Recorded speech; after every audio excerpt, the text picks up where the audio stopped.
Welcome to our special board meeting of June 13th, and record reflects we are all here. And if you'll all stand and join me in saluting the flag. Pledge allegiance to the flag of the United States of America and to the republic for which it stands, one nation under God, indivisible, with liberty and justice for all. All right, so this is a thank you for your patience as we were getting Zoom working. We have 3 appeals this morning, and so you might as well launch into the first one. Obviously, all of them are coming to us from the Planning and Building Department. And the first one we're going to deal with is the Nava Ranch. And at this point, I'd like to open the public hearing. I do want to ask each board member if anyone has any ex parte communication they want to disclose. Nope. All right, we'll go past that. A little bit of process before we go on to the report. If you're listening at home and you know you're going to want to comment on this item, press *9 as soon as you know. In fact, if you can press it now. We will go to those commenting on the phone first, and once there are no hands up, we will go to those that are here in person. We will not go back to the phone, so it is the listener's responsibility to press *9 and raise your hand, or you will lose out on the opportunity to speak. Also, when you do raise your hand, turn the volume off on your video feed and listen on the phone, because there's a significant time delay, and what is happening on the phone is happening real time. So again, if you don't want to lose your opportunity to comment, turn the volume off on your video feed. So when it comes to the appeal itself, we're going to hear from the applicant the appellant, for 15 minutes. The applicant will have 15 minutes as well to present their view. We'll go to the public. We'll go back to the board. Both the appellant and applicant will have the ability to have a 5-minute rebuttal or to respond to what they hear from the public. At that point in time, there'll be no more comments spontaneously or from the applicant and the appellant, but they will be able to answer your questions that we ask. I have to say, after 12 years, I've never seen items that have 2 appeals in them, and we have 2 today. So it's a really interesting. So if I keep saying appellant and applicant, and you're all kind of, you know what I'm talking about, right? So it's a little confusing. So at this point, I will turn this over to the staff. Thank you, Director Ford. Thank you, Chair Bass. John Ford with the Planning and Building Department. Joining me is Cliff Johnson and Augustus Grachot to present the Nava Ranch appeal. As you mentioned, this does consist of 2 appeals. One is by concerned neighbors that are contesting the approval as it is completely, and the other is by the applicant who is contesting a condition of approval. And now Augustus is going to walk through the specifics of the project and identify what the issues are.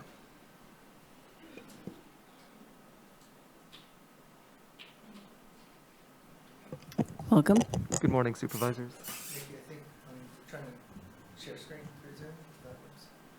There we go. So we've got the Nava Ranch special permit appeal today. This is for an expansion of mixed light cannabis cultivation. Sorry. There we go. Excuse me. So presently there are over 11,000 square feet of cultivation area. It consists of outdoor, mixed light, and indoor. What they're proposing is an acre of mixed light. They're converting the outdoor to mixed light and keeping all the indoor. What ended up being approved was 24,300 square feet of mixed light during the Planning Commission hearing.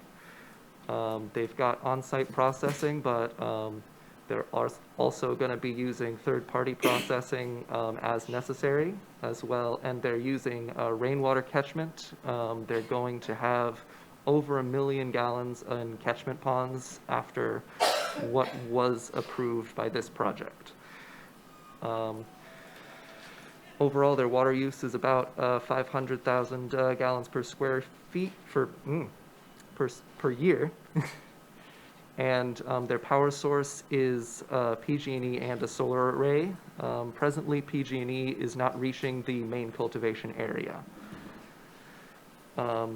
The opposing appellant, the neighbors, LaDonna and Gary Haga, as well as Maureen Catalina, are opposing the approval because they don't believe that it adequately addressed their concerns, such as noise and light pollution. We did visit the site on March 28th. That was the 28th, right? Yeah. And we didn't see any fans or lighting on the site presently. They had low wattage fluorescent bulbs stored, and their generator that they were using was well under the limitations set forth by the I have a question. Do you want us to ask questions at the time, or do you want us to hold the questions, Director Ford? You can ask them as we go through the Okay, presentation. thank you. Supervisor Bohn? So incandescent lights weren't in use, but they were stored? fluorescent lights were stored. Okay. Incandescent lights weren't on the property. So why were the fluorescent lights there, do you know? For the mixed light that was not presently growing. Their plants were starting their flowering phase, so there weren't lights in the greenhouses. How many lights were there? Cliff looks like he's jumping in. Right, I just wanted to clarify our understanding was that they do use the fluorescent lights for the vegetative growth, and then they had removed them from the greenhouses because the plants had just started flowering. So as far as the number of fluorescent lights, they had a couple tubs filled with them, so I would say maybe a few dozen fluorescent lights that we witnessed in storage. Okay. Did you have something to say, John? All right. There were also concerns about the amount of energy use and where it would be coming from. The project is conditioned so that they can't expand until after PG&E or renewable energy is fully in place and no generator would be used. The opposition is worried about noise from generators, so that should resolve that issue. And Supervisor Bushnell has a question. Has anybody reached out to PG&E? Do they have an estimated time when they would be able to get hooked up?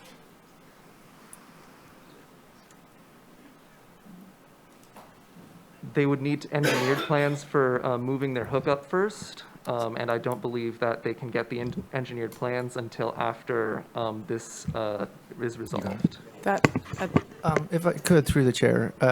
So they do have PG&E at the lower portion of the site closer to Wilder Ridge. And so our understanding is that they're not really looking to necessarily upgrade the service, but just move it up to the upper portion where the cultivation is. Because right now there is no PG&E on that upper cultivation site. And so they would need to go through and provide some engineered drawings to get that connection, and that they were hesitant to do that if this was not going to be approved. do you know what their capabilities are with that PG&E on that lower site? Would it accommodate the upper site for power? Is it the same? Is it 1-for-1? Our understanding is that it would accommodate their power needs because they are looking to utilize very low wattage mixed light cultivation. And so according to the applicant, that should be able to be utilized for their expansion. Okay, thank you.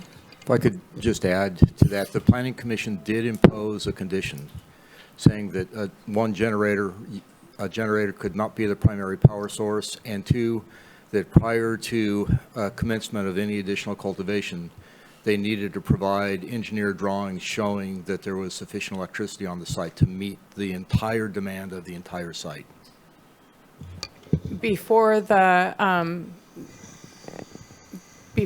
would, so not before this, obviously, but before they could move forward with anything? Correct. Okay, thank you. Supervisor Bohn? So they'd have to have a commitment for power, or they'd have to have the power? They would have to have the power.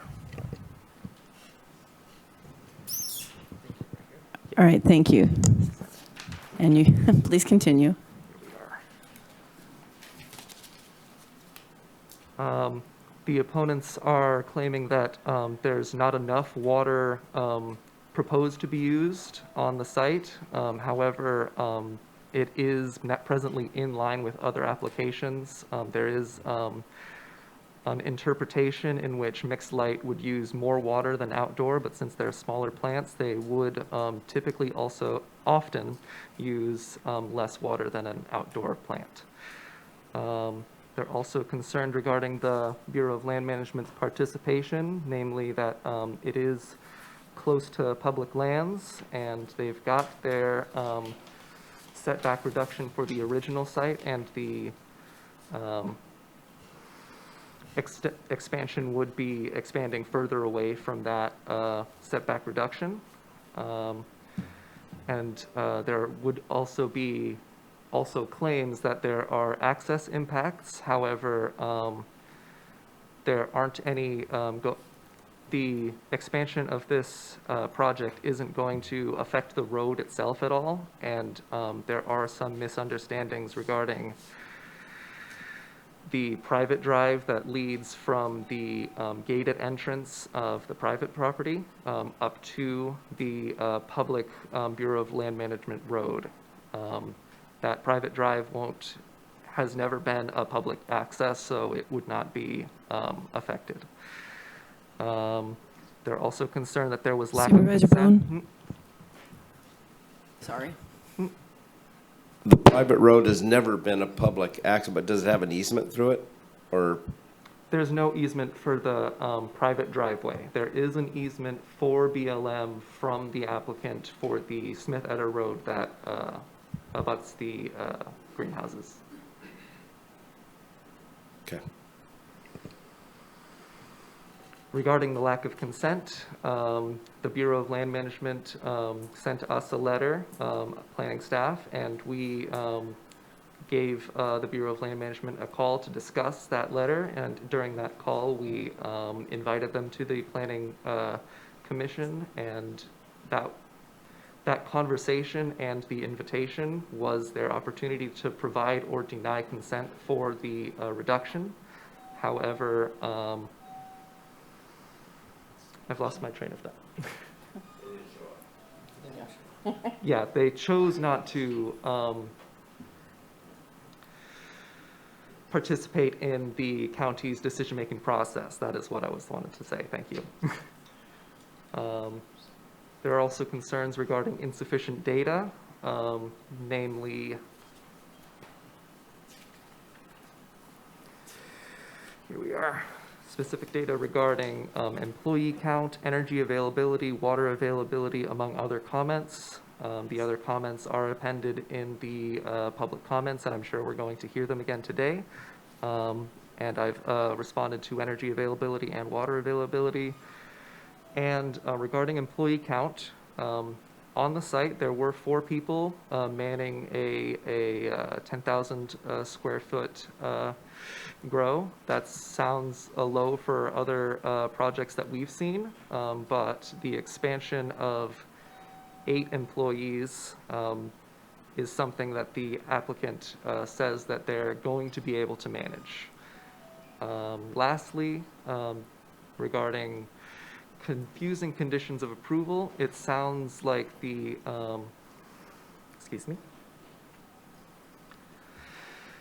appellant is concerned that the conditions of approval do not specify what exactly was approved. However, the conditions of approval are not the project themselves, they merely modify the project. The only thing unclear in the conditions of approval is the final amount that was agreed upon at the 24,000 square feet. And moving on to the proposing appellant, Nava Ranch LLC, they are claiming that modifying the project during the meeting in that reduction was unnecessary to achieve code compliance nor conformity with neighboring land use, and that the decision packet contains conflicting information. The decision packet does not quite match what was finally approved, and that would be resolved as a result of this appeal. And we, regarding the code compliance and the conformity, given that the project is being appealed by the opponents, it doesn't really resolve the issue, nor did the Planning Commission make any findings during the hearing to claim that the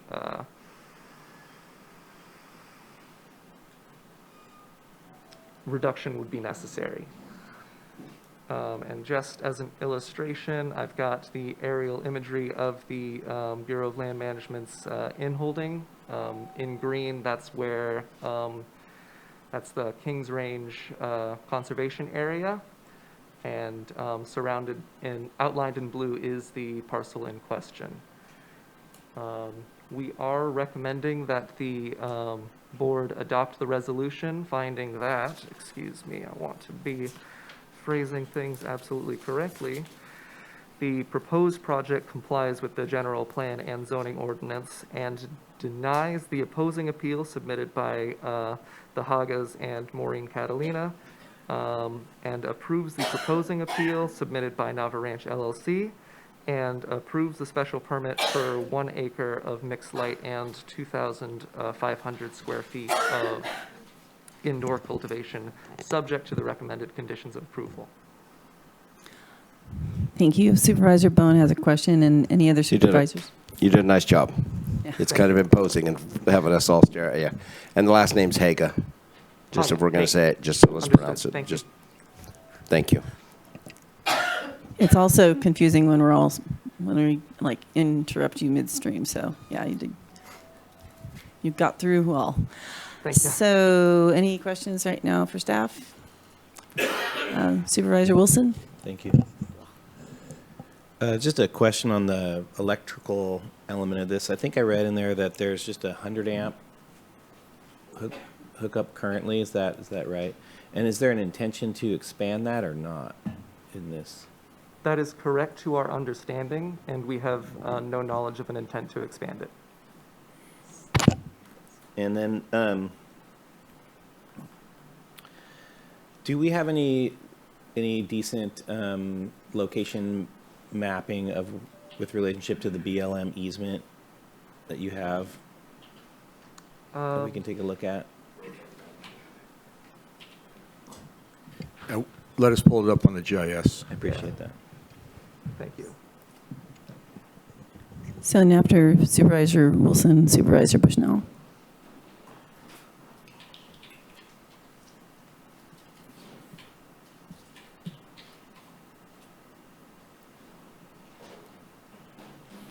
And while you're looking that up, if there was lights that were not being used that were in storage, I guess what I'm kind of wondering, were they being used in a permitted way beforehand or not? Can you?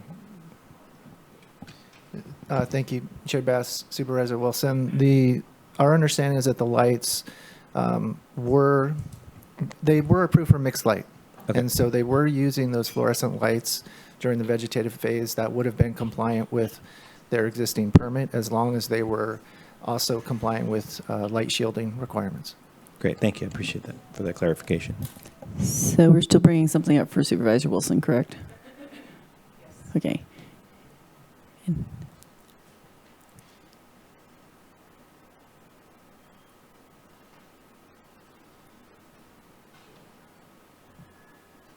And if you want to, if you're having trouble bringing it up, we can talk about it later too.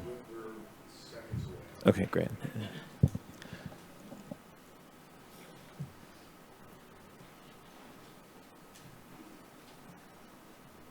Okay, that should be screen sharing. There we go. So if you're following my little pointer, this is Eder Smith Road, which is the BLM easement, or Smith Eder Road, I'm sorry, which is the BLM easement. And then the access to that, which is gated seasonally, is up here on the BLM property where it comes off Wilder Ridge.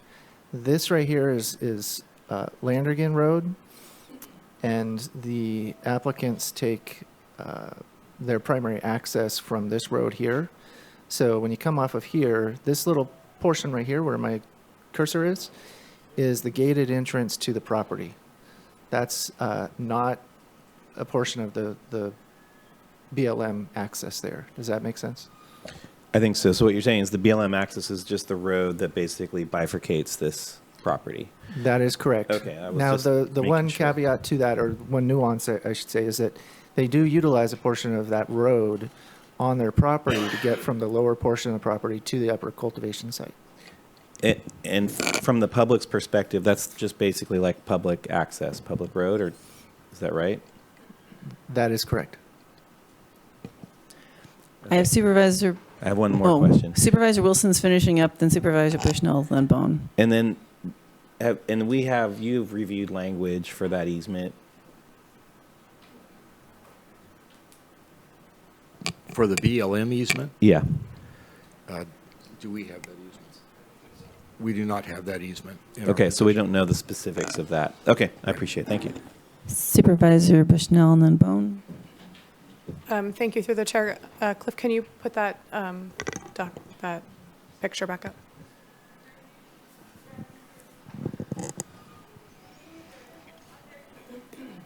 So it says in the staff report that there's some concerns about the public access and that it would be that it was gated or that they were denied access previously.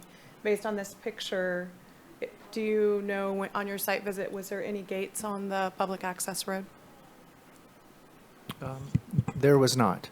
So we believe that the gates would have been the seasonal gating that BLM does up closer to Wildy Ridge there, or right off where it comes off Wildy Ridge, and then the applicant does gate their own property when it's coming off of Landrigan. So do you believe, is it under your assumption that the gated portion that BLM locks them out for a certain time was the gate that was of concern? That's what we believe, yes. And that has absolutely nothing to do with the applicant? Correct. Thank you for that. And then secondly, can you, on this diagram, point to with your cursor where the new greenhouses will go? They would basically be right around here. So already in the current cultivation site? Supervisor. Correct. Yeah, not yet. Supervisor Bohn. And so the access road that is gated down below going into their home, that is their private road? Correct. Okay, thank you. Supervisor Bohn. Okay, there's 3 greenhouses there now? Is that what I'm seeing?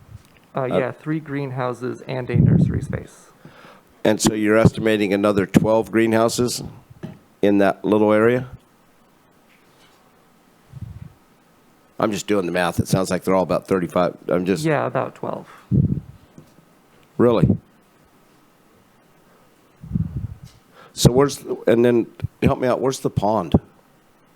I see the house. Is that to the left of the house? The existing pond is right here, and then they're proposing another pond at the top of this hill here, right here. But it's not there yet either. Correct. We've got engineered plans for that.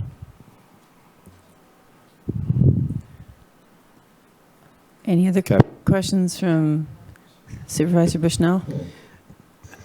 The new greenhouses that are going in, what are the dimensions? I don't have those dimensions offhand, sorry. Do we know the dimensions of these? Again, not offhand, sorry. I can pull them up in this staff report, I'm sure. I'm just wondering for comparison, those look quite larger than a 10 by 30 that would go there. So if you were gonna, I wanted to compare, if you're putting 12 greenhouses there, those look quite larger than 10 by 30, or 100, 10 by what? Yeah. Yeah. We'll try to find that Okay. information for you. All right, Yes. thank you. All right, so I don't see any more questions from staff, for staffs. So at this time, if the appellant would like to come up and provide. I have a, welcome Paraj, I have a 15-minute timer set to go off. Okay. But I'll give you a little note, like 30 seconds, I'll give you a heads up. All right. Well, Welcome. good morning through the chair to the board and staff. I always appreciate you guys' commitment to service and helping our community. I did have a PowerPoint sent in. Did that happen to get loaded and available for me this morning? What's the title of the PowerPoint deck? I believe it came in as Appeal by Neighbors, Nava Ranch Expansion. And I stopped the timer, so you have, Okay. we'll get that up first.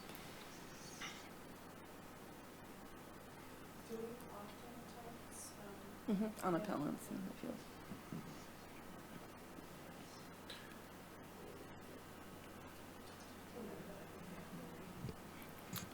Chair Bass, if I could, just while we're doing that, we do believe, and we're still digging into the greenhouse, proposed greenhouses, but the existing are 39 by 98 feet, those 3 greenhouses. It was from, so the title of it was The Neighbors, basically? Yeah, They're, it would have come from Christine Neal. Let me look. I had a lot. Yeah, it was sent in just before 5 o'clock yesterday, or on Monday, Okay. or Friday, Friday. excuse me. Get my days straight, what am I doing?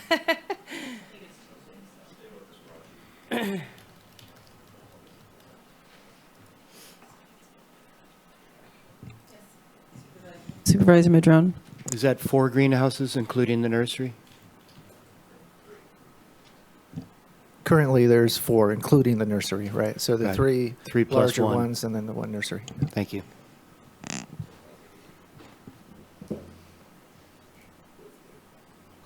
Oh, I do have it. Hers was called.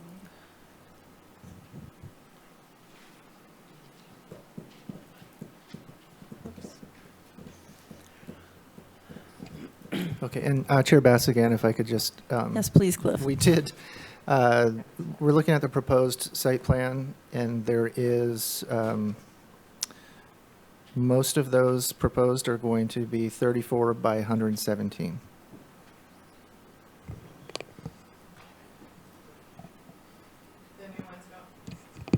The new ones, yes, 34 by 117.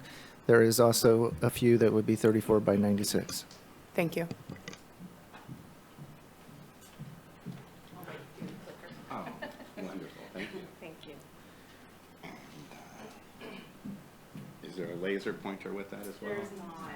Oh, actually, yeah. Does it? Yeah, Whoa. it does, huh? Okay. Excellent, thank you for getting that You're together. Sorry about the miscoordination on that.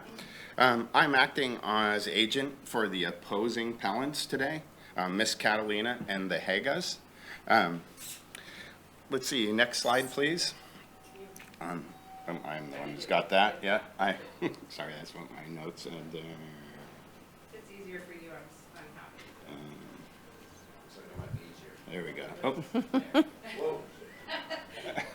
Okay, that's the slide I wanted. So the opposing appellants live next door to Nava Ranch. They are the neighbor. You can see the highlighted red parcel is Nava Ranch, and the 2 highlighted yellow parcels are the appellants. Let's see if I can get that to move to the next slide. This slide is just to depict that this is a quiet valley where noise and light travel quickly. The project is in the Honeydew Creek watershed and is located about a half a mile from the Mattole River. Basically, the neighbors believe that the project expansion will have operational impacts due to the context of the project location and due to the past operational behavior and proposed project intensification. The neighbors have testified about many issues regarding Nava Ranch's non-compliance with the county regulations, with Nava Ranch's existing approved operational requirements and compliance agreement, and there are consequences from the non-compliant operations directly to the neighbors and the wildlife in the Honeydew Creek Valley. The neighbors will share and reiterate their experiences in a moment, but they wanted me to share a couple of slides that show the dates and times at which they were able to take photographs of the leaking light. And the appellants have kindly circled the areas where the light is being seen. Sometimes on a cell phone it doesn't quite do justice to what they're seeing. I think that photo in the middle does show the extent of the light. And if you recall the picture in the valley, both the Hagas and the Miss Catalina are positioned where they're looking right up on this ridge and see this. Question. Actually, can we save the questions so we don't have to stop his timer all the time? You can do it this one time, but I'd like everyone to hold questions Okay, till they're done. specifically about this picture. The middle picture, do you have a picture that's time-stamped? Yep. You do, but you don't have it on the presentation? The way that they were clipping into the presentation, I don't have that timestamp. Okay. But I do have it on the appellant's phone. And there were a couple more photos and dates of when they were able to see through and see the lights there. For the record, there are some, like I said, there are some photos documenting the non-compliance. Regarding project peak intensity associated with the proposed expansion, I reviewed the staff report and its recommendations here today as presented by Augustus and staff. I understand that the department must assume the applicant will adhere to the requirements identified by their own application materials and all the additional county and state agency requirements and the conditions of approval, and for cannabis, many more regulations. In this case, the historic operational compliance, per the neighbor's testimony, does not show good operating intent. When you couple this with the fact that the applicant had ample time since the first hearing at the Planning Commission, where they could have submitted or brought additional documentation to bolster their argument how Nava Ranch really intends to run a quiet, dark, and clean and low-impact operation as it is appropriate for the project at this location. You know, the split vote at the Planning Commission, 3-3, in my opinion, showed and indicates that the project's materials don't adequately document or provide a fair argument that the public testimony and context of the project location have been adequately addressed. I don't disagree with the county staff's findings, but I believe that the testimony has shown holes in the applicant's story and the expansion proposal. The opposing appellant believes that the applicant did not submit adequate design documentation and detailed operational procedures to assure that the project, as proposed, will not cause them impacts. I believe if you look at the materials, it's kind of a bare bones application, and I don't think there's enough information to give the neighboring appellants the feeling that this plausibly could actually be implemented and be compliant with the set of regulations that they are being handed. The neighbors believe and what I'm saying for additional documentation is I believe that the neighbors deserve to know how would 100 amps, if it, and in their opinion, hasn't been adequate for the existing operation, and they have heard noise and seen generators, and they deserve to know how is that 100 amps going to operate the existing operation and be able to run a nursery, an indoor grow, a propagation, a curing, a processing, and well operating 20,000 square feet of mixed light year round. There is data missing in the record to help give the neighbor confidence that that generator won't just come back on because of insufficient power. How big are the ponds? They looked very small to me when I was going through the TRC report regarding timber conversion. I'm not sure whose opinion established that there are 5,000 gallons and 300,000 gallons. And I'm also curious on, there wasn't much information about how the lights will be tarped. I know that in one of the presentations, the Hagas presented a picture of tarps flying in the wind. I don't think there was adequate procedures in order to assure that those light tarps will be held in place during large wind events. It was the applicant's choice to submit a minimum set of requirements indicating that they would follow the rules, but their record doesn't show that, and the information that they submitted on the record doesn't give us detailed assurance or bolster the plausibility of their compliance with this permit. So I believe that from the time the testimony started, additional information is needed in the record for this project to get approved. The existing application materials don't have enough professional assessment or design materials to assure, like I said, it is plausible for compliance in this project's context. Please honor the opposing appellant's request to deny the expansion to this project.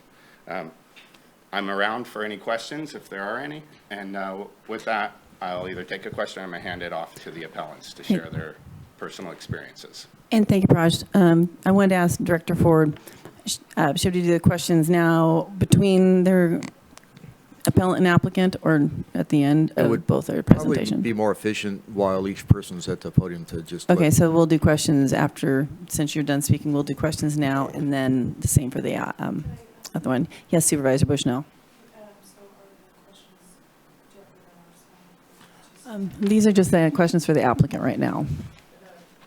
I mean, appellant. The Praj. The Mr. Praj. opposing appellant. The opposing appellant. Did you? Okay. Any questions now? Okay, there may be questions later. All right. Okay. Thank you, Praj. Thank you very much. And I don't know that, I think I was doing that. So if Oh. somebody, if there's more slides, I'll go ahead and advance the slides. Okay, that's all I got. Thank you. Okay, so.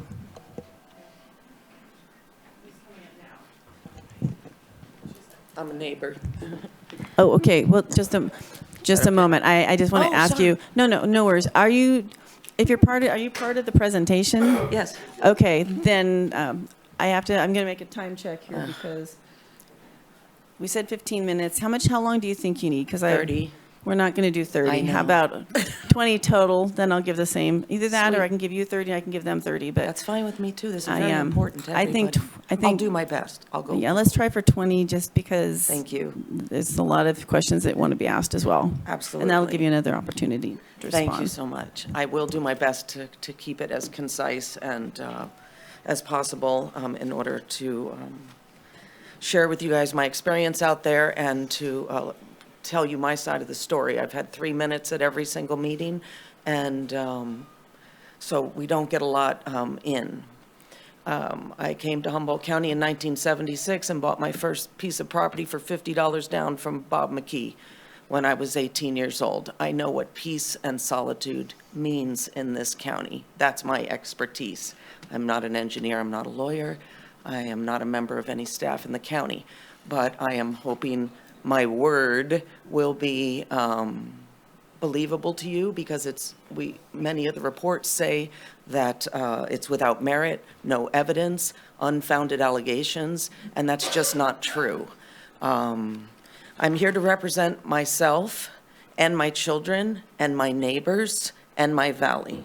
I have 10 letters here. For people who could not be here, there's 6 copies each. I didn't know how many. I'm representing hunters and visitors of the valley. I've spoke with many people, and the general consensus for us is that it's a really bad fit for the neighborhood, and it's an extremely bad fit for BLM.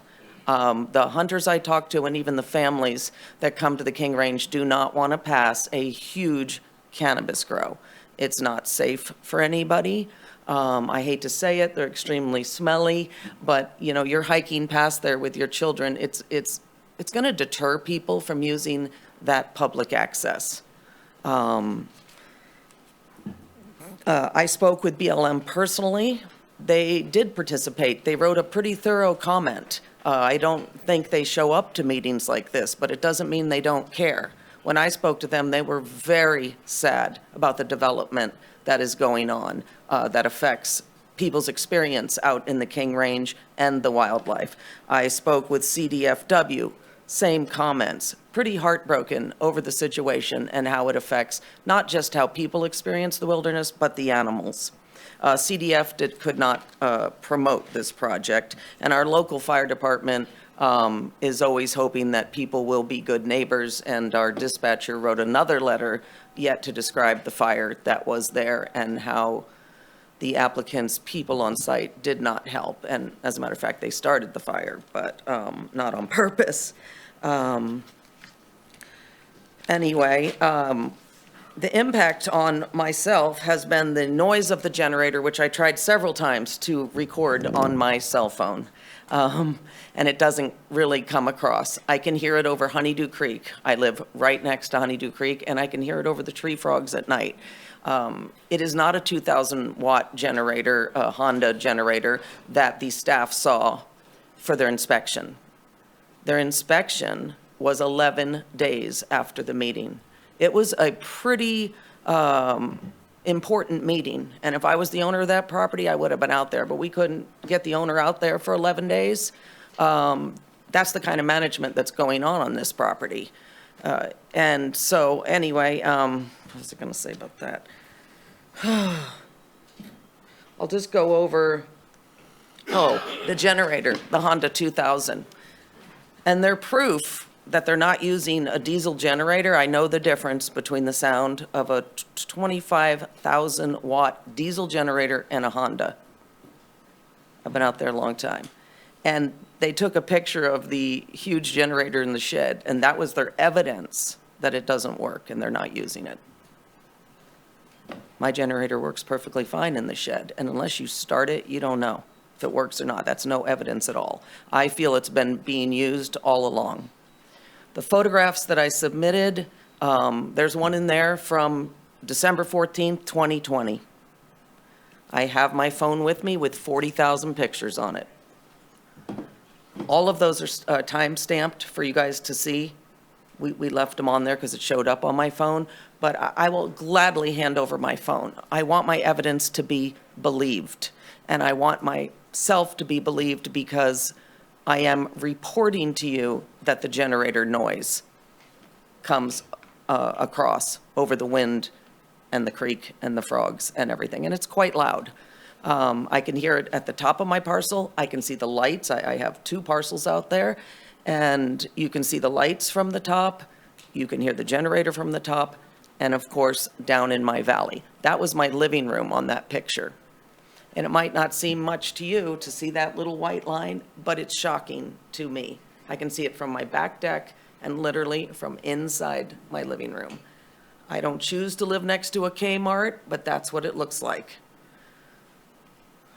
It's extremely disturbing. There are lines in here in the report that say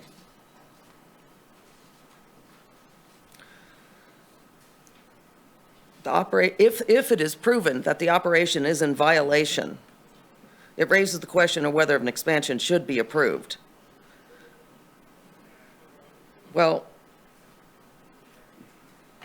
the staff has been able to verify areas of non-compliance, and the neighbors have stated there was significant cleanup in the 11 days. This is what I wanted to read. This Board of Supervisors must find that the application will not be detrimental to the public health. It already is. We are all completely stressed out. Safety or welfare. I don't feel comfortable with one employee running an entire acre of cannabis. Anything can happen, and if there's just one of you, you better be on top of your game. Whether it's a fire or an injury to yourself, it's not safe. And that it follows the provisions of the county code. Well, this applicant has had so many infractions. These 10 pictures that I happen to randomly get, if it was my job to report to you every day the lights I saw, there would probably be 100. But I didn't really know what the protocol was. I have reported lights, noise, many infractions to the Humboldt County Sheriff, to the county itself, to the state of California, all the anonymous numbers you're supposed to call. Nothing ever happens. So unfortunately, people don't speak up because they are either bullied by growers or they have before and no one shows up out there. And therefore, the comments that no one ever called this in, it's because we don't feel heard and we don't know what to do. There were comments in there that no one's ever reported this before, this noise and this lights. It's a relatively heavily traveled road. I don't think so. Maybe about 20 cars a day pass my ranch. That's not heavily traveled road. And Smith Eder, that is not a heavily traveled road. And they implied that since there were no complaints, why are we complaining? Well, nobody drives with their windows down. Hi, baby, you hear generator out there? Let's figure out whose property this is and turn them in. No. You can't hear a generator when you're in your truck driving down the road. And if you see lights, I have tried to find lights before, driven for miles. I still don't know what parcel they're on to report them. So the fact that people haven't called in, trust me, it's not because they are not really upset about this. So, and to address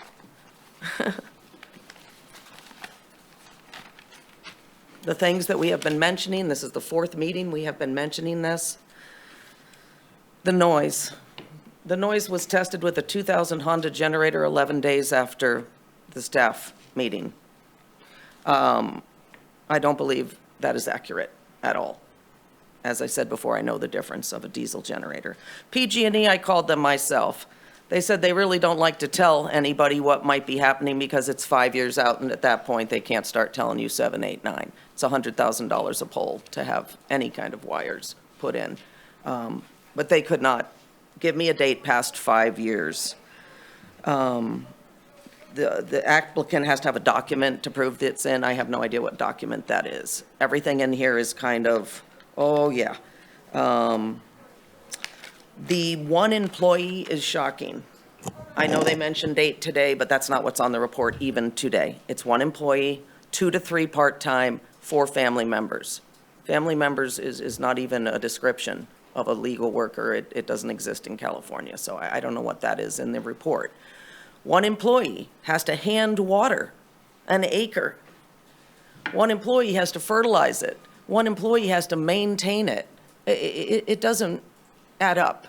So if we have these kind of exaggerations, or if you will, blatant lies about how an operation is run, what else is incorrect in here?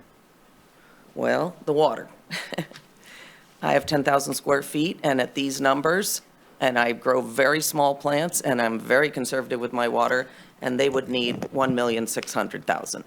Okay, how much more time do you need? And I I'd don't like know, to just, I'm not timing myself. I'm just going to ask staff for future, if these are going to keep coming to us, let's let everybody know ahead of time, 20 minutes max for their presentations on all I sides. called the county on Friday, and there was no protocol for a special meeting, and it was highly unusual to have this meeting. So No, to be ma'am, it's not that. It's like, this is just process. It's not you, we haven't had one of these for a while. And so usually when we do have an appeal, we do put the time limit, and I didn't request, I didn't ask, so I understand. I'm sorry. So just finish as fast as you can, Okay. and we will give, Okay. she had 20 seconds left, so. Oh, geez. But you can, go ahead, just finish, but Okay. I'm just saying this is, we can't do this for every Okay, appeal. okay. Okay, 1 employee, that's not going to happen. 900 square foot building will not dry, process, trim, and store an acre. So we have a cannabis support building that is mentioned. We don't know where it's going. We don't know how big it is. I feel threatened by that. I don't feel comfortable booking a hotel if I've never seen it. I don't know where it is. People want information of what you are proposing they are getting into. There's nothing about the cannabis support building. And the BLM, who I spoke with myself, and when you read your report, they are very much against it. And the many letters that I brought in today, and myself, like I said, that were not comfortable. But the biggest problem is this person has already proved on multiple occasions, one of those pictures is from May 4th, the night before the last meeting, and the lights are on. That's arrogant, and it's illegal. That happened in the March 17. I took a picture on March 15th of the lights on, right before the very first meeting. I feel like they should be denied because they are not running the operation that they have. With all the infractions they already have, the county said they were going to revoke permits That's what should be happening here. They shouldn't hold their first permit, much less be given an expansion. They have proven that they are not reliable, they have a bad reputation, and I would not invest in them if they were a company with this kind of business report. You would not get on a ship with one crew member, a huge ship with maybe enough fuel, not quite enough water. You wouldn't feel safe, and I don't either. So I hope you will deny this expansion. It's horrible for our very quiet, very sweet neighborhood, and more than myself would appreciate it. We would all appreciate it in the Mattole Valley and our visitors. So thank you, and I'm sorry I was all over the map, but I really do appreciate it. It profoundly affects my life and the people in the valley. Thank you. Could Right, you share and I with did us want- your name? I'm sorry. Yes, share your name again. And we, Maureen Catalina. Thank you. there may be some questions. Any Okay, questions yeah. at this point? We'll be back, we'll be calling folks back up after we hear public comment, Okay. too. Anyone? All right, so I think we're going to go to the applicant. Wait. Okay, Praj, we have a third one? Okay. Okay, this is, you've got 10 minutes max. Okay, because that'll put us at 30 minutes, and then the others, the applicant can have 30 minutes as well if needed.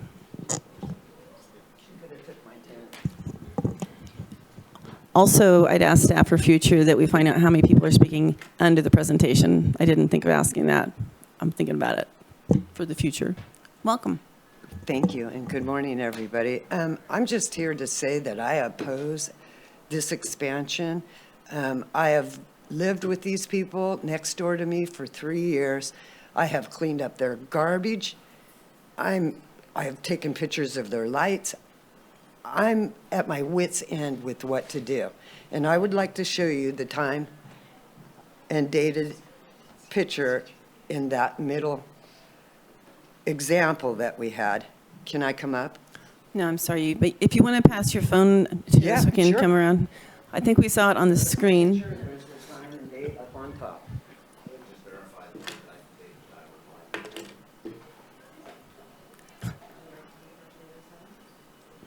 February 21st. Okay. All right, thanks. Okay, and I also witnessed, I came home on Valentine's evening from my daughter's house in Fortuna. That was the first time that I witnessed the lights this year. It was February 14th, and it was all lit up. I didn't take pictures. I didn't know what was going on. Now I do. And if I'd have known, I'd have had a lot more pictures. This expansion is not acceptable in our neighborhood. If you look at the presentation picture with the neighborhood, you see the little stripe there and all this. There are no other greenhouses. There are no like neighborhoods in our neighborhood. Go a little further north, you could have acres. Not on the end of the wilderness, please. Please deny this expansion. Thank you. All right, thank you. So, if the representation for the applicant would like to come up. Mr. Mattson?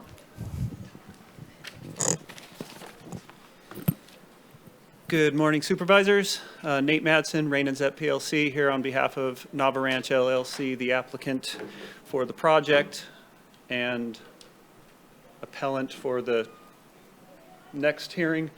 I just want to take one step back. What we're talking about is a code-compliant proposal here. I invite the board, if you haven't already, to dive into the record, see what's there, and digest the staff report, see what the applicant has proposed. I think you'll find a complete proposal and a code-compliant project. I think what we're discussing here in this appeal, a valid discussion, is the code fitting community mores? And maybe that needs to be addressed, and maybe that's direction that the board would like to give to staff or otherwise. But an incredible amount of effort went into the political process of developing this code. Hours and thousands of hours of effort. It was a robust public process. I personally commented on the code development. The code developed over years. It was revised. It has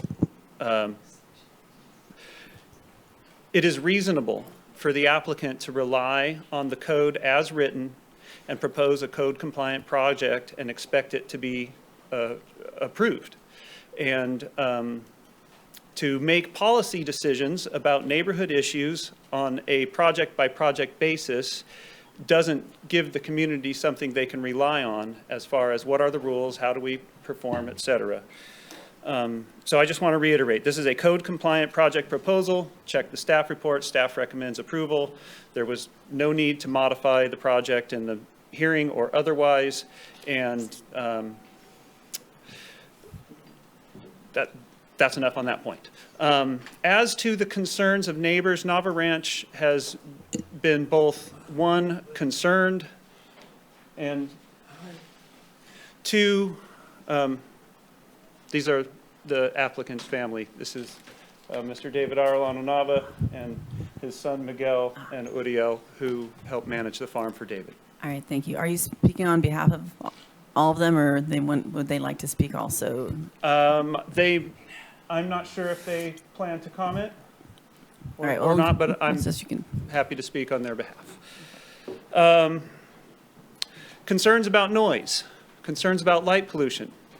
There is nothing, absolutely nothing in the record until March 17th, the day of the initial Planning Commission hearing.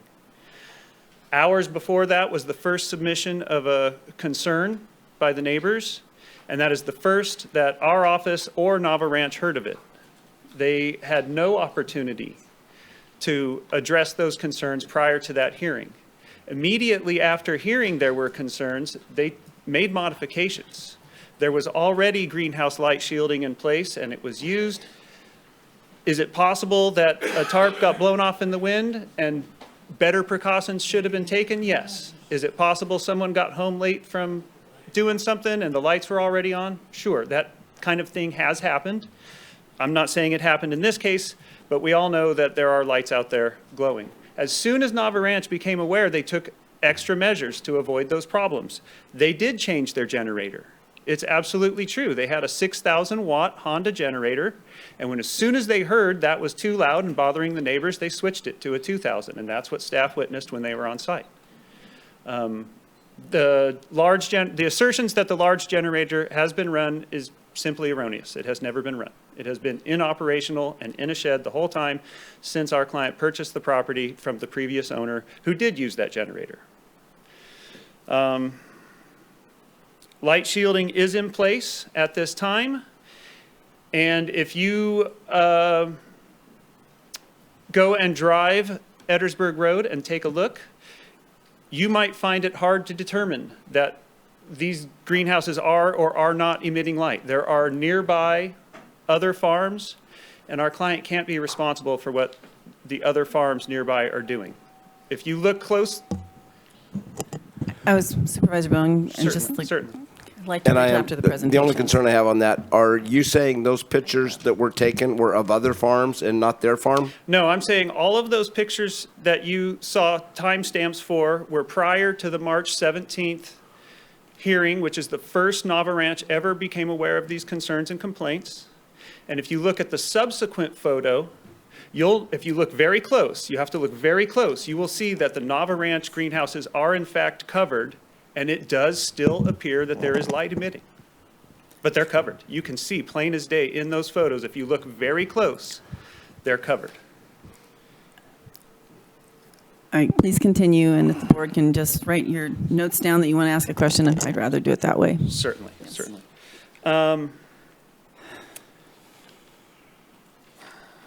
Excuse me here.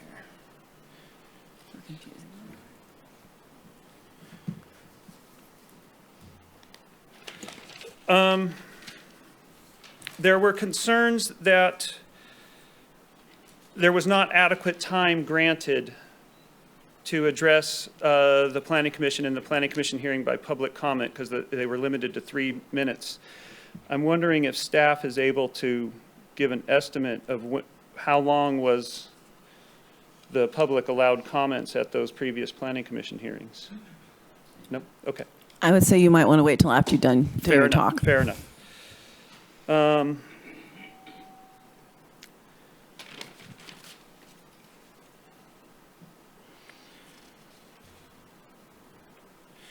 Our client has invested significantly in the plan that is proposed. They relied on the code, they provided a code-compliant project, and they spent tens of thousands of dollars developing that plan.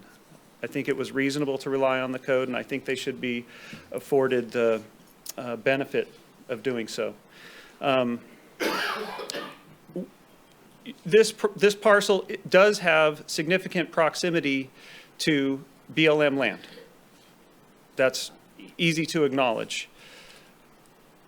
The adjacent parcels to the north have significant grows well in excess of what our client is proposing. To say that this is out of line with the neighborhood standards and norms is just inaccurate. In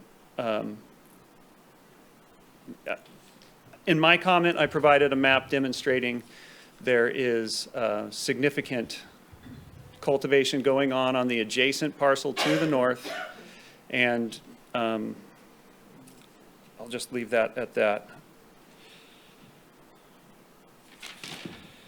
So effectively what we're looking for is that you apply the rules as written to the existing proposal, deny the appellant's appeal, approve the applicant's appeal, and support the approval of the project. To answer a couple of questions that were raised, Supervisor Wilson, you asked about the power. I just wanted to confirm, yes, the existing power hookup is 100 amp. It is proposed to be improved, and the existing approved indoor cultivation is not going on at this time because of an inadequate power source. So unless and until the existing power drop is upgraded, the indoor will remain dormant, and the 100 amps that does exist will have to be delivered to the upper site prior to any expansion cultivation. The 100 amps is more than enough to service the proposal. All of the existing pending state licenses to support this expansion, which are already submitted and in process, are Tier 1 mixed light proposals.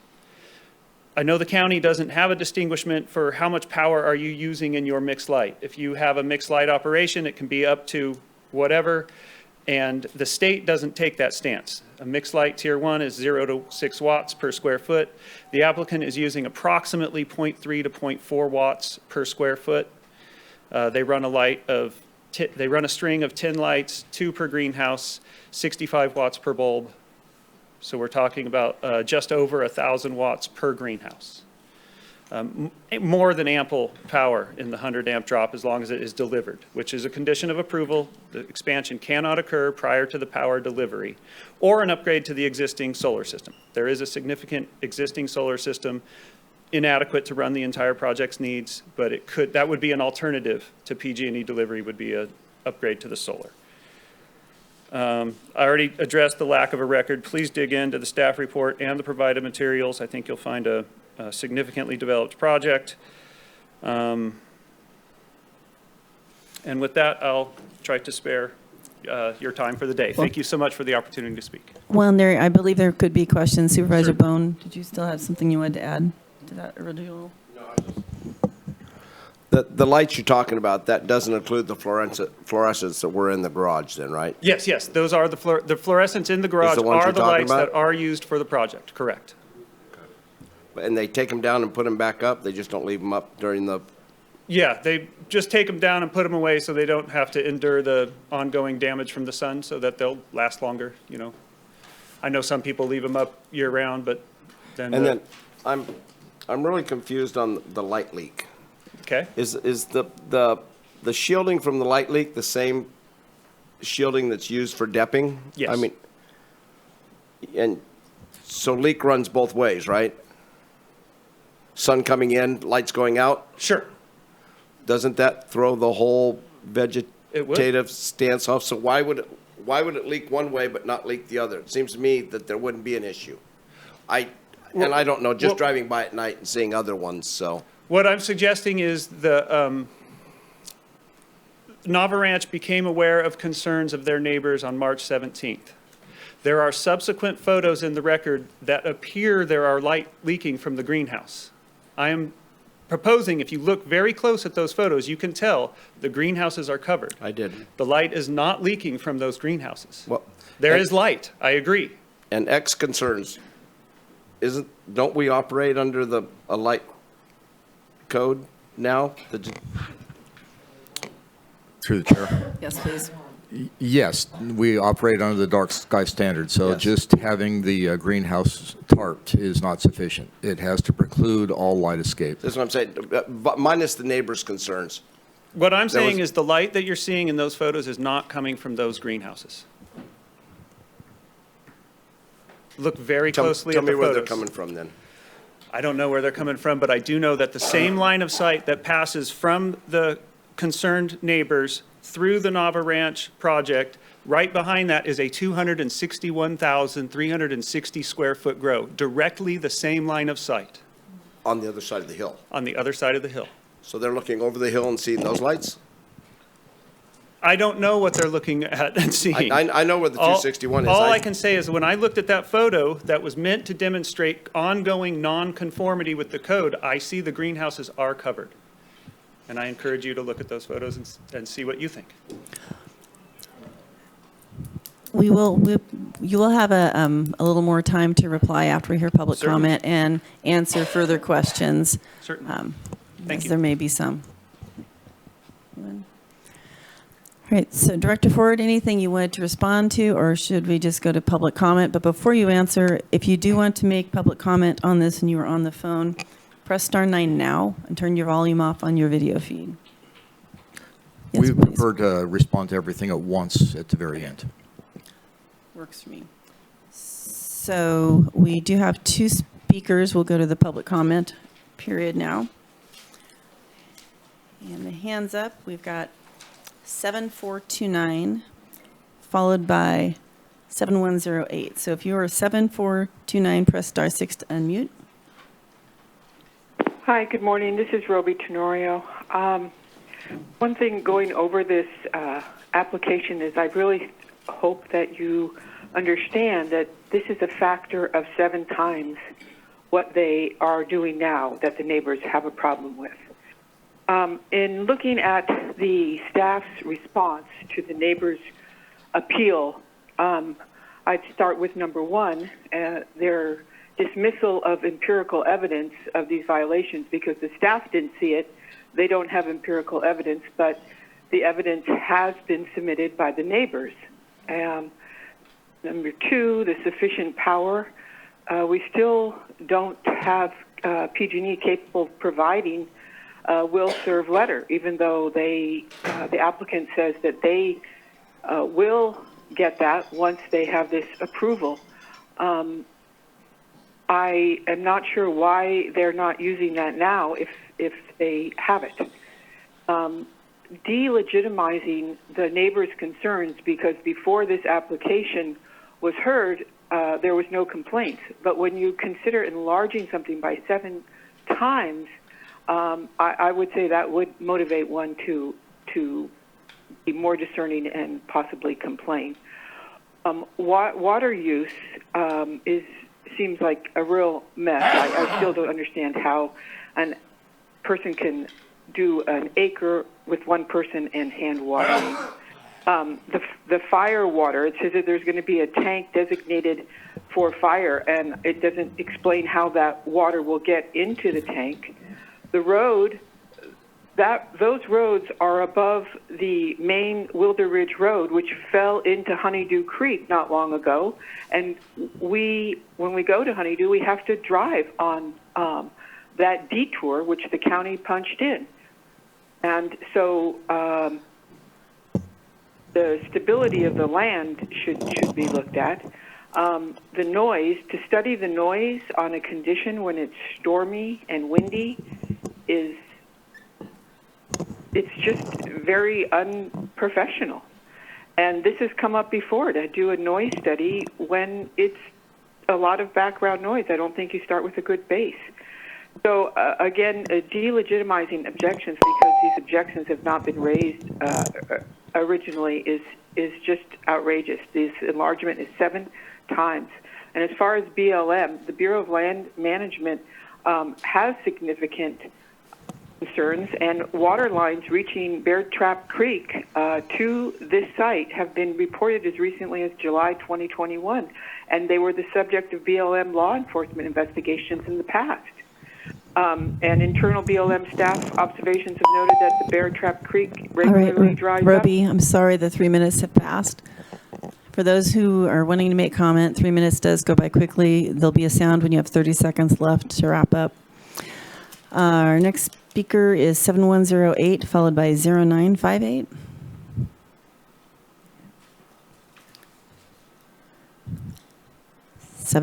Hi. This is Bonnie Blackberry. Yeah, I'm sorry you didn't get to hear the rest of what Roby was saying.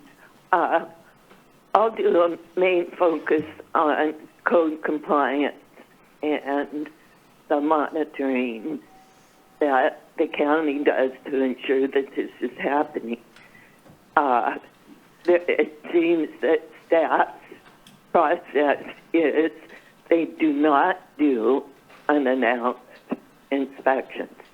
So you tell people ahead of time that, you know, they're coming to look at things. There's a good chance things are going to be a lot different than if it's unannounced. So, and taking, because the county hasn't observed something, the staff hasn't, over what the neighbors, the people that live there, credible people, are observing and reporting, I think they should have more credence than what the staff, who is not doing too well on even getting around to doing on-site inspections of all the farms has been permitted so far. So, yeah, I think this expanding this by 7 times is just way, way overboard, and I implore you to deny the.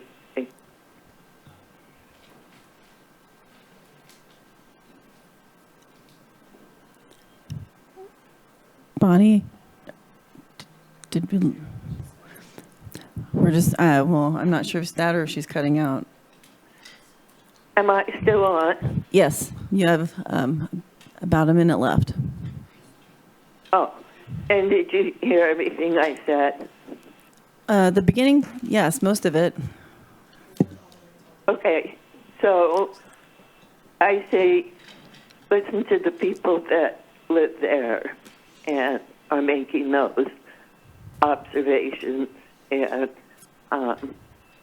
do the right thing and deny the expansion. Thank you. All right, thank you, Bonnie.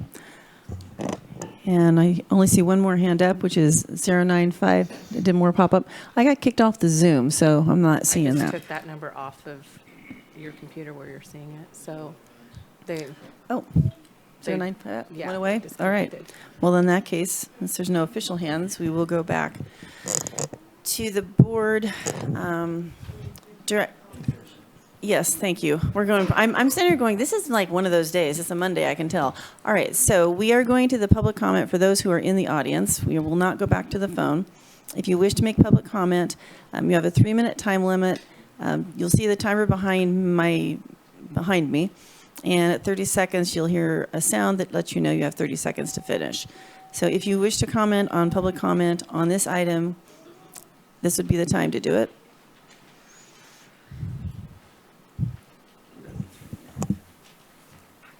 Hi. Hi, welcome. I've lived in Honeydew my entire life. I've grown up out there, and it has slowly had more and more lights added to the valley.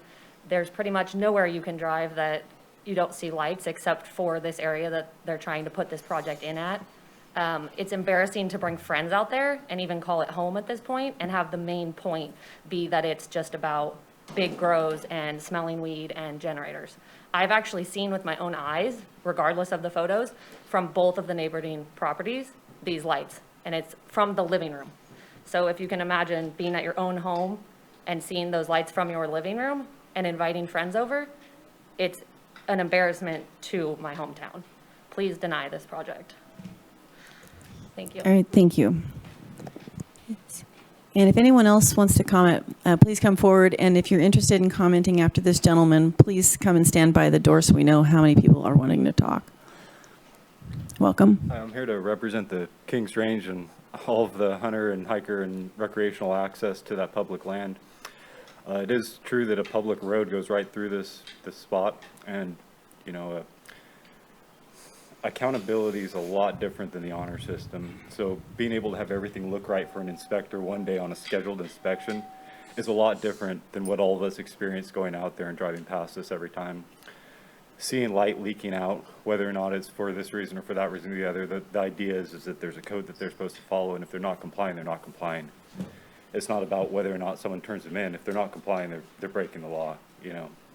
And as far as you know, if you get on any social media groups for the North Coast hunting or fishing or adventure bike going through the Lost Coast, a lot of people have commented from out of this area about how detrimental that is to their vacation time coming through that and seeing that.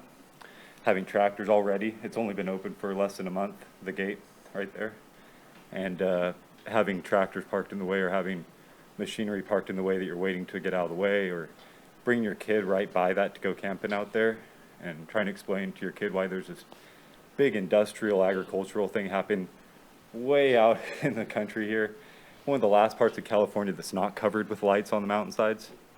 Okay, that's a value that can't be redeemed for this county once we give that away, and we're giving that away faster than we can slow it down, you know. And that's irreversible, and I really hope that you guys take into account the whole long-term foresight with all this, and not just saying, oh, well, someone, you know, honor system, someone says they're going to do good by this, when in fact they're already on the record not doing good by it. I think that's a really important thing to pay attention to. So yeah, I really hope that this does not get approved, and I really hope that maybe some of you drive out there at night on just a random night and check for yourself, you know. That's all there is to it. See what's really happening, not just what someone's telling you in a courtroom. So, thank you. All right, thank you. And welcome. And you don't have to say who you are, but it is helpful for us if you want to say your name. Yeah, I just wanted to say that this is a... You want to move the mic closer to you? I just wanted to say that this is a family business, and we wanted to have a chance to have work to operate. I mean, we might have problems or something, but we can fix them. We can try to fix all the concerns that the neighbors have, and we're not trying to, how do you say, like, to have problems with the neighbors. We want to make things right, and all the concerns that right now they have, we're willing to fix them and to give us a chance to work. That's all we need. Thank you. All right, thank you. And I don't see anyone else coming up to speak. Okay, so now we'll go back. And Director Ford, do you want to respond, or should we also let the applicant and the appellant have their 5 minutes to, if they wanted to respond to anything they heard on public comment? It is the chair's prerogative, but you did announce that you would allow the applicant and appellant to respond. I wanted to know if I should go to you before or then. So we'll go to them. Last, yeah. And so if the appellants want to speak for 5 more minutes, they certainly can, responding to what you've heard. Same for the applicant. And I would actually ask that both representatives for the applicant and appellant maybe sit in the front row, so when there's questions, you'll just be here and ready for that. So do either of you wish to speak? Nate? Did you wish to speak to anything you heard during public comment? Sure. Am I next up? There's 5 minutes. Yes, there's 5 minutes to. The opposing appellants will go first. You know, at this point, I think either one of you are fine. Is that all right with the? Okay. Yeah. We'll pick him. Very briefly, this is not a proposed 7 times expansion. We're looking at just over 4 times the proposed expansion. If you add in the approved indoor, which is not operational. It's actually a little less. Water use is conditioned exclusively on rain catchment. That is the only source of irrigation water, period, for the existing project or the proposed project. There is a domestic, registered, legal, approved diversion for domestic use only. It exists. It's there. It's not being used for irrigation water. And as to the BLM, I'm sympathetic to the concerns about public property. But if you just imagine this not being the BLM or a cannabis farm and just being two neighbors, one neighbor having an easement over the other, and the neighbor drove over your property but said, I'm sorry, I don't want to look at your fence or house or whatever. I realize in this instance it's the public driving over your land, which is a greater impact, and it's a cannabis issue, so that's in a sense a greater impact too. But you know, you wouldn't really tolerate that. Right? Like as a culture, if you have an easement over someone's property, you are allowed ingress and egress, but you can't just say, sorry, you can't use your property. That's just not fair, and that's just not how it works. And, you know, last but not least, I just want to say the light leak issue is pervasive in the area. It's, for better or worse, we haven't ramped that down yet. We are constantly hounding our clients at Rain and Zep, hey, you got to cover, you got to cover, you got to cover. And everybody's like, oh my God, Nate, if you tell me I have to cover again, I'm going to lose it. Everybody has been told that, but stuff happens. I was talking to the applicant the other day. They were on their way to the site to bring more sandbags to help hold those tarps down better.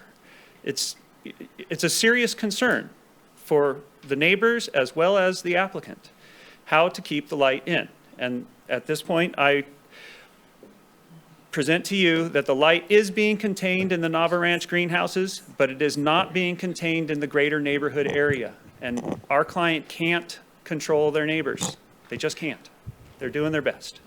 Thank you. Nate, can you stay up close? I know there's questions for you. Yes. I mean, no, go ahead and please sit in the first row. And when we get to questions, you're close by. Ready. Welcome. There's about 5 minutes if that's. Hi, thank you. Imagine it's not BLM. I don't know, this kind of fantasy thinking doesn't work out. Imagine it's going to rain 100 inches every year in Honeydew and we'll fill those ponds. Imagine there's going to be a cannabis support building sometime in the future, but we don't know where it's going or how big it is. Imagine we're going to have one employee running an acre of cannabis. None of this makes sense. It's not logical. And it's nothing you personally would invest in yourself if you heard a business plan written like this. I cannot just trust what's going to happen in the future. Apparently, they don't know where the lights are coming from, and they think I see some lights from somewhere else, or I'm taking photographs of other people's properties. This is ridiculous. It's my neighbors. I know the ridge, and I know where that greenhouse is. And just because we have huge grows on the other side of the mountain from us, in that dumping ground, please don't let that spread into the most pristine areas of the King Range. Please don't use that as an example of what we accept out there. We don't accept it, trust me. It's horrifying, and neither do the tourists, the visitors, or the longtime residents. Everyone lets their lights leak, so hey, don't point out the applicant. It happens to everyone. No, it doesn't. There's people who care, and there's people who don't care. There's people who have the right amount of employees, and there's people who don't. If you can't do it right, you shouldn't be allowed to do it, and they have proven time and time and time and time again. They don't cover their lights, and they use generators, which they finally admitted today, a 6,000 watt. Cool. The investment they made into this project, I am well aware of what it takes to launch something like this. But I have invested my entire life and my children's lives in creating a beautiful, pristine environment to hand on to my family. I got letters after a Matole Grange meeting. We had a conversation with the growers and the Grange members, and people were extremely upset. They were even afraid to speak up. I received letters that said, I'm suicidal from the greenhouses and the noise and the light next to me. I was hoping to retire in peace. It's a very serious situation. And because they have proven time and time again that they are violating the law, that they were well aware of, and that there's no excuse for bad behavior. We are well into this cannabis growing situation in Humboldt County.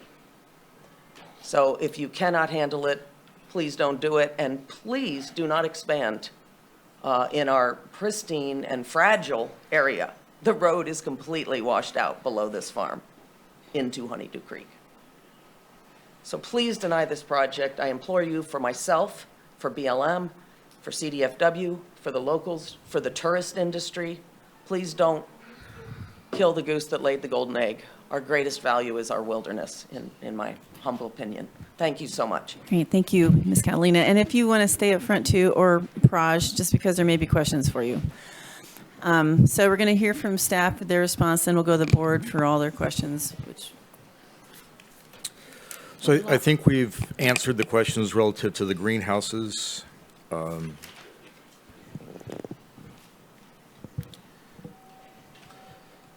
I will say that in the Planning Commission vote, they did initially vote 3-3, and that's in the board report. The way they reconciled a vote to approve an action was to reduce the size, and that was approved with a 4-2 vote. They were extremely concerned about 100 amps. That's why the condition was added to ensure that prior to any expansion that the power needs are addressed. We have evaluated the pond areas and the amount of water that's available. I think the one thing that is the big white elephant in the middle of the room here is relative to whether or not there are violations here. And the pictures that show the lights, those are not low wattage lights. I think everybody recognizes that. And so if those lights are from this site, then that is a significant violation of the dark sky standard, be a violation of the permit.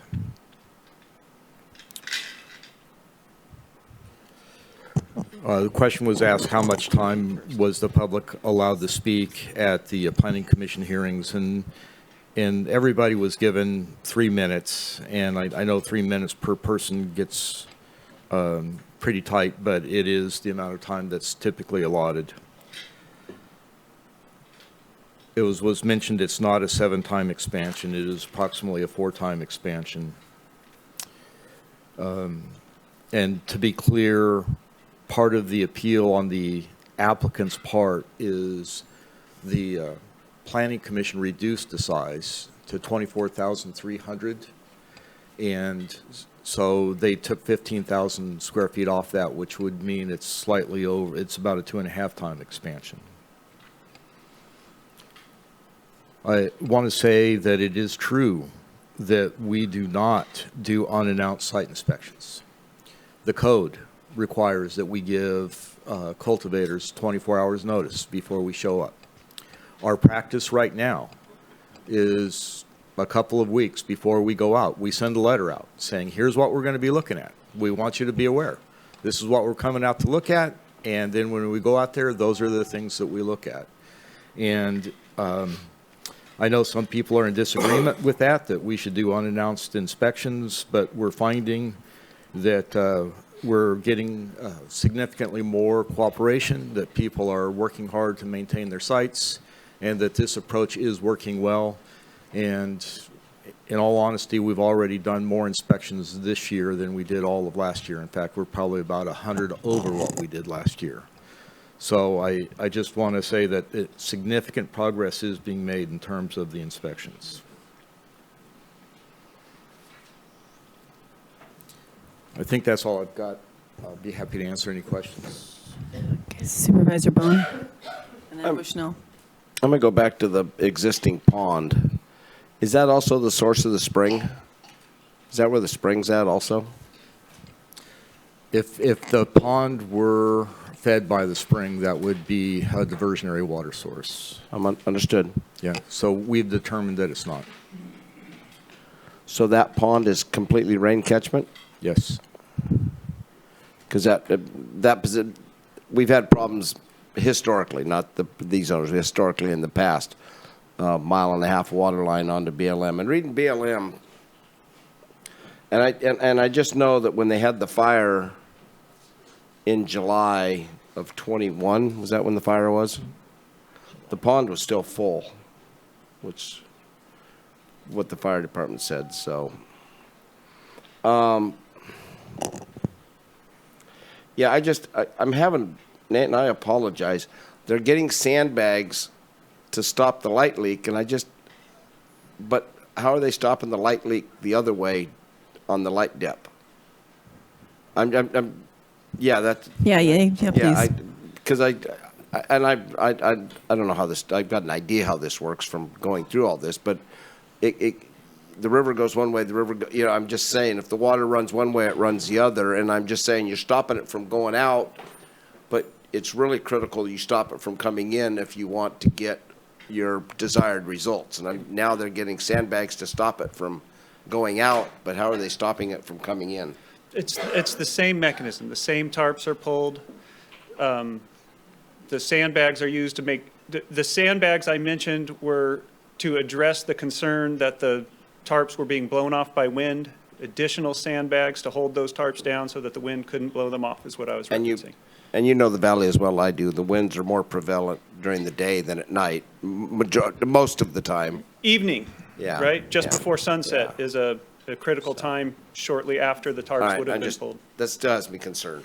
But. Absolutely. And as to the water, it's a 300,000 gallon pond, and the existing project uses approximately 100 plus. So a full pond would indicate just that we have excess water. That's all. Supervisor Bushnell and then Wilson. Through the chair, thank you. Director Ford, do we know how much cannabis is in this valley currently? I would need to look, I could get that information for you, but off the top of my head, I can't tell you exactly. Okay, if you could, that would be great. And then whether this appeal today is upheld or not, they have a current license, is that correct? Correct, yes. And so they will cultivate in the future regardless of today? Today's action does not affect their existing permit. That is exactly correct. Okay. I just want to put a caveat in there that if there are violations associated with the existing permit, that could be revoked. Understandable, but to date, have you had any violations recorded? We have not. To date, have you had any complaints on this cultivation site brought into the planning department? Prior to the Planning Commission meeting, no. Do you have any photographs that have been sent to the Planning Commission addressing light leakage? There were photos provided at the Planning Commission meeting showing Prior to that? No. About that cultivation site? No. There was no reason for the Planning and Building Department to assume there was any problems out there because nothing had been turned in, is that correct? That is correct.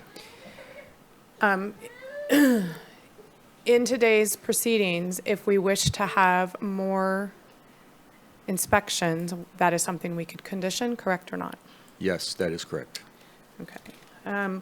Also, I see there's been a lot of discussion about water. My understanding, correct me if I'm wrong, is that the minimum amount usually is 8 gallons per square foot. Maximum is around 12 gallons per square foot. I believe they're using 11.9, which is almost a maximum. That's within a normal range. That's correct. Okay. Those are my questions. I may have more, though. Supervisor Wilson. Thank you. Through the chair. Question for, I believe, Director Ford. There was a mention of illegal water lines from the creek, and can you expand on that? It was investigated as to whether or not they were taking water out off the BLM property, and whether or not there was a water line going from the creek up to the property. The investigation, as I understand it, did not reveal that to be a sustained complaint. And I'm not that we generally know where these complaints come from, but was that just do you have any idea where, do we have any idea where that complaint That was brought up to originated? us, I believe, by BLM. But when we asked them about it, they had to identify that they investigated it but did not find it to be a violation. They did not find the water line there. Okay, let me just get this straight. BLM mentioned to our staff that they had heard that their water lines, left it at that. Staff asked BLM about that. Then BLM revealed that there had been an investigation, but they had not found water lines. Correct. Okay. This is an unusual case in that we have an appellants on both sides moving, trying to move this into and one of the things that we had asked, our planning commission about is when we're deviating from these things is basically to, report at least derive some findings. And you're saying that no findings were derived by the planning commission, and which I would say that if this board chooses to deviate from what is the permit as applied, then we would probably want to delineate what findings we may have. Correct? That's correct. Okay, that'd be pretty important. All right.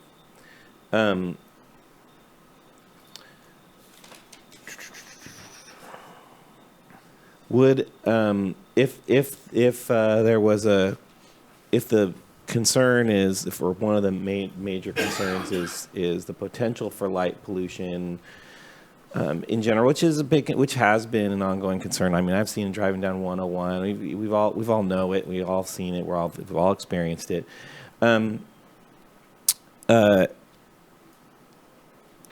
Would expansion on this property of basically of in the sun, would that, is that a potential deviation from the application, and what kind of findings would we have to make to do something like that?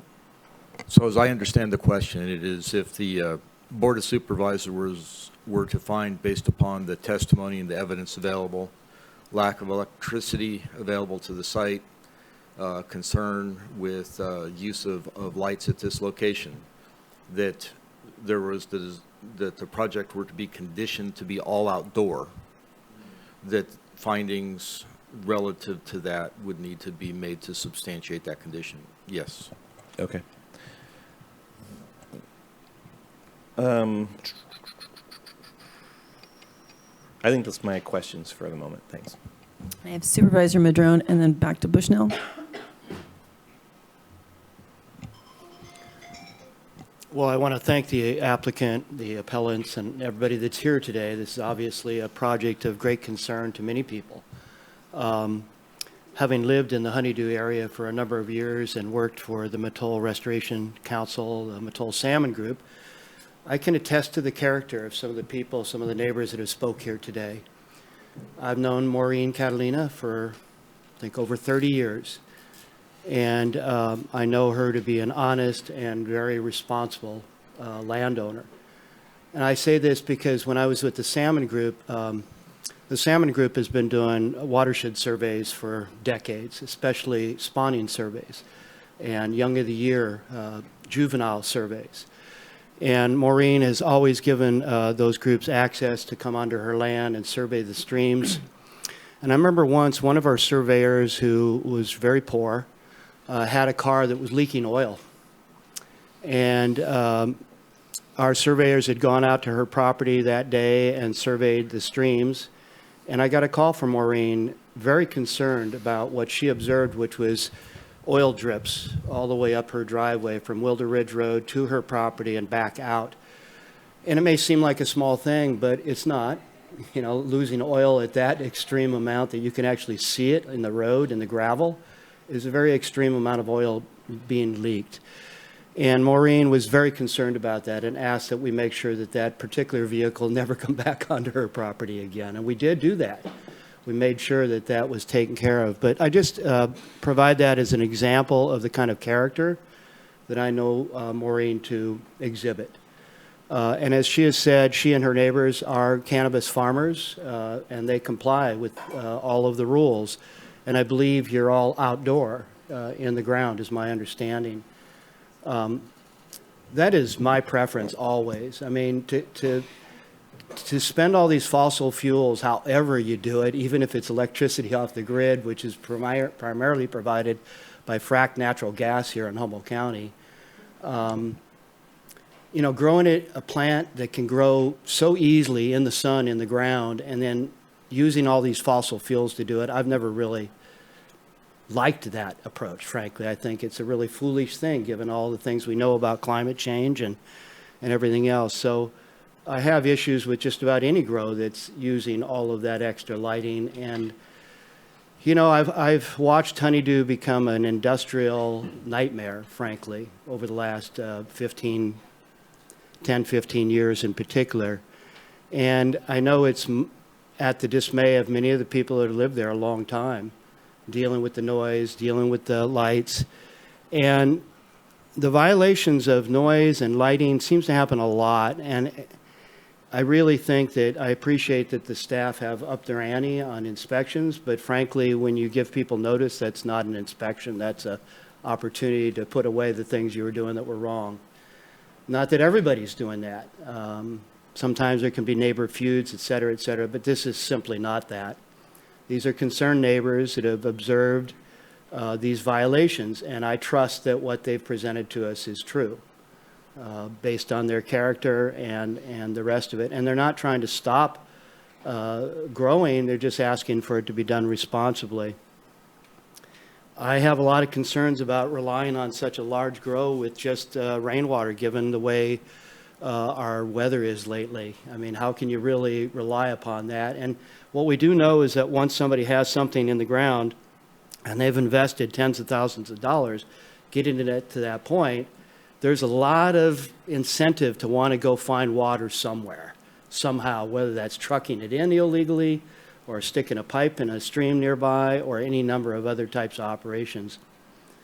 So that's very concerning, that the whole operation is dependent upon rainwater collection, which I applaud that. I think that's how all operations should be.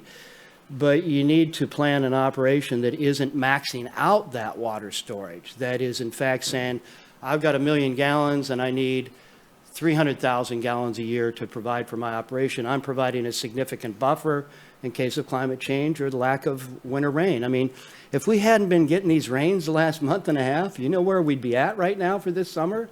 I mean, let's be real about this. This is not anything that's dependable anymore in terms of rainwater, although it is the right way to do it.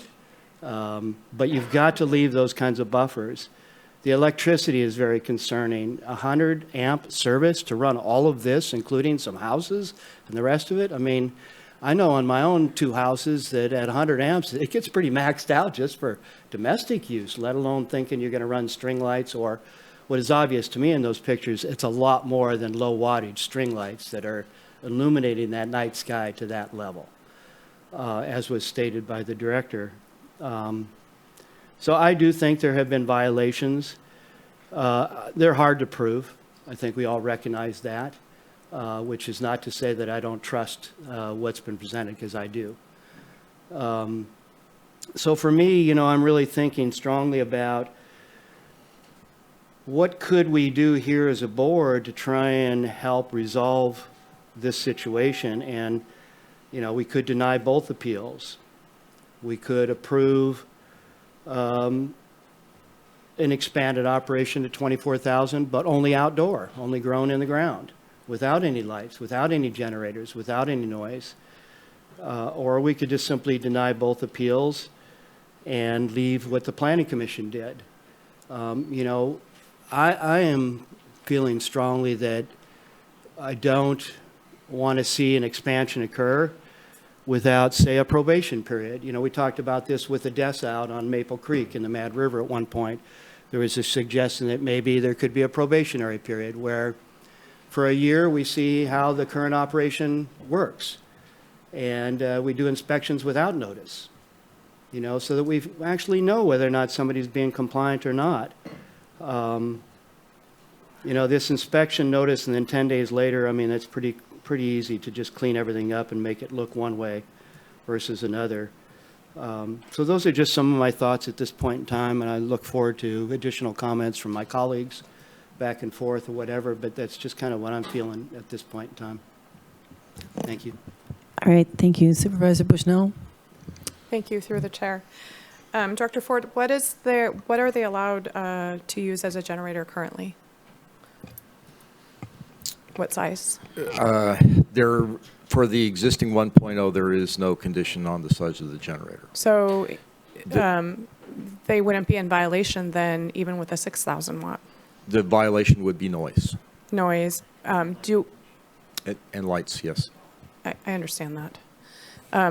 Has there been a noise thing done, calculations? There was, but as reported in the staff report, it was on a pretty loud, windy day.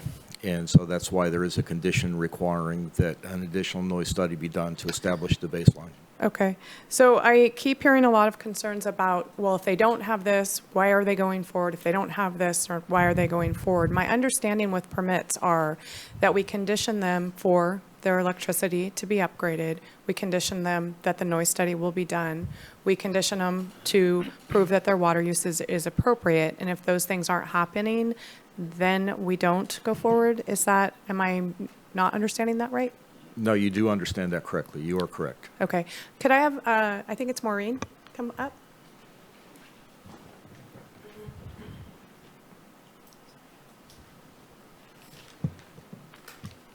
Hi. It's nice to meet you here. Thank you. I'm wondering, as a neighbor, it looks like you're the direct neighbor, if there is a process that would work for you, such as a phased-in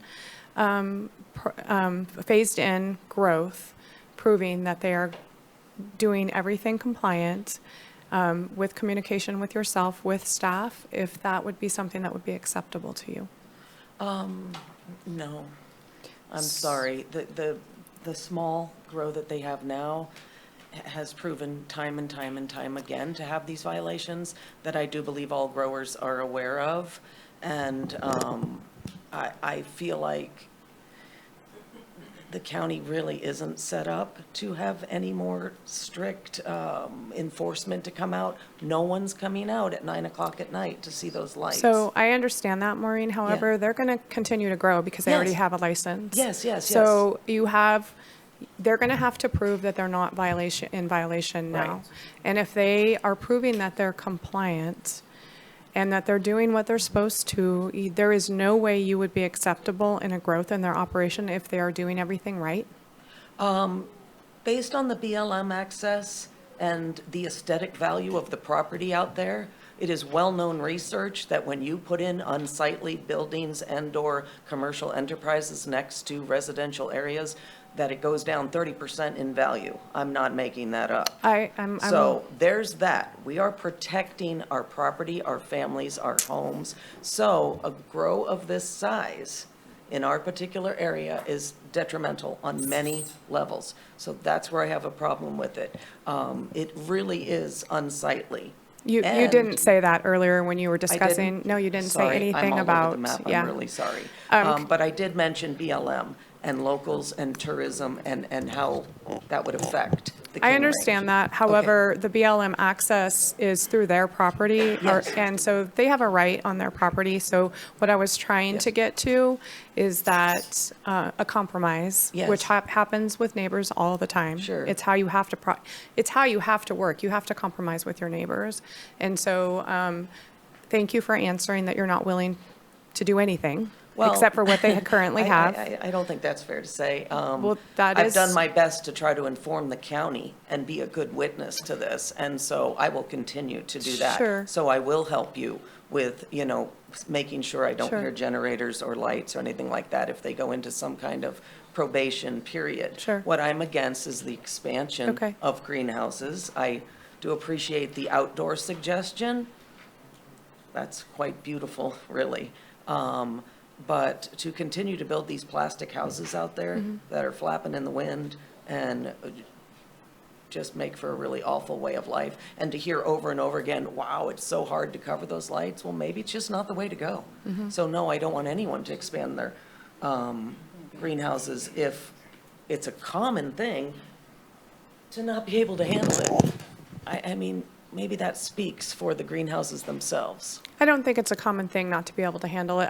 Well, that's what was said here by the board. That's their opinion. That's Yes. not everyone's opinion. Okay. And I've seen successful successful greenhouses Me too. covered. So you're currently an outdoor cultivator? Yeah. Okay. Thanks so much. Thank you. All right, I have Supervisor Bohn, then Supervisor Wilson. Yeah. Well, I think the big thing here is there will be no expansion whatsoever until they can get more power. And so if everything I hear on a daily basis, that is not going to be happening anytime soon. So I like the idea of the outdoor, but outdoor tends to, the water usage is still going to be there that we had the concerns of. Compromise is compromise. They are cultivating now. They bought a piece of property with a cultivation on it. That can't be denied. If anything, the greenhouse issue is an issue. It just seems like it's willy-nilly that, well, they can't get it in, they can't get it. It just, we see a lot of successful greenhouses. The BLM letter here, it was mentioned BLM didn't show up. They don't show up a lot of times, but they wrote a pretty damning letter. I mean, right off the get-go, they're worried about water. They mentioned the Bear Trap Creek and the draft off that. They worry about the spraying and the ponds. They're pretty adamant that they're opposed to it, the greenhouse part of it and things like that. I've known Gary and LaDonna for years. I've known Maureen for years. Everything Steve said is accurate. And the problem being is these gates are 20 feet apart from each other, 30 feet apart. I mean, the access to Hagas and the access to them, I mean, they're right there. I got 11 houses on my street, and I know every neighbor. I knock on their doors. I've got 2 new neighbors I don't know very well, I'll be very honest. But my other ones, I can name the kids, grandkids, birthdays, everything else. And when you live remotely, your lifeline is your neighbor. And somebody should have been knocking on doors, and they may have been able to work this out before we got here. And I understand what Supervisor Bushnell is the compromise. We always want everybody to feel good. But I don't know if we can, with any expansion, I don't feel right with any expansion right now. They've got an operation that we can oversee. I guess I'm a little in violation here because I know Maureen and Gary and other neighbors have said that there's been light leaks. And I know we drive by a whole bunch of greenhouses getting to this point. I know very well where the gate is. I know where the fork in the road is. I can tell you we drive by coming down the hill. I understand, and they've all been scolded about light leaks, and hopefully they're all going to get better. Some of those operators, they have been, just like it was mentioned, they've been in the valley for a long time too. I'm just having a hard time coming into anything with this BLM letter for any expansion. And let's let them go. And the other thing is, I think we can come back and look at this in 2 years because you're not going to get power for 2, 3, 4 years talking to PG&E or longer. And I think we'll have an attractive nuisance up there if we let them go forward and build and then say we'll wait for PG&E. So it's kind of where I'm leaning. All right, so I'm going to ask a question, and then we'll go to Supervisors Wilson and Bushnell. Said Director Ford, one of the things I wanted to ask, I think we heard from the applicant about it being code compliant. This is a special permit process, correct? So we have the ability to put those different parameters on it if we wish. Yeah, this is absolutely a discretionary project, so you can condition it. As Supervisor Wilson mentioned, the important thing to do is just to articulate why those changes are being made. Yeah, thank you. So I have Supervisor Wilson, Bushnell, then Madrone. Thank you. So I'm going to get into a bit of the comment section of. I want to comment on a couple things here. One, I get uncomfortable when we start talking about moralizing these situations, and we hear this about the proximity of children that might see this, and I just have to say we got to stop talking that way about cannabis. These are family farms, a lot of them, and these are families, and so we have to just that language. I just have to say we have to really take a look at when we talk that way. How do I explain to the children as we drive by? That is just we got to really that's honest discussion. We have to say it, and there are children in this room, so we got to be good. We got to be better and more understanding about that, and figure out a better way to speak to one another with relationship to this. I mean, we've had this discussion with relationship to proximity to bus stops. And I just have to say, it's like, really, like, if you have a kid on your farm, they're supposed to walk farther to the bus stop because we've moralized it in that way. And I just wanted to speak to that a little bit, and I'm hoping that we have less and less of that as we move forward. I also want to talk a little bit about my experiences in not this valley, but in Petrolia more than this one, with relationship to complaints around light, and I want to say that it is an issue that we need to get a better handle on. We need to do our part better, and everybody needs to do better. But I want to say, like, oftentimes I have had people say, "Hey, I've got a complaint about light," and but I don't want anyone to know that I'm making that complaint because I'm afraid of the person whose light it's where it's coming from. I'm afraid of that landowner. I'm afraid of the social status of that person, or I'm afraid of them particularly. And I want to speak to that a little bit in this context, because no one's afraid in this moment, and I'm just going to let that lie there, and I want us to think about that a little bit in terms of who we're making complaints to and about, and the hierarchy of that in these spaces, because it's real, and I want us to think about that a little bit. That being said, also I want to also point out that.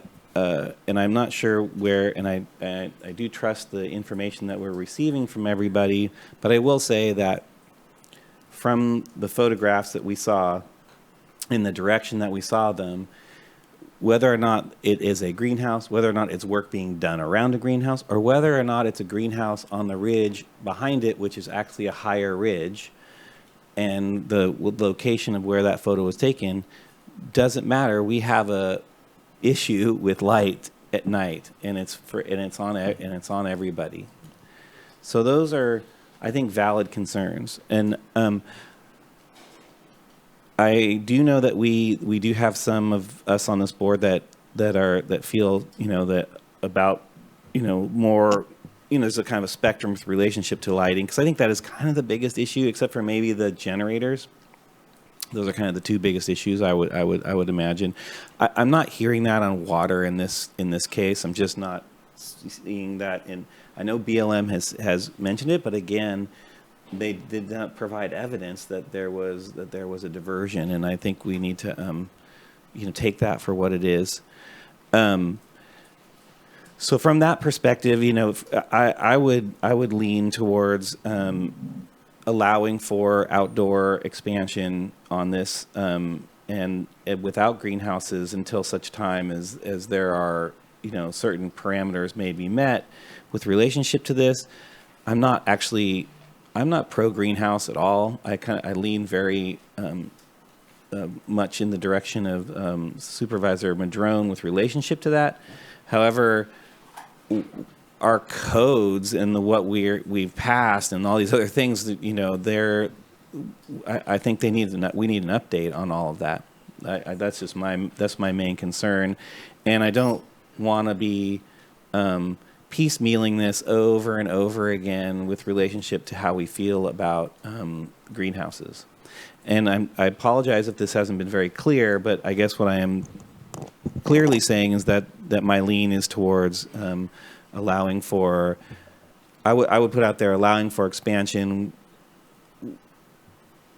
without greenhouses, at least for the time being, at least until there's some, until other issues are dealt with. And then I would ask that we could ask for an enhanced, some kind of inspection protocol associated with this piece of property. But again, I am concerned about our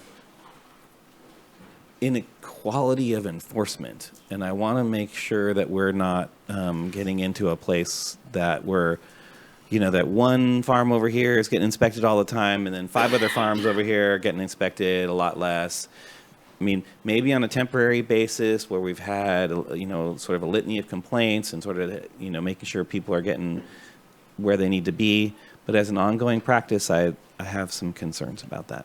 All right, thank you. So before I go to the next supervisors, we have Supervisor Bohn was not, okay, well, no, I'm not going to. I'm just saying, I'm hearing leaning towards no expansion. We've heard Supervisor Wilson leaning towards allowing outdoor expansion, but not in the greenhouses. No, okay. Right. So I'm just trying to get things out on the table so we can try to start piecing things together or not. Supervisor Bushnell and then Madrone. Thank you through the chair. Director Ford, is there currently any 100% outdoor on this cultivation site without greenhouse structures? No. Nate, is there, so currently they're going to continue forward with the greenhouses that are already there? Correct. And the indoor, if they get the power, correct? Or the indoor, they have it? The indoor is going to remain dormant unless and until there is a It's power upgrade. but they already have that permit, correct? They have an existing power drop that is inadequate to support the Okay. indoor, and therefore the indoor is not operational. Correct. But if they are able to upgrade, then they will cultivate that indoor? Correct. Okay. So do you know if your clients, so regardless, 4 greenhouses are staying plus the one. Do you know if your clients are amenable to an outdoor expansion? In today's market, I just don't know why anybody would go there, but. They would be open to hearing the board's suggestions, obviously, and would appreciate any approval. But the proposal is as it is. It includes greenhouses. That's whatever your position is on greenhouses, that is the more marketable path forward, and they would prefer to have the ability to remain viable in the marketplace. It's difficult right now. So could you maybe step outside while I ask Director Ford another couple questions and talk to your client and see if they would like to do outdoor cultivation? Yeah. Thank you. You're welcome. My next question would be for. Would you actually want to take a short break so they can? Well, I want to ask one more question. Okay, though, sure. So I can make a decision here. Director Ford, is there a possibility that if we don't do anything today, given that the concerns with the neighbors, they have real concerns, would it be possible to put this off and let them grow this season, meaning this year, and revisit this in the fall if there are no proving that they can cultivate with the current greenhouses that are there without any violations, any neighbor complaints, that they are making a good effort to recognize their neighbors? Is that something that can happen? It could happen, but it needs to be done with a little bit of nuance because an applicant is due an action. And so things can't just be put off indefinitely. If the applicant is okay with it, that if the applicant agrees that they currently continue forward this year with what is existing there, make a good effort to understand their neighbors, to do what's compliant with it, and can prove that by the fall. And if they're okay with it, is there a way to revisit this with the neighbors coming back and confirming that they've done a 180 and are completely compliant or doing a good job, that we could revisit this? Yes. Thank you. Sounds like expansion later. Yep.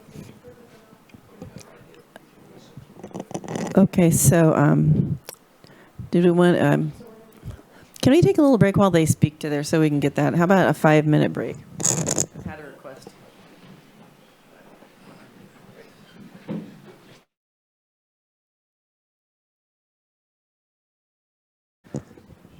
Oh, wait.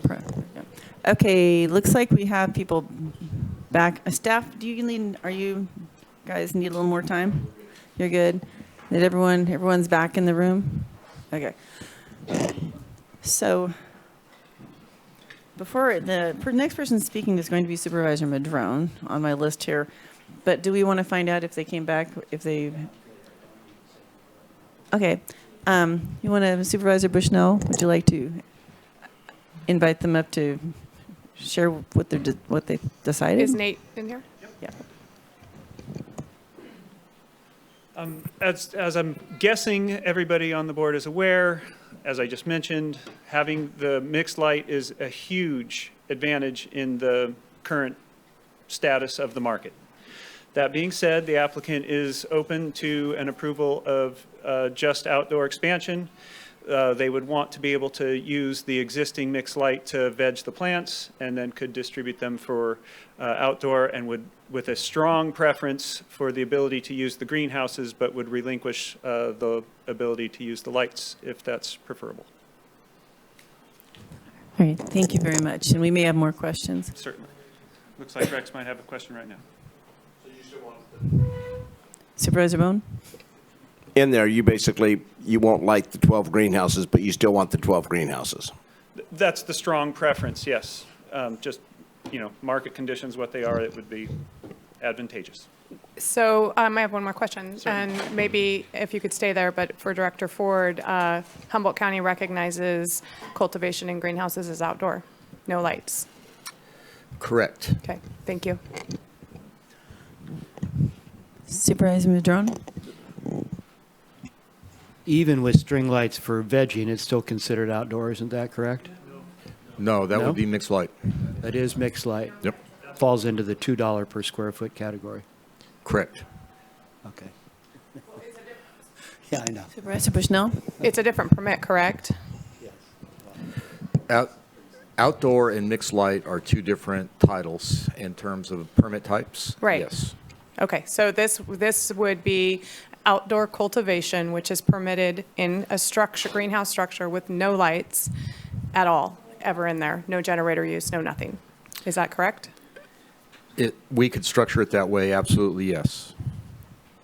Well, okay, so but outdoor is considered that, right? Yes. Yes, okay, thank you. All right, thank you.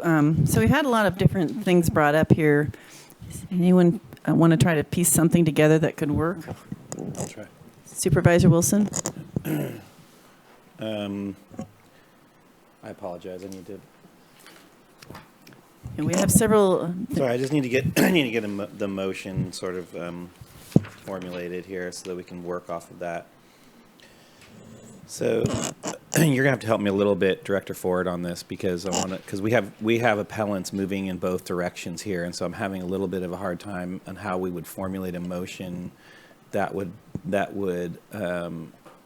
address both of those situations in this regard. So will we just be making a motion to approve the permit with modifications and then deny both appeals? Sorry, let me turn on the mic. I think it would be very similar to the primary recommendation. You would adopt the resolution to adopt the initial study, to make the findings required to deny the appeal and approve the conditional use permit.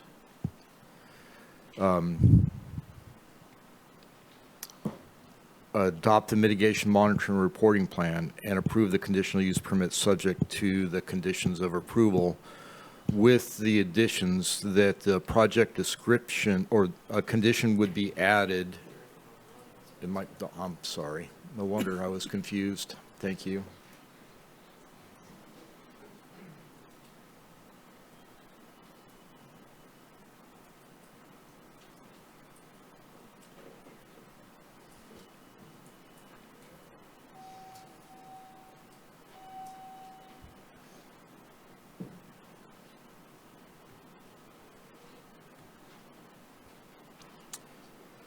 So, sorry about the confusion on that. So it would be to consider the addendum to the EIR for the CCLUO, find that the project complies with the general plan and zoning ordinance, deny the opposing appeal submitted by the neighbors, and then approve the proposing appeal subject to new conditions, and that would be a new condition to require that all expanded area be is not mixed light but is outdoor. Okay, I hear what you're saying, and I'll make that motion, but I want to open this to the board because well, I'll just make that motion for the sake of this discussion. And you have a second for the sake of discussion? Not without a question.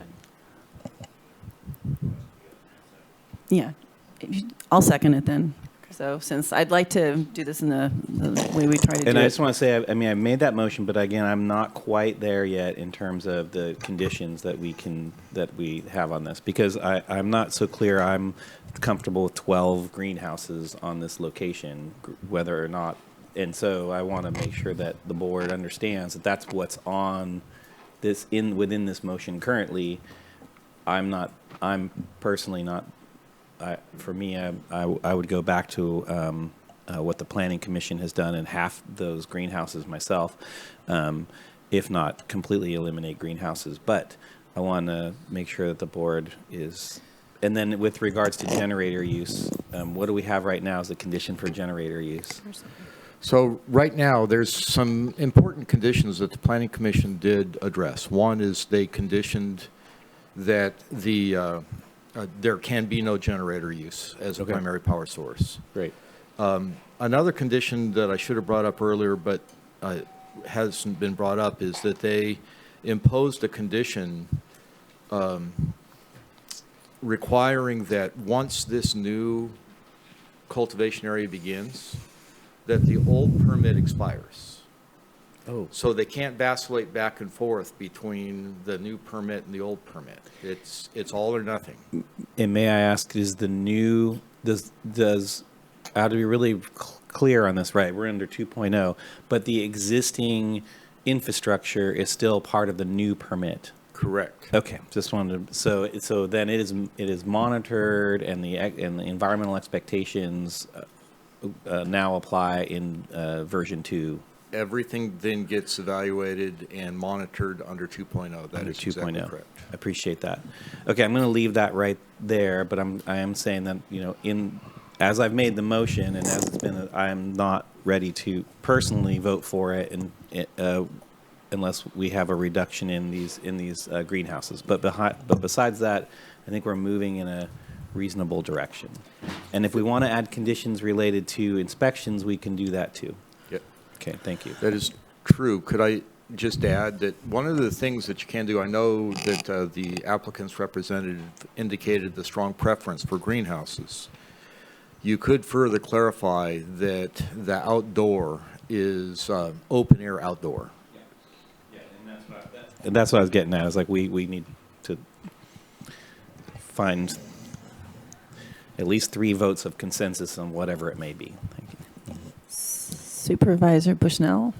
Thank you, through the chair. So I would like to, I think, amend that motion or add to it for the neighbors that there is some kind of more inspections done for, say, 1 year, not to continue forward continually, just to make sure. And then possibly, if we're not going to get consensus on the board, that maybe we allow like 7 greenhouses and the rest out, open air outdoor. Or somewhere around there, if we could get, closer with the board vote. Supervisor Madrone, did you have your hand up? Or Wilson, sorry. I saw him. Just through the chair, just clarifying with the, I would want Director Ford to give us a little bit of language with relationship to enhanced inspections, what that might look like. Yeah, that's why I did that. So through the chair, Yes, if I could, what I'm hearing the board's preference for is enhanced inspections for a limited period of time, maybe the first year or two. And that could be inspections at the beginning of the cultivation season, midpoint in the cultivation season, and at the end of the cultivation season. And then the real question is whether or not we move to unannounced inspections. And I know that runs in the face of the ordinance, but that has been done in limited cases. So, Yes. Can I? Yes, I said yes. For myself, unannounced inspections, while I get it, but maybe just 24-hour notice. Can't do a lot in 24 hours, but we've been giving them weeks. And so maybe what the ordinance says is 24 hours. Is that correct? Correct. So maybe just that 24 hours, and then make sure that we follow through with that and show up within that 24 hours? Supervisor Madrone? Yeah, this is tricky with 2 appeals, and exactly how to word it and how to arrange things. I mean, for me, the simplest thing is to deny both appeals, as I said earlier, and simply say what conditions might we approve the project under, because I don't think it fits under either of the appeals, frankly. One appeal is to deny any expansion, even including what the Planning Commission offered up, even with conditions, and the other appeal is to not agree with the Planning Commission's decision and go back to the original application of the full 40-some thousand square feet. So I'm just going to say what I would support, just to make it easy rather than all this kind of rigmarole. And what I would support is a probation period, as was mentioned, with inspections. I wouldn't give any notice just because I think there have been violations. And so I think it's appropriate just to do inspections to make sure things are compliant with the existing light use. I like the condition of no generator use, and the condition that once a new permit is granted, the old permit goes away. And I would even support expansion, but no more greenhouses. I don't support adding any more greenhouses, because I think what we're doing is slowly converting Honeydew Creek Valley into the same industrial nightmare that we did to Honeydew. And I don't support that. I don't think the community supports it. So I'm not supportive of any more greenhouses. There's already 4 there. But I would be supportive of an expansion of outdoor for up to 24,000 square feet or so, as was recommended by the Planning Commission. And I do recognize that the market currently values indoor perfect little buds over the outdoor big colas and everything else that happen with outdoor plants.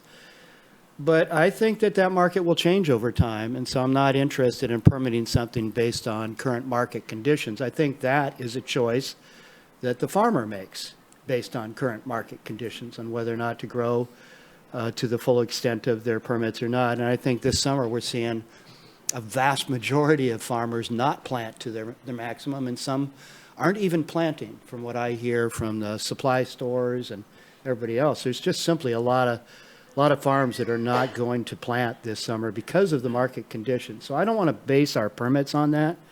Anyway, those are the things I could support. I could support expanding to 24,000 square feet if it's all outdoor expansion. And when I say outdoor, I mean not in greenhouses. So anyway, I think I've made myself clear. So I'd ask Director Ford, that kind of that would fit within, you're saying it'd be like item 3, deny both of the, no? Oh, are you shaking your head no, or? Well, but that's the planning commission did the half the cultivation, correct? I'm just trying to, yeah, Director Ford, and then I have Supervisors Bohn, then Bushnell. Yeah, I suppose it's theoretically possible to deny both appeals, but because this is de novo, and then take a separate action on the permit. Well, you had it in the list of alternatives, so. Yeah. We do.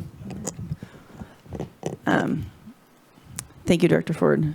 Supervisor Bohn? You know what?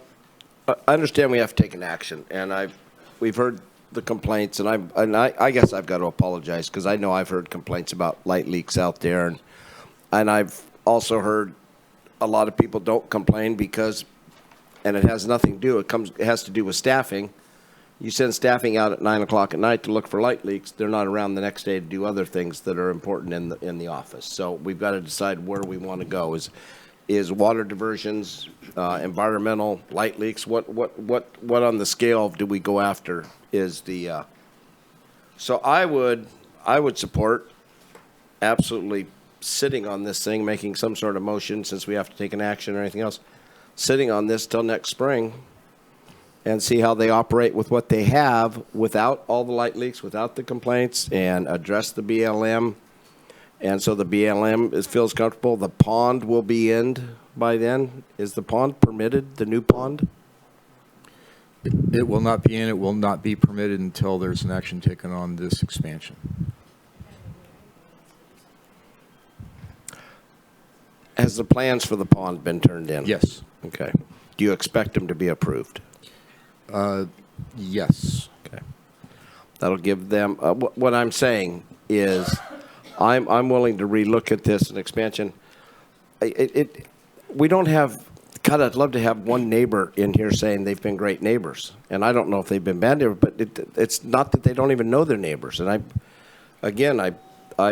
we have a lot of that in Honeydew Valley where some people complain, some people don't complain. Some of the, trust me, I've been in the middle of it for the whole time. So, yeah, I'd love to see a year of good actions before I went out on the whim of saying, well, everything will be fine. We're going to do better now. So, and I think we're going to wait a year because I don't see these guys.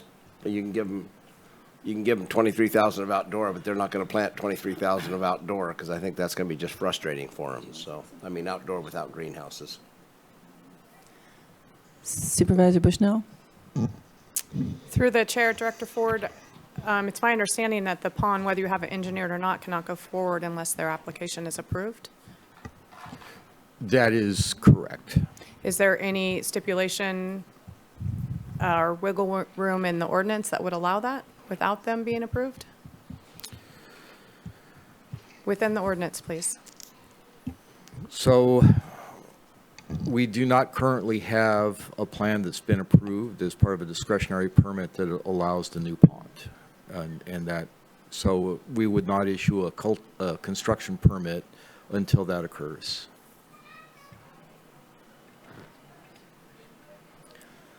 So what about, We don't have an approved permit. Continue.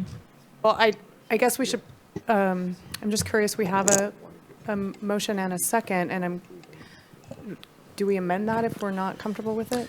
We can either amend it or I can pull the motion, and because I definitely lean towards Supervisor Madrone's lean on this, although personally I'm fine with expanding it beyond the 24,000 square feet for all outdoor, but that's just me.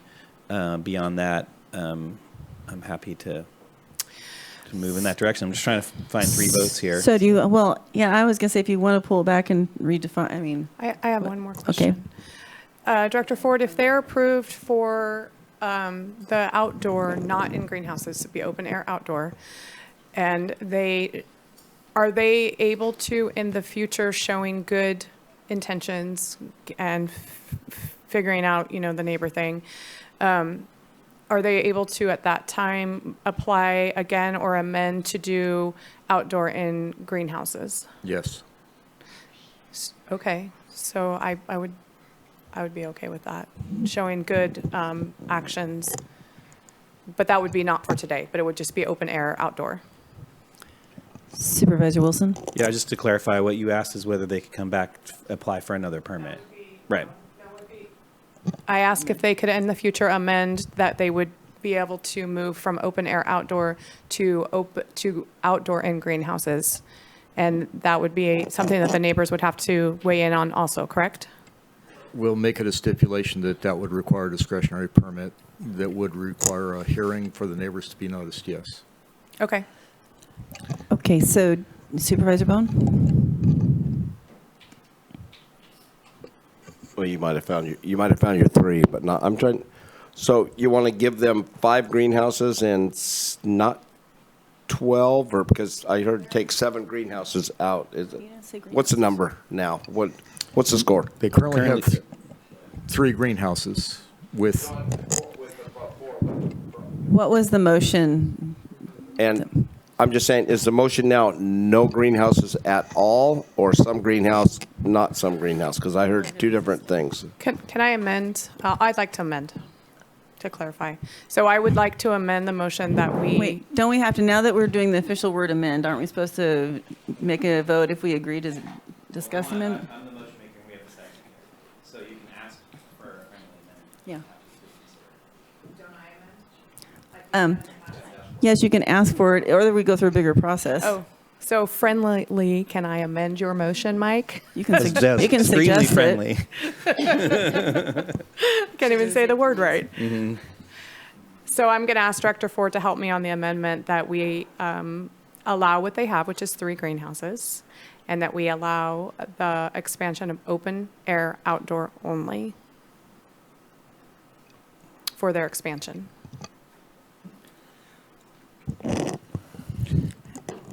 So I'll go with the motioner. For this, the seconder, though, I'm actually more leaning towards the smaller amount that just to start. Okay, so is that okay? Supervisor Wilson. Okay. Well, if that's the case, then we should just go there, because that's the only way we're going to count to 3. So, Director Ford, there are 2 methods to get to the same place, it seems to me. One is the way the motion is constructed currently, or there is the alternative, which was suggested by Supervisor Madrone, which really gets us, I think, almost to the same place, which is, so can you summarize, before I figure out where we go from here, can you summarize just which direction you think would be cleaner from this perspective? But I think you're getting where we're at, right? Yes. Okay. I do. Okay. So I would identify that the motion would be to adopt. Your mic. Thank you.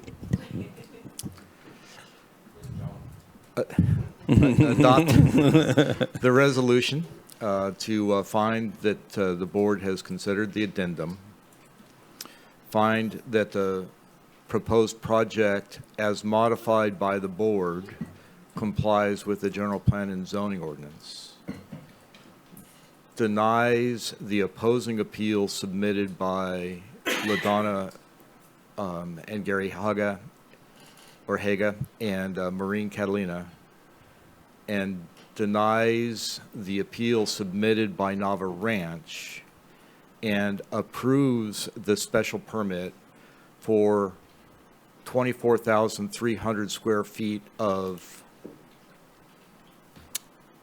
open-air outdoor cannabis cultivation, and 25,000 square feet of indoor, which hasn't been addressed. I know that's got to be addressed, but that's there. Subject to the recommended conditions of approval. I would then also identify that you would want to go into the findings, specifically finding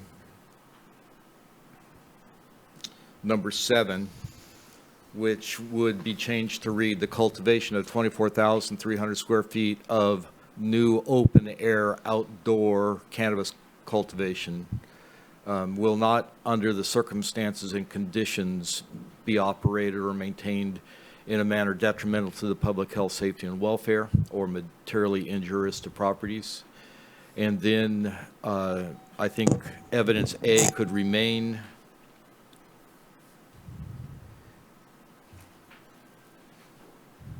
I think all of those evidences could remain. I would add a new evidence E that identifies that given the lack of certainty relative to the ability of the existing PG&E facilities to support the site, it is necessary to require this to be open air outdoor. And can we add also as a finding I want to look for some language here that does reference the concern related to the continued and cumulative impacts of light escape from cannabis operations. And is that too much to do in this case? No, I think that would be a new F that would Okay. identify that open air outdoor cultivation is found necessary in this location due to past practices which have allowed violations of the night sky standards. And so therefore, the board finds it necessary to require open air outdoor. Okay. This provision may be modified in the future, subject to the applicant demonstrating their ability to operate in compliance with conditions of approval or conditions of this permit. Okay. I think- And then were there findings, and you're gonna have to remind me, findings with relationship to the generator issue from the Planning Commission? I don't think we modified that, and it would be good to add a new finding G that Okay. would identify that the use of generators produces excessive noise within the valley, and this is detrimental to the public health and safety and welfare, so therefore it is the finding of the board to remove the ability to use a generator. Okay. Thank you. I think that helps with relationship to the findings that were That's the missing. findings and then conditions. Mm-hmm. The board, I believe, wanted to add a new condition, which would be condition number 21, A21, which would read that the applicant agrees to 3 inspections for each of the next 2 cultivation seasons, 2 full cultivation seasons, one at the beginning of the season, in the middle, and at the end of the cultivation season, to be done with 24-hour notice. Okay. Supervisor Madrone, is that sounding pretty close to where you're at? And then Supervisor Bushnell had a comment. My comment was addressed. Thank you. Yes, except for the part where it sounded like we're still approving the full amount up to 40-some thousand square No. feet. 24,000. Well, but then he talked about the other indoor or mixed light as Yep. part of that. So that's The included mixed or light not? was the 2,500 square feet, and I don't know if you want to strike that, Okay. or that's indoor. Yeah, you did. Did I say 25,000? Yes. I think that threw us all for, that's what. Thank you, Supervisor Bohn. That's exactly what it was. Make sure the motion does not say that, right? Right. So basically, we're approving the expansion up to the 24,000.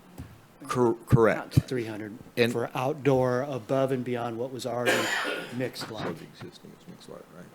So we're So we're allowing the current mixed light and that has to be inspected with 24-hour notice 3 times for the next 2 years.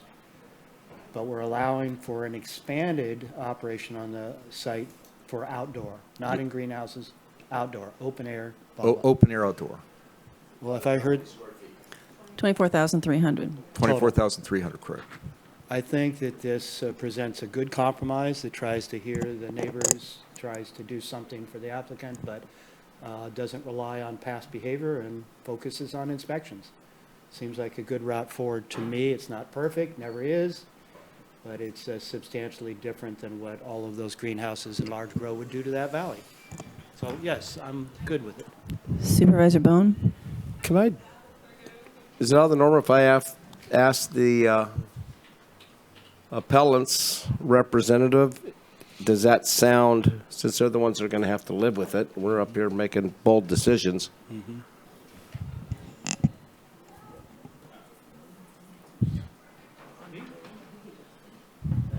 I think you're asking me. Yeah, Yeah. I am. Nate had his shot.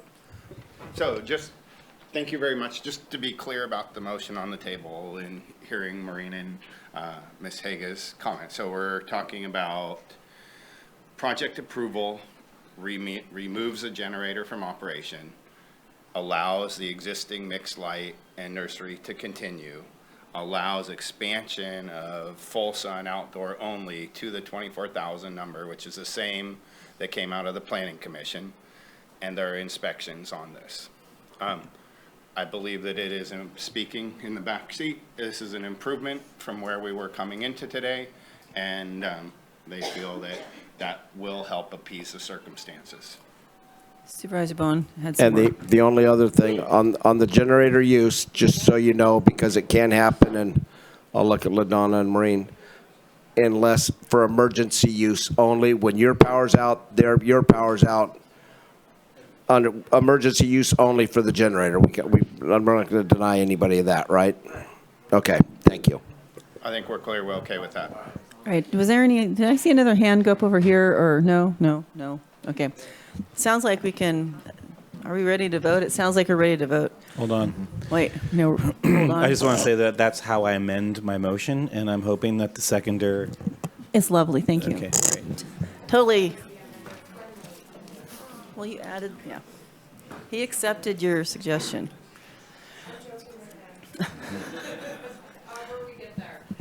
All right, well, we do have, the vote tab is up.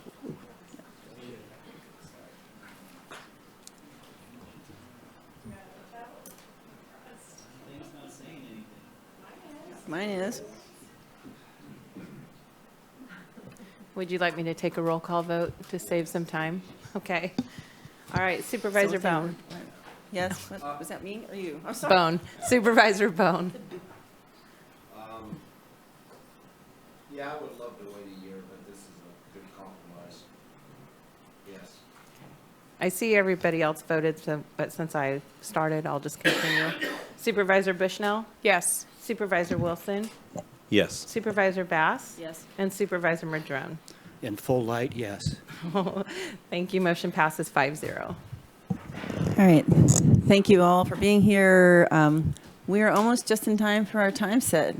Do we have an idea of when we should ask the planning building to come back? I just rolled my eyes at that question, sorry. I could hear them, actually. I want to say an hour and a half, but I've been woefully inadequate at estimating closed session. Well, we have 1:30. No, we don't. It's not Tuesday. It's a special meeting, so there's no public comment. It's in the room. It's a working lunch. We've ordered you Sammy's, so it's all available. So do we want to come back in? Do you want to just say 2 to be safe? So, because we've got folks waiting on us. And we can get a hold of Director Ford and the team probably. Yeah. I guess we can. It's fine with me. Yep, 2 works for us. And do you have to read in closed session? We need to read in closed session. Yeah. I was going to say, I saw Supervisor Wilson leaving before us. So at this time, I'd like to go to Interim County Counsel Miles to brief us on closed session. Thank you, Chair Bass. It is the intention of the board to meet in closed session pursuant to Government Code Section 54956.9D1 in order to discuss existing litigation in the cases of People of the State of California et al. Versus Karen Paz Dominguez et al., Humboldt County Superior Court case number CV 2200584, and White Circle Commerce LLC et al. Versus County of Humboldt, Humboldt County Superior Court case numbers CV 200513 and CV 200623. It is also the intention of the board to meet in closed session pursuant to California Government Code Section 54956.9 D2 and E3 in order to discuss exposure to litigation in one potential case regarding the Eureka City Council's authorization to initiate litigation against the County of Humboldt and Auditor Controller Karen Paz Dominguez. Finally, it is the intention of the board to meet in closed session pursuant to California Government Code Sections 54954.5 and 54957 in order to consider public employee appointment for the position of the Director of Planning and Building. All right, thank you. We have no one on the phone to speak on these items. And is there anyone in the public who would like to comment on the closed session item? All right, seeing none, we're adjourned to closed session and we'll be back at 2 o'clock.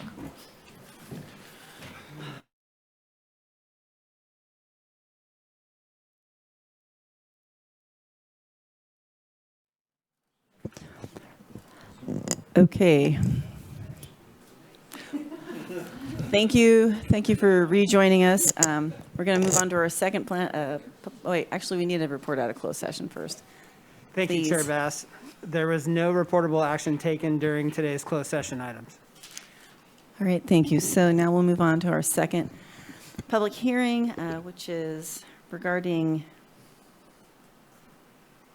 me get this the right one here. Sorry, I got too many papers. Number 2. Is that the Blacksburg? Okay, sorry. Things are numbered wrong here. I mean, my numbering was wrong, not your guys's. All right, so this is regarding the Blacksburg Family Farm action that was taken at the Planning Commission. And at this point, I think I'll turn this over. Actually, before I go to you guys, opening a public hearing, and I do want to ask all the supervisors if they have any communications, information, or ex parte they'd like to share, and I'll start with Supervisor Bushnell. Thank you. Through the chair, I would like to disclose that the easterly portion of my husband's property borders this parcel. There is no gain monetarily or loss monetarily from this application. Also, I received communications from Roby in an email form that I did not respond to as of yet. All right, thank you. Any supervisors have any ex parte to add? Got the same email, no response. Okay. Same here. I think we all did. All right. Then with that, I think how we're going to do this is we're going to go to staff for a staff report. Then we'll give the appellant an opportunity to speak and the applicant an opportunity to speak. Like to keep that under 15 to 20 minutes if possible for each. Then we'll go to the public, and the appellant and applicant will also have a brief 5-minute period to respond to anything they hear during public comment. And then we'll go to the staff, and then they'll come back to the board. So at this time, I'd like to turn this over to Director Ford. Thank you, Chair Bass. Good afternoon. John Ford, Cliff Johnson, and Des Johnston with the Planning and Building Department to present the appeal of the Planning Commission's action to approve the Blacksburg Family Farm. This is more of a traditional appeal. It has an applicant and a single appellant, and it is for 6.39 acres of outdoor cultivation, a little over 16,000 of that being existing. Mr. Johnston will now give the overview of the project. Thank you, Director Ford. Good afternoon, supervisors. Does that go up on the screen? It should go up on the screen, sir. There it is. Thank you. So the appeal is of the Planning Commission's approval of the Blacksburg Family Farm conditional use permit.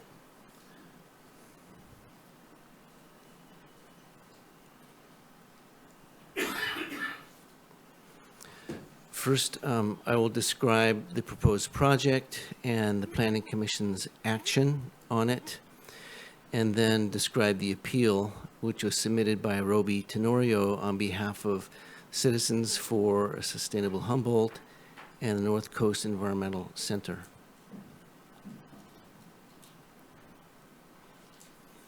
The project is located in the southeast area of the county where the yellow pin is in the Blocksburg area. This is the subject parcel, a little over 1,200 acres on the east side of Alder Point Road. And this is the site plan.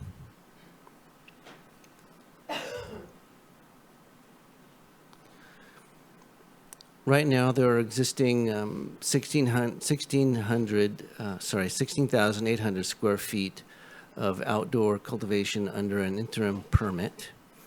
And the proposed CUP would approve that, as well as 6 acres of cultivation for a total of 6.39 acres of cannabis on the 1,200 acre parcel. 3 acres of that 6 acres would be full-term outdoor, and 3 acres would be light deprivation. And also there would be a 7,200 square foot multi-use processing building.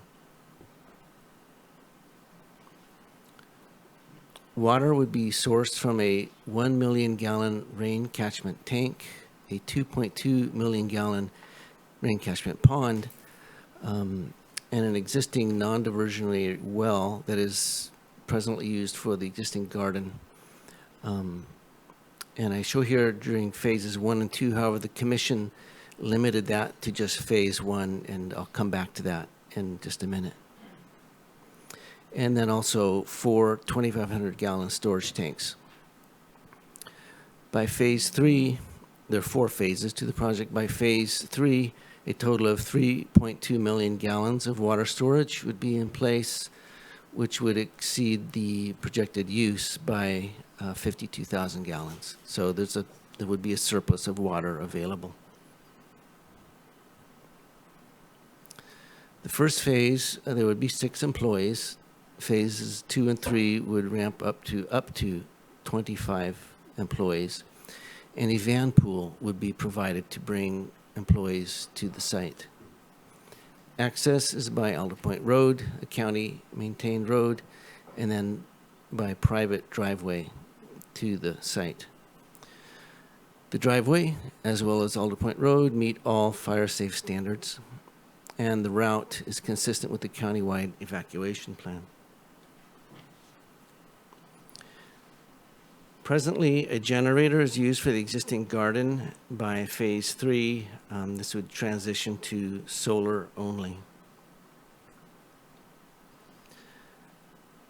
A range of constraints studies were prepared both before and during preparation of the CEQA ISMND and incorporated into the CEQA ISMND for cultural resources, biological resources, botanical, wetlands, soils, geological, and groundwater studies.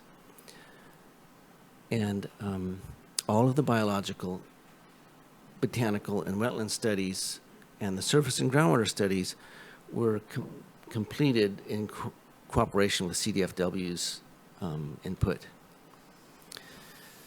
The CEQA ISMND was prepared. There were 10 mitigation measures for biological and cultural resources, and 1 for transportation, including 1 for transportation. And the conclusion is that there would be no impacts that could not be mitigated with the recommended mitigation measures. The ISMND was prepared and circulated in accordance with CEQA. A comment was received from the water boards advising of the water board's permitting requirements, and there were no other comments from agencies. Comment letters were received from Jason Holder on behalf of the Citizens for Sustainable Humboldt and the North Coast Environmental Center. There were 2 letters over the course of the processing, very lengthy and submitted just prior to scheduled Planning Commission hearings. They could be summarized as the claim that the application was inconsistent with CEQA, or at least the ISMND, and further summarized by the appeal, which we'll go into in just a minute. There were no other comments from the public. Planning Commission action at the May 5th, 2022 Planning Commission meeting. The Commission voted to modify 2 of the proposed conditions of approval. one related to generator use, which was that it could be allowed through the year 2025. They decided that would be a little simpler, at which point everything would be renewable energy, which is to be solar. And then condition number 23, that the well would not be used beyond phase 1, rather than allowed through phase 2, which the applicant proposed. The commission approved the project and its mitigated negative declaration with those 2 modified conditions by a vote of 4-1. And now the appeal. There were 8 points of appeal. The first one, the project's roads do not satisfy the minimum standards of the county's state responsibility area fire safety regulations, and it is inappropriate and dangerous to site the operation of this size in a remote wildland area. The access driveway, this is staff's response now. The access driveway as a privately owned agricultural road is not required to meet the SRA standards. However, it does, based on a license survey review, that it's functionally Category 4 road. Appeal issue 2, generators can be a source of accidental wildfire ignition, and the use of 5-gallon fuel containers is an inappropriate scale for a large project like this. The project will use gas generators for the first 2 phases only. Phases 1 and 2 are the first 2 years, after which, during phase 3 or the 3rd year, it will transition to solar only. The project is also required to meet all fire codes for safety and containment for fuel storage. Appeal issue 3, there are too many employees traveling to a remote work site without adequate fire and medical safety. The employees will travel to and from the site by van operated by the permittee, which will reduce the number of vehicles on the road leading to and the private driveway accessing the project. Appeal issue 4, Humboldt County's climate action plan identifies transportation as a major source of greenhouse gas emissions. Permitting the project in a remote area with a large number of employees is in contravention of the plan. The mitigation via a van pool is unrealistic and unenforceable, and personal safety is compromised in an emergency if evacuation is dependent on gathering up and transporting all employees in one vehicle. The project isn't in contravention of the climate action plan, which is yet to be adopted. The van pool is part of the proposal and of the cultivation operations plan, and is also required as a mitigation measure in the ISM&D, and it will be monitored as part of the mitigation monitoring and reporting program and during the initial and subsequent inspections. And finally, the project will generate fewer greenhouse gases than many smaller dispersed farms that would not be so able to coordinate a van pool. There'll be less vehicle traffic generating emissions. Appeal issue 5, the new cultivation causes new impacts, and it's mostly new and expanded operations that are being approved in this watershed rather than existing operations. The new and expanded operations should bear the expenses associated with the impacts and not the taxpayers and the environment. Over 2/3 of permits issued in the county to date are for existing cultivation. The determination of whether this project will cause new impacts is the subject of the CEQA document that was prepared for it, which found that it will cause no significant impacts that will not be reduced to a less than significant level by the applicant. And for every project, if improvements are needed and mitigation is necessary, it's the responsibility of the applicant to pay the costs, and this project is conditioned for that. Appeal issue 6, groundwater for the cultivation of 2 acres of new cannabis before adequate water storage is developed may cause significant impacts to any hydrologically connected surface waters. And well tests prepared for this application did not test the project's well in the dry period as required by Humboldt County regulations. The well production test that was performed was voluntary, was not required by any county or state department. This is the applicant's own idea. Such tests are required for subdivisions where new lots are created and there would be multiple users, which is not the case here. And the site's groundwater hydrology was assessed by a qualified geologist and determined that it's unlikely to be hydrologically connected to a surface water. Appeal issue 7. The project would contribute to cumulative impacts to rare grassland prairie habitat that when the CMMLUO was adopted, the stated intent was to discourage cannabis cultivation in undeveloped remote areas and encourage cultivation on ag land close to existing infrastructure, and the project is not consistent with the intent of the CMMLUO. Potential cumulative effects to this special status species of prairie grass are fully mitigated through a mitigation plan that was prepared specifically for the prairie grass in cooperation with CDFW. There will be no direct or indirect cumulative or other impacts to special status prairie grassland or related habitat. And the CMMLUO doesn't discourage cannabis cultivation in undeveloped remote areas, nor encourage cultivation on ag land in close proximity to infrastructure. And finally, the 8th appeal issue. The ISMND states that approval of the project violates county ordinances, or the county ordinance, fire safe regulations, and codified requirements for well testing during the dry season to ensure adequate resources and mitigate impacts, to ensure adequate resources are mitigated to surface water.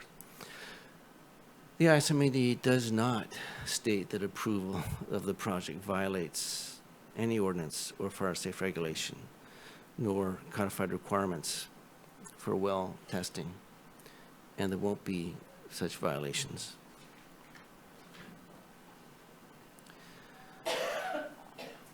Finally, California Department of Fish and Wildlife requested that provisions be made for protection of the native prairie grass, Danthonia glaberrima, and this has been incorporated into the project.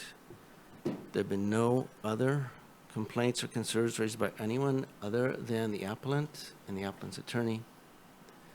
Proposed project is consistent with the Humboldt County Zoning Code and the general plan, and the environmental review conducted for the project has found no significant impacts that can't be mitigated to a level of less than significant. And the project is planned and zoned appropriately for this use. And the recommendation is to deny the appeal, adopt the mitigated negative declaration, adopt the MMRP, and adopt the resolution approving the Boxburg Family Farm CUP, subject to the recommended conditions, with conditions 22 and 23 as modified by the Commission. And that concludes the report. All right, thank you. And if we could maybe stop sharing unless there's questions. Does anyone from the board have questions for staff at this time? No. So, did you say no? So Nikki, since people aren't showing up on this screen, who do we have from the appellants who are here to speak on? Which one's I know, but is she She's on Zoom? Yeah. Okay, She's a I can't. panelist. She's got her hand up. Okay. Then, Roby, are you there? Press star 6 to Yes, unmute. I am. I'm here. Okay, welcome. Can you hear me? Yes. Okay, great. Well, good afternoon. This is Roby, and I'm speaking on the appeal for Citizens for Sustainable Humboldt and the North Coast Environmental Center. We submitted to your board all the comments that we had previously submitted to the Planning Commission, plus our letter explaining why we're appealing it. And then last night, I sent you all and the board in general comments in response to the staff report. I hope you've had a chance to read some of the information. They all bring up basically the same concerns. And we have appealed the Planning Commission's approval of this project due to its size, its scope, and its scale. It's situated in an extremely remote location, and at least initially, it will rely solely on groundwater for irrigation and gasoline-powered generators for power. We do not seek to stop this project or the commercial cannabis industry in general. We instead seek uniform adherence to the county's already sufficient performance standards.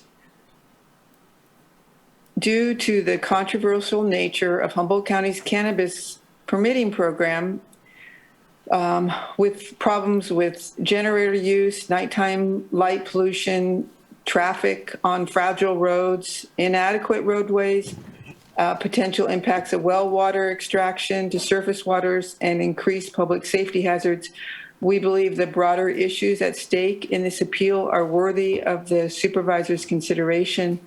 So the issues here that are raised here represent basically a microcosm of the problems inherent in the regulation of the industry in general. There is a very strong disagreement from staff about the impacts of locating an industrial-sized cultivation operation in a remote rural location. Staff has answered every one of the concerns we raised in our appeal with the conclusion that there will be no significant impacts. On the contrary, the size and the scope of the cultivation proposed for this location has significant possibilities of multiple negative environmental and social impacts, which have not been adequately analyzed or addressed. There's really a large project in a remote location. It can pose so many potential risks to public safety. There's no housing in this project, and so there'll be no one present on site to handle a possible fire emergency. There's no mention of security personnel or someone on scene to monitor the generators. And permitting a large farm that requires up to 25 employees in a remote rural area without the infrastructure that supports rapid medical and fire response is irresponsible. It's not a homestead where mom and pop are taking on the risk of being outside of service areas. It's a large industrial grow that will require 25 employees driving into work every day. There's no fire department in Blocksburg to respond to emergencies. The closest fire department would be Alder Point, which is at least 20-minute drive before you get to the 3-mile-long, quote, driveway. The Alder Point Fire Department is all volunteer, and when they would respond to an emergency at the Blocksburg Family Farm, they'll be that much farther away from any other potential emergency that could occur at the opposite end of their district.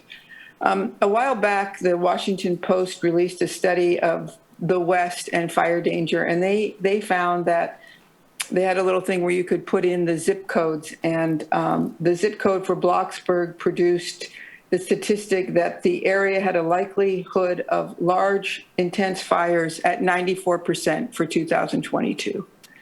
And it just sort of hovered around that for the next 4 years.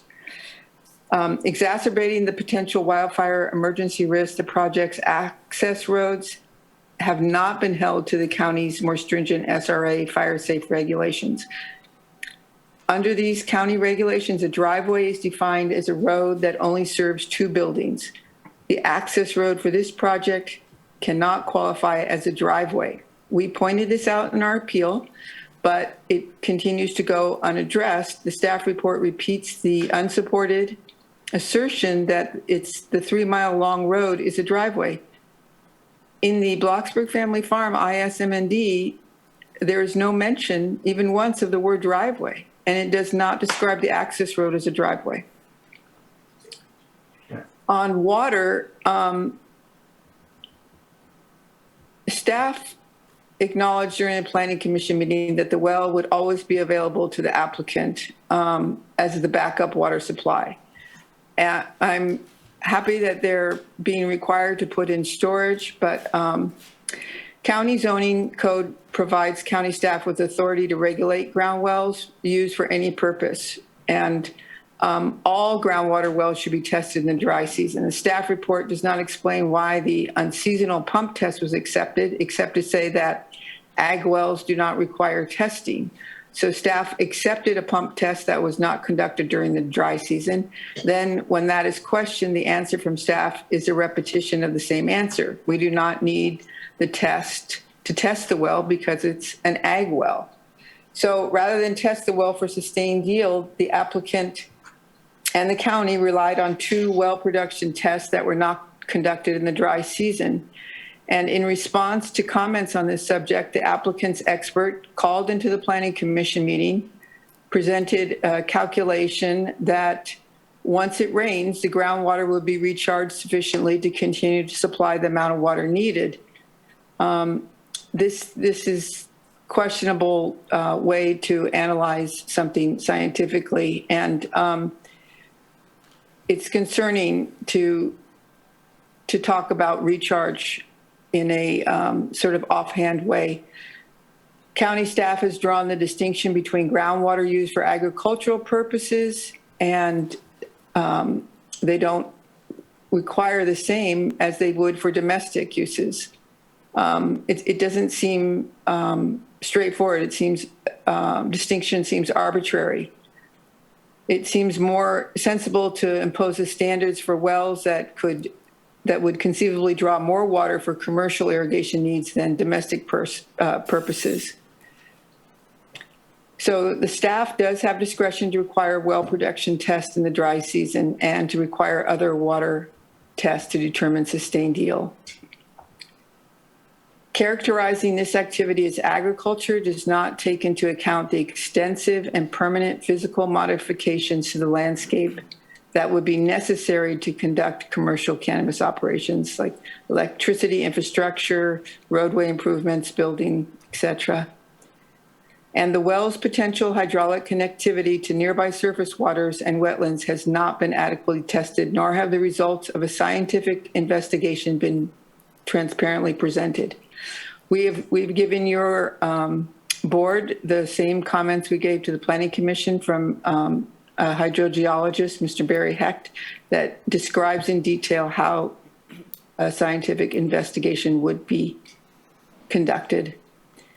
As far as the grassland, when approving the CMMLUO, it was presented to the public as if this legalization would allow the legal cannabis to come out of the hills and down to where there was more infrastructure to support something of this size.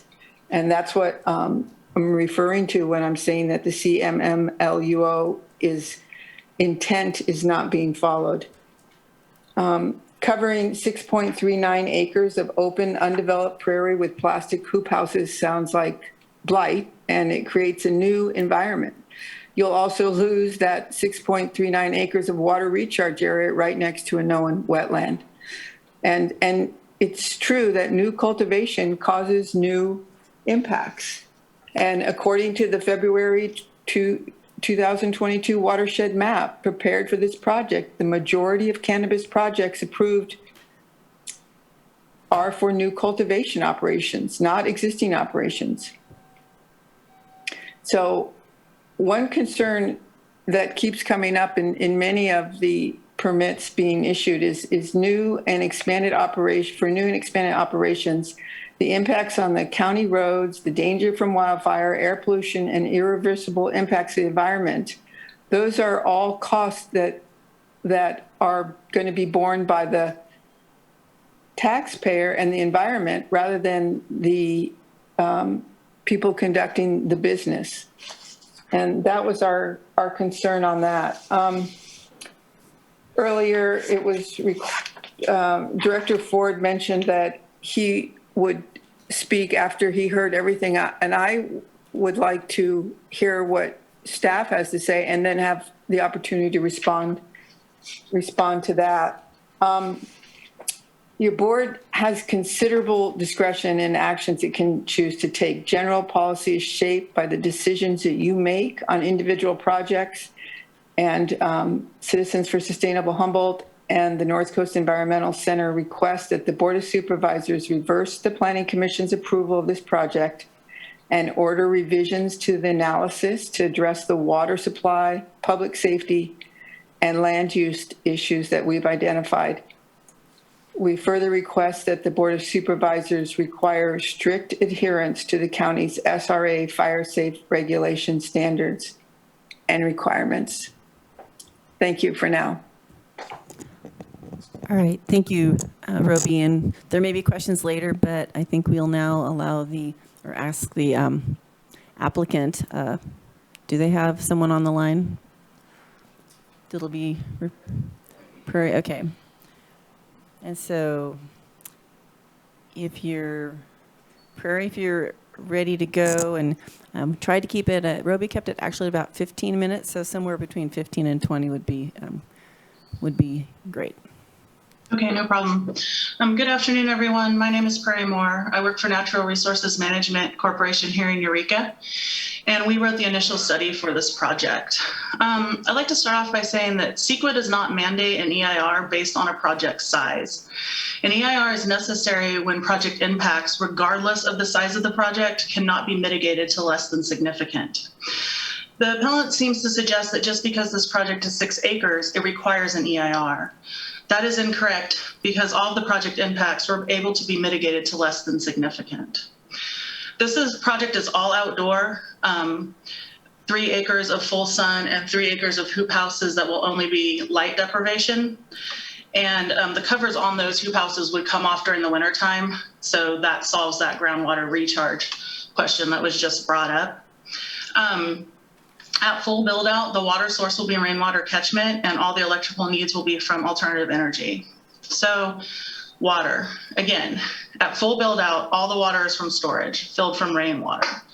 The well on site would only be used for the initial phase for 2 acres, and that's what was conditioned by the Planning Commission when they approved the project. The appellant continues to bring up this well pump test, which was it's not even required for this type of project. And they seem to have missed the engineering geologist report that was done for the well that was included in the ISM&D. And this report analyzed the well and clearly states the well is not hydrologically connected to surface waters. So there are no impacts to surface waters from this project.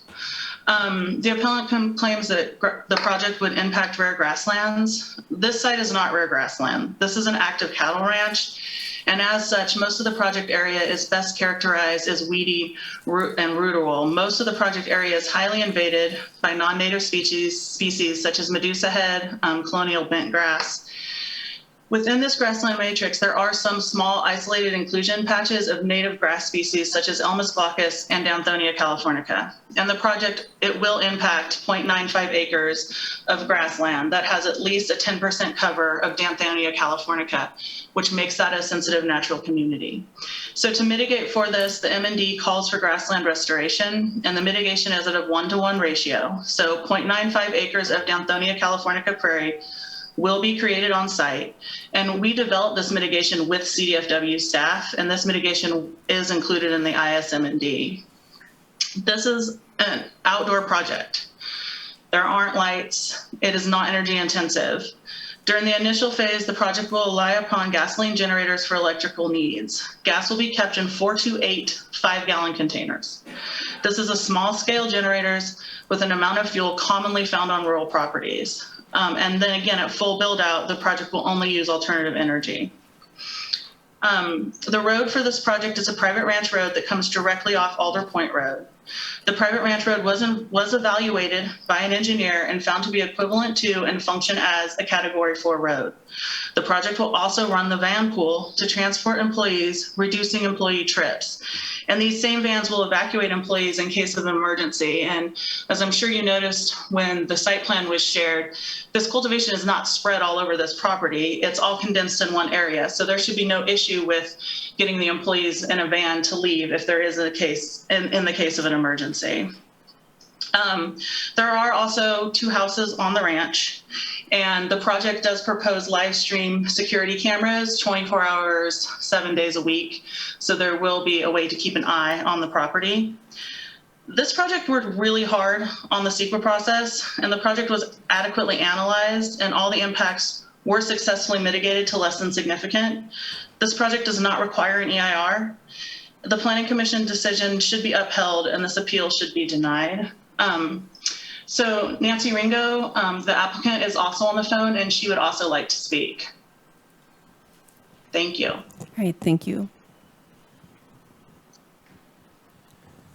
Can you find her? I have a call-in user 5, a number that ends in 5525, and a number that ends in 5534. All right, so this other person is on. Press *6 to unmute and let us know you're there.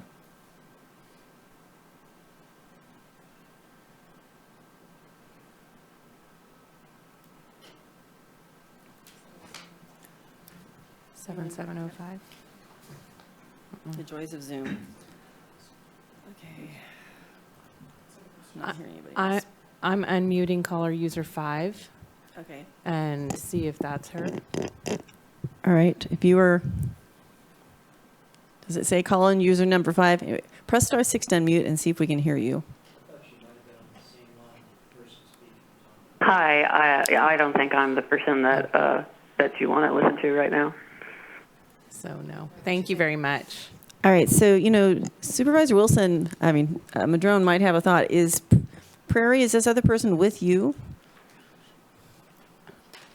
Unfortunately, she is not. She is actually at home. Do you happen to know the last 4 digits of her phone number? Yeah, 7705. Do you see I that? do Anywhere? not have that call Okay, on. so that person needs to call in. What? So I know she is listening to the meeting. She said it says 5534. That must be the number Hello? she's on. Oh, okay. There we go. Okay, did we find you? Yes, can you hear me? Yes. Thank you. Okay. Welcome. Yeah. Welcome. Thank you so much. Good afternoon. My name is Nancy Ringo, and my husband Dakota and I, Ringo, wanted to speak on behalf of our project, and we are the owners of Bloxburg Family Farms. First, I'd like to thank you all and the many professionals who have worked endless hours on this project throughout the years. We are very grateful to have this opportunity to create and grow a business here in our rural hometown. We grew up out here and are currently raising our 2 little girls. We have poured our hearts and souls into this project and have worked hard through the years in order to bring it before you today. We do not take this opportunity lightly. The project site itself is very special to us. It is where we were married, announced our firstborn, and hope to grow our farm. We are thankful to be able to provide jobs with our existing farm to our friends, family, and community. It has not only been so helpful for us, but also for them, as you know, times are getting harder and harder, and it is nice to be able to offer a way to be able to afford to live out here. I have had numerous neighbors and community members inquire about employment and hope to be able to offer more employment opportunities if the project gets approval.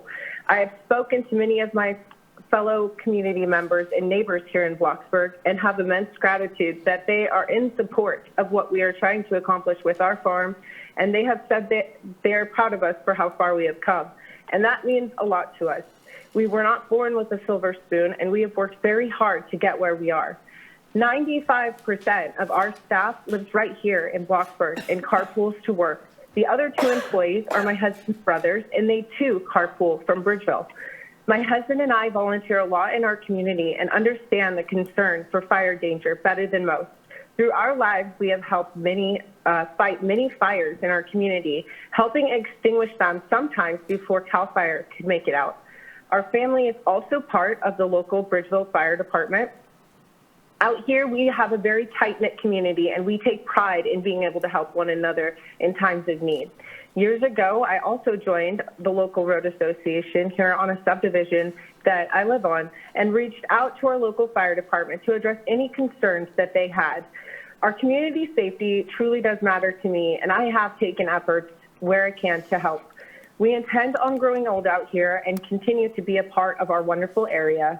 We are responsible landowners who have made a point to walk with all 67 plus professionals from various departments on every site visit to better understand the reports being written, any concerns that may have been, and really take the initiative to address them and be good land stewards. We truly enjoy that. We have inspections every year from various departments and take pride in the compliments that have been given to us for the beauty and the cleanliness of our existing cultivation sites. It has been my husband and I working on this only. We do not have any outside investors, and that is why it has taken so long to bring this before you. As you know, all the reports that we have are expensive and extensive, so we've been slowly building our documents one by one, and we are so proud of that. We take pride in the ability to be able to design this project to be fully solar and have our water be sourced fully from rain storage by our last base.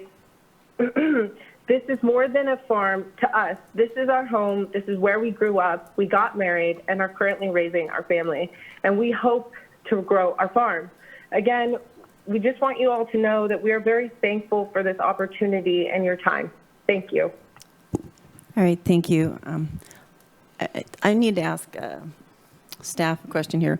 We have two other hands up on the Zoom, but not showing up on here. So are those for folks under public comment period?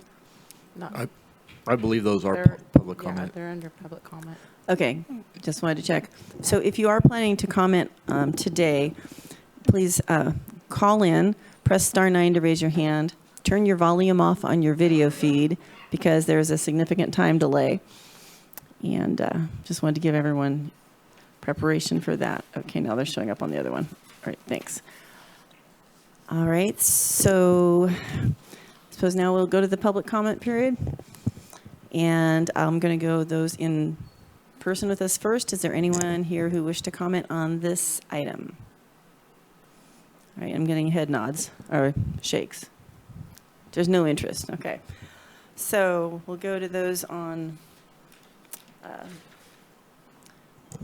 the phone. And Nikki, I'm still not seeing speaker requests on iLegislate, but I'll go with, I've got 5525, we'll go with that one first, followed by calling user 5.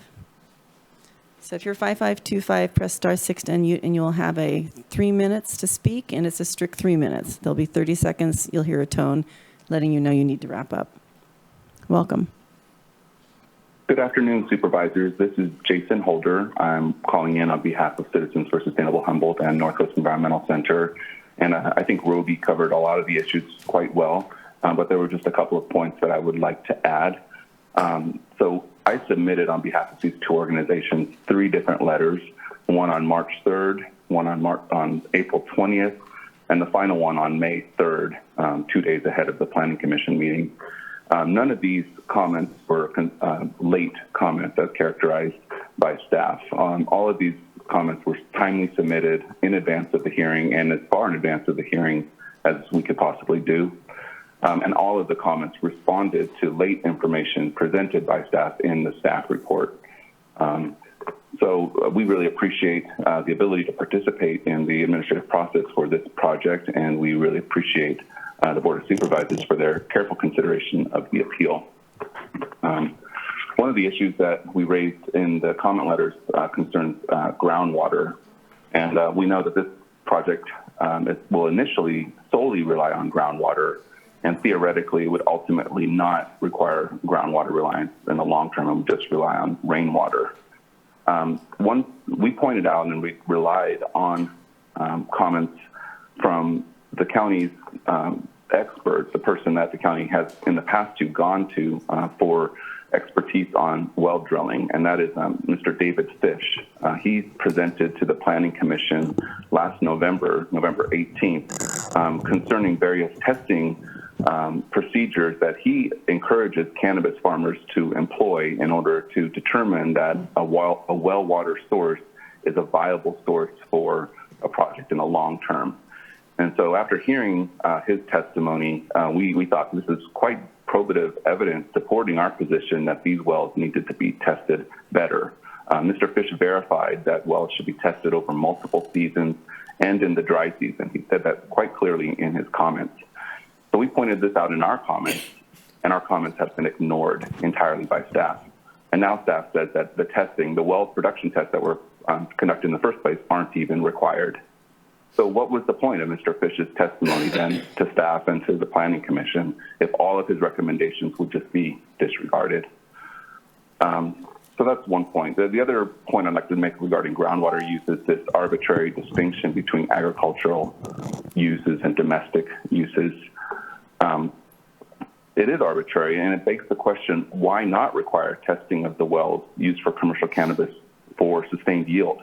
If you're going to plan for a project that requires infrastructure, electricity, road building, security, all of these things, it's not just a typical agricultural operation. So why not make sure that there's adequate water to sustain that operation in the long term? All right, and thank you, Jason. Our next speaker we'll go to is call-in user number 5. Try that again. Press star 6 to unmute, and you'll have 3 minutes.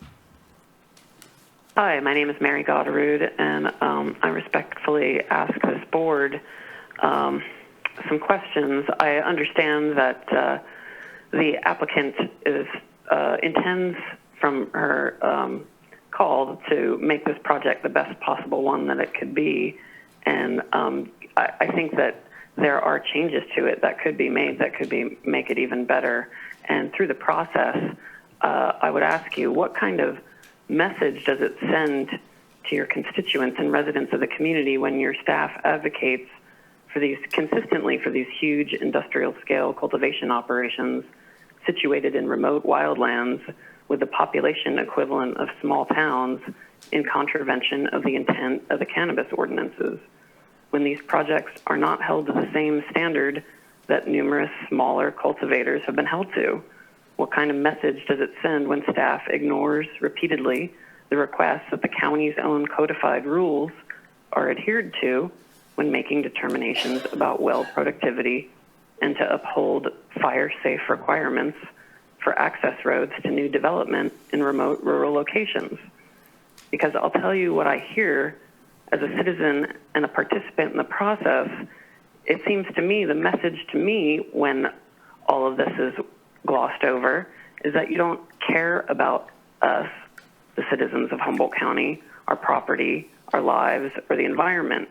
The message that I hear is that staff approves projects with no concern for wells that may very well be impactful to surface waters, depleting the aquifer and degrading the environment. So I hear that the county government has no compunction about vastly increasing the population in remote areas where emergency response is stretched thin. And if wildfire breaks out because of the exponentially increased human presence, the county doesn't seem to care about the lives of the people present, the first responders, driving on roads that clearly do not meet regulated standards. And I hear in this message that it's perfectly acceptable for well water to be extracted with impunity to irrigate cannabis on a massive scale that the land quite possibly can't sustain, to contribute to a market which already suffers from overproduction and poor quality since the commercial scale model has been in place. So is this a message your board wants to stand behind? It seems that potentially destroying the environment to overproduce cannabis that dilutes the Humboldt brand while simultaneously broadcasting to the world that we don't care about the environment or the species that depend on groundwater, or even our own citizens when they have to respond to fires on inadequate roads, is not really a message or values that we can be aligned with. So I ask, what kind of planning is this? As a stakeholder in the county. Sorry, I'm not sure if my microphone is on. Okay, thank you. So 7108. And just press star 6 to unmute. Hi. This is Bonnie Blackberry, and I actually live not that far away from Blocksburg as the crow flies, so if there was a fire back there, I could be in line. Which part of my concern about this is having this 3 acres of light depth, which means plastic greenhouses. In the energy plan, it says phase 1 and 2 will use gas generators for propagation fans and lighting, approximately 6 to 18 weeks, as well as drying fans and dehumidifiers. I think that says 6.5 weeks. So while all this is going on, these greenhouses are going to have, fans going. And, well, I guess you're going to have heaters too at some point. But I'm concerned about, this is in the southeast portion of Humboldt County. I'd say it's the driest and the hottest. And having these generators and these fans and stuff going 24/7, no matter if it's 120 degrees outside, is very concerning. Then I looked at the security, and it says, they're going to have locked gates and cameras, but there will not be overnight security or on-site housing. So if there is a problem, how long will it be before? All right, thank you, Bonnie. And that is the last of the hands up, so we'll go back to the board. Prior to other things, I did want to give both the appellant and the applicant another 5 minutes to clarify anything they heard or to tell us anything we don't know. So I'm looking to see if Prairie is, Roby. We'll go with Roby first, sorry. Roby, are you there? Yeah, I'm still here. I was just wondering if they plan on using solar power for all the drying and processing. And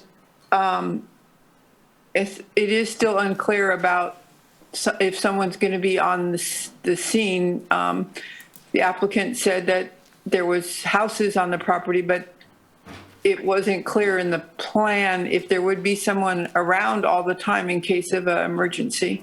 So those were two questions I had. All right, thank you. Anything else you wanted to add, and then we'll get those answers for those questions for you? All right, now, thank you. All right. And so then I will go back to Prairie or Nancy. Did you have anything you wanted to add? Perhaps regarding those two questions, but also anything else you think we should know or you wanted to comment on?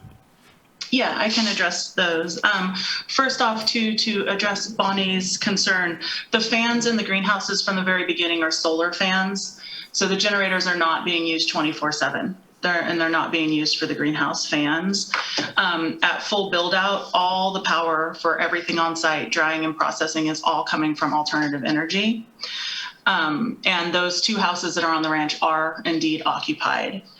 I guess the only other thing I wanted to just reiterate with all the talk about the well and the pump test, which kind of sounds like maybe a issue that's larger than just this project, is that, again, there is an engineering geologist's report that analyzed the well and confirmed that it is not hydrologically connected to surface waters. Thank you so much.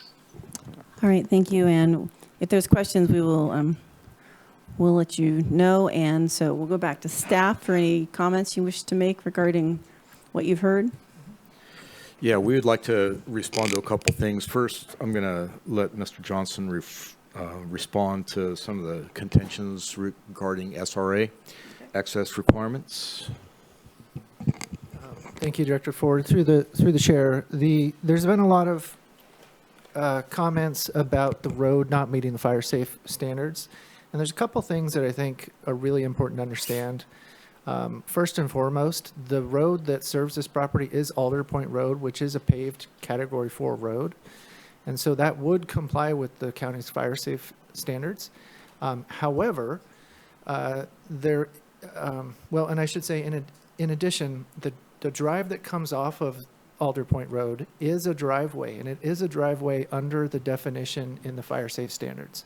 And what I wanted to do is just read to you from the fire safe standards. And just for everybody's clarification, the county's fire safe standards have been superseded by the state's fire safe regulations. And so the counties are no longer in effect. This is the state's, and I believe we included that in the staff report. But the definition of a driveway is a vehicle access that serves up to 2 parcels with no more than 2 residential units and any number of non-commercial or industrial buildings on each parcel. And so here, we do believe that it would be a driveway. But more importantly than that, there is a scope of the fire safe regulations under the state, and they say what these regulations apply to. And section F of the state's fire safe standards, so that'd be section 1270.02F, states that roads used solely for agricultural, mining, or the management and harvesting of wood products are exempt from the fire safe standards.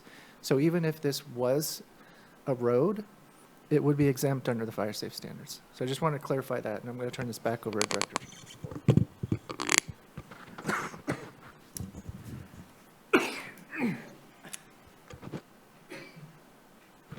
Excuse me, I'm sorry.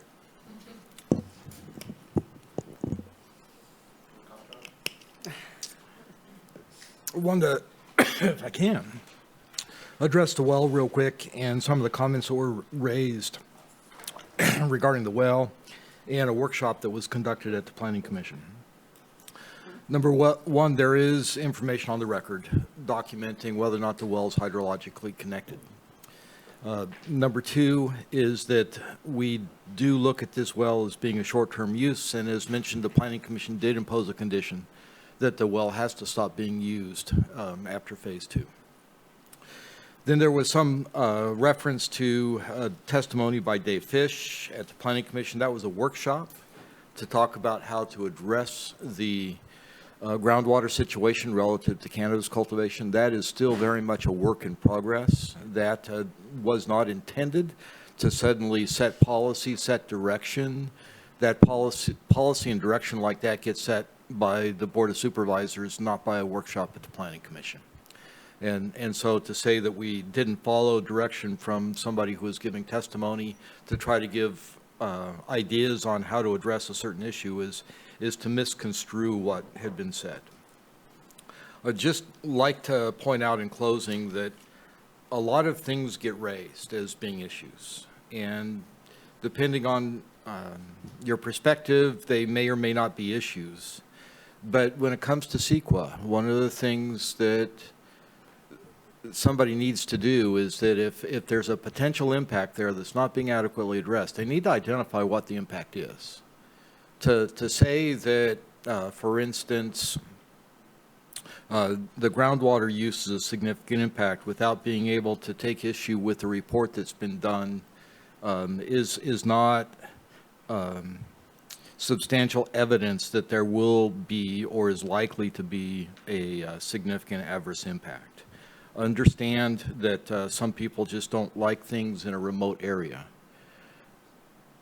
When it's getting access off a Category 4 road that meets all the county requirements, that's not something that should be viewed as being a significant adverse impact.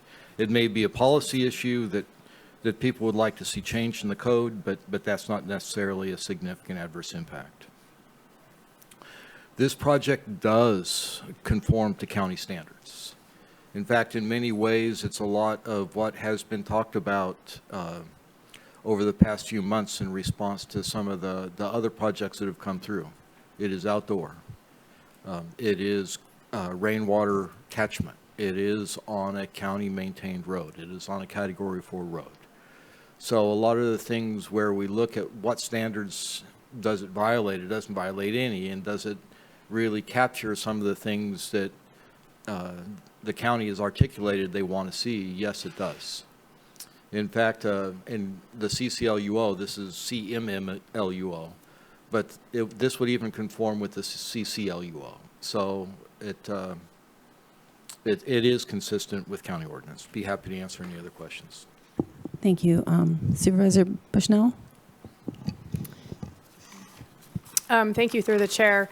I just, I think, this is in my district, and also Roby, she's also in my district. I appreciate her concerns that she's brought forward. I know the applicants, I have not discussed this project with them. However, I know what types of people they are. There was not one comment from Bloxburg families out there concerning these applicants. And I feel the reason for that is that they are great community members, so involved, and just really care about our community. I wanted to say something about the response from the fire department. There are 2 fire department members that live in Bloxburg that carry their gear with them, that are trained in medical, that respond from site. Oftentimes, the fire department there in Alder Point recognizes the distance, and that's how they have addressed that. We hear them going out, through the radio, and they do respond quicker to the Bloxburg area because they live right in the town of Bloxburg. Their family is just so involved, and while I appreciate Bonnie's comment about fire coming towards her, it would have to jump the main Eel River, which is not unheard of. However, there is a huge buffer there. The main Eel River is very large. It's not even a fork off, it's the main. I sometimes get a little frustrated because this project is everything they've asked for. Everybody's asked for, except for the size, which is, Director Ford, what number would this be considered in our ordinance for large? Like 8, I believe. Correct me if I'm wrong, though. That sounds about right. Okay. So once again, this is in our ordinance. This is something allowed through our ordinance that they have, considered that, spend time and money on this. And I just appreciate that they have worked through every issue, rain catchment, 100% solar, have really taken everything in accordance to our ordinance and worked with it. That's all I wanted to say. Thank you. Supervisor Wilson? Thank you, through the chair. I have a couple questions for John. One, I guess the first one has to do with the ag designation associated with the driveway and the state code. Do you think the state code is more restrictive or less restrictive than the county ordinances that it replaced? The state's attempting to go more restrictive right now.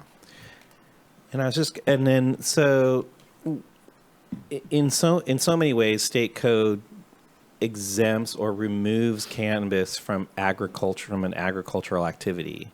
And so who has the discretion to include it or exclude it? It seems like we're just taking discretion in that, or is it defined in the state code as to whether or not cannabis is an agricultural activity associated with this ordinance or this legislation from the state?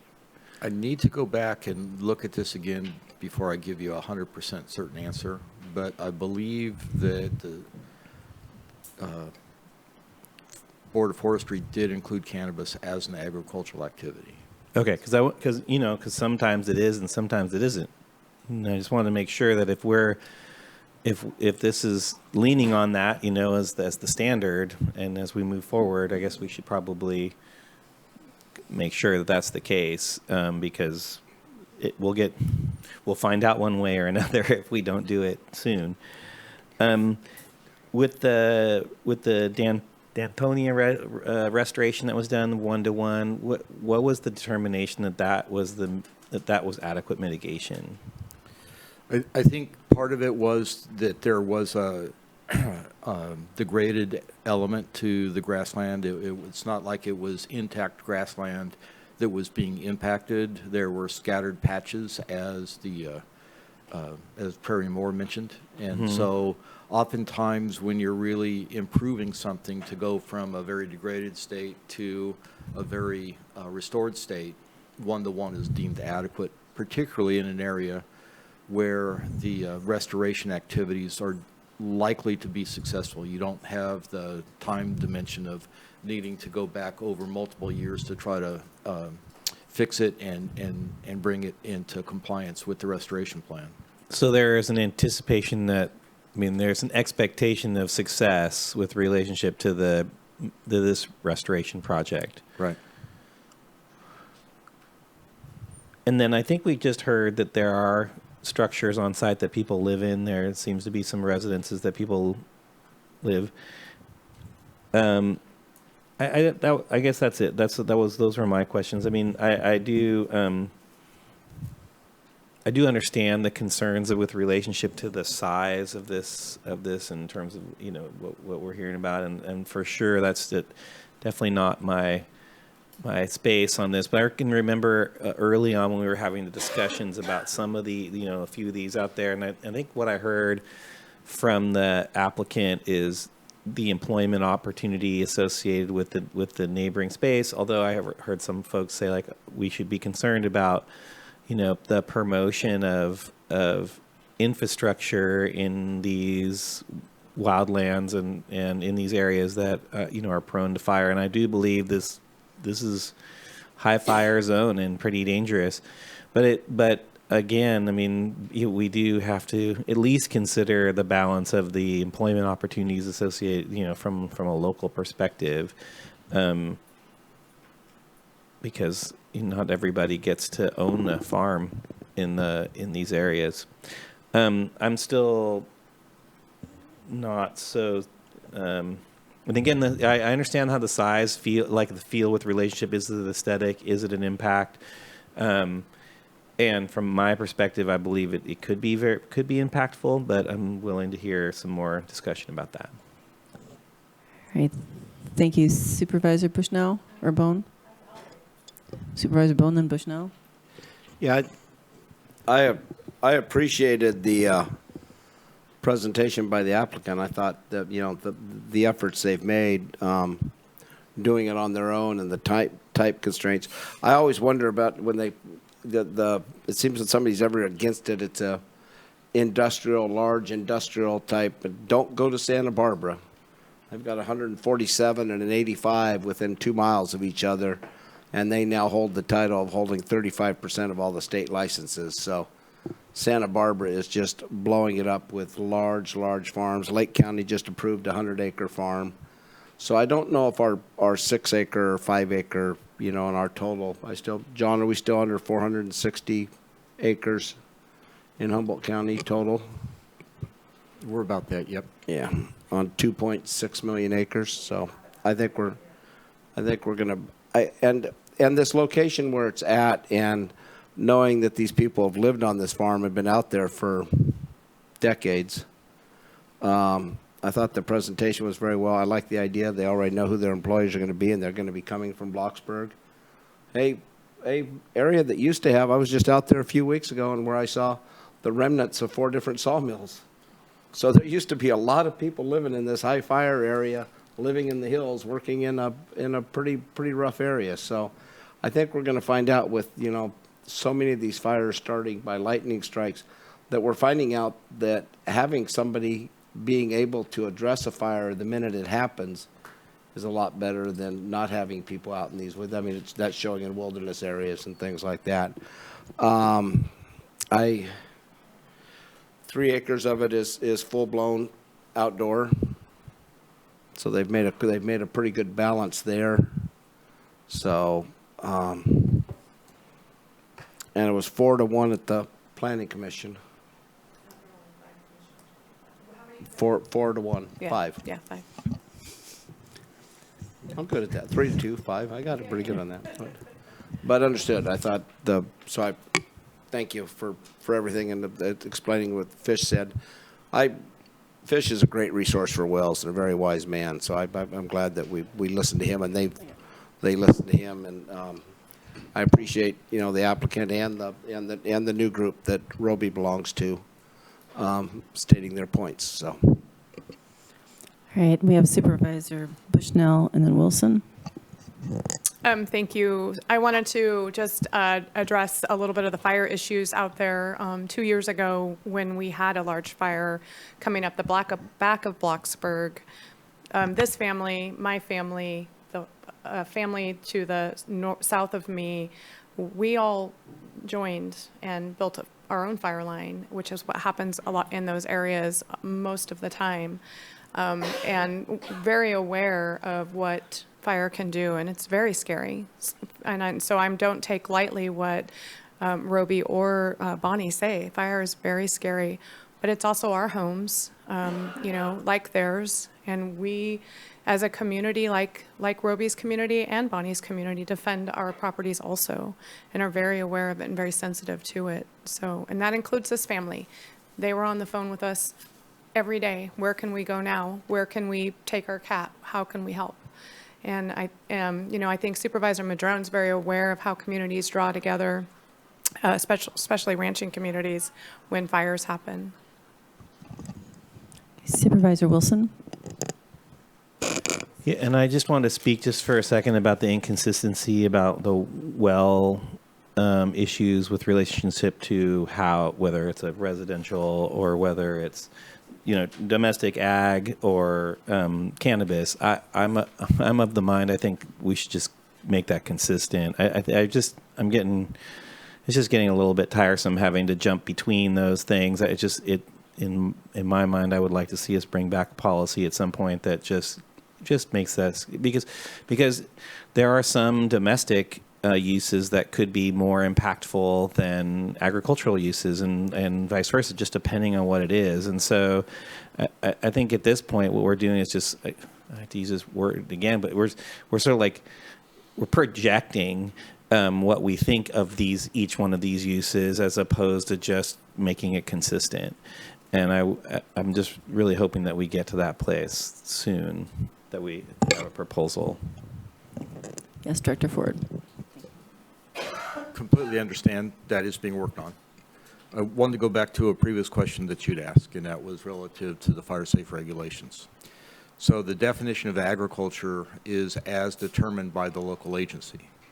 In our cannabis ordinance, we have defined cannabis as a highly regulated agricultural activity. So.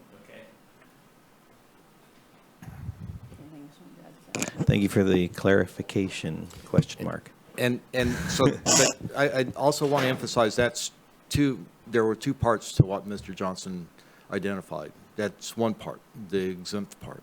The other part is that even what we're calling a driveway has been fully evaluated as a Category 4 road. So even if it's not exempt, it's been evaluated to function adequately as a Category 4 road. And going back to my statement about the size, again, for me, it's really about location in combination. It's never just what it is; it's also where it is. And these are some of the most remote places that we have, and so the impacts are different than if they're. And I understand the appellant's narrative about the expectation of the public was that these places would, be moved to something other than this, and I think that was the expectation in terms of the size. I'm in terms of when I talk to folks, and at least in my constituency, about what their expectation of the ordinance was, but it's certainly from a technical perspective, this meets the technical element of that. Again, when we keep talking about someday updating this, going to version 3, I think we need to evaluate this and take care of that. At least clarify what that expectation really is. So, thanks. All right, thank you. Supervisor Madrone, did you wish to add anything? I didn't. No, not at this time. Okay. Chair Bass? Yes. I have Roby with her hand up again. Okay, well, actually, normally we ask the questions. Would somebody like to hear Roby's question? I would like to have her speak. Okay, yeah. So let me, for the applicant and the appellant, Generally, the only thing they say after we do that rebuttal is when we ask questions, but it looks like we've been cleared. A couple people would like to ask you your thoughts, Roby. Just your hand is up. Well, one thing I would say is at the beginning of the legalization, there was an expectation on size because there was an acre cap. And as far as the report on the hydrologic connectivity, I didn't want to comment negatively about Mr. Lindbergh's credentials and past comments, so perhaps I was too vague on that. But what I really want to say is that I really appreciate what the applicant has done to make the project able to transition in the future to all solar and to rain catchment. And I do very much appreciate that. I also appreciate what Supervisor Bushnell has said about the community and sticking together and the fire danger. And I was happy to hear that the applicants are actively part of the community. And so I guess you're absolutely right that the size is a major issue. And I guess I would just end on saying, thankfully, it's not in the Mattole Valley. So good luck. All right. Thank you, Roby. Supervisor Bushnell. I just wanted to say thank you to Roby for her thoughts. All right. Well, is there like a motion that someone would like to make? Supervisor Bohn, Supervisor Bushnell. I'm just going to make a motion to deny the appeal. All right.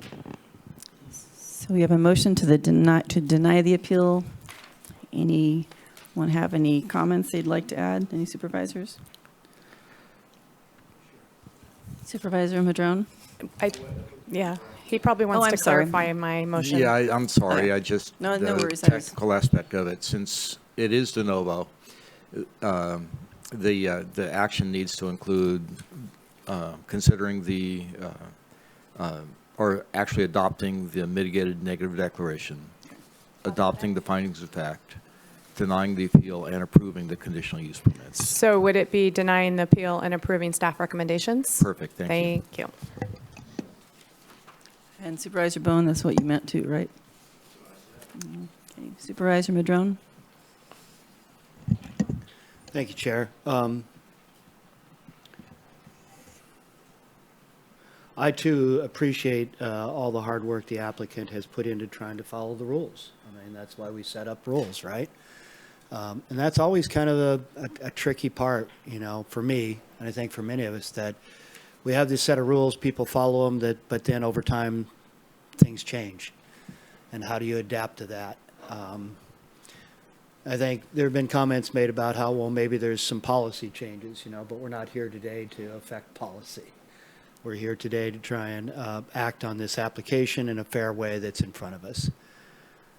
I do think that, you know, the Eel River is suffering from what you might call 1,000 cuts or whatever, in that it has really low flows that are absolutely affecting our salmonid populations. Hopefully we'll get our water back, you know, in the summertime from the diversion at Potter Valley, you know, on the eel, and any diversions that continue for Mendocino and Sonoma and Marin would be wintertime diversions, you know, and we help make all the communities whole in that process. But that's not here today either. But I do believe that all of these withdrawals do ultimately have a cumulative impact, and that's what CEQA is supposed to try and look at, is what is the cumulative impact of all the various activities within a sub-watershed or even a whole watershed. And we know that the Eel River has certainly been impacted greatly, to the point where there are serious low flows on the river in the summertime that are absolutely having an impact on salmonid species and other things.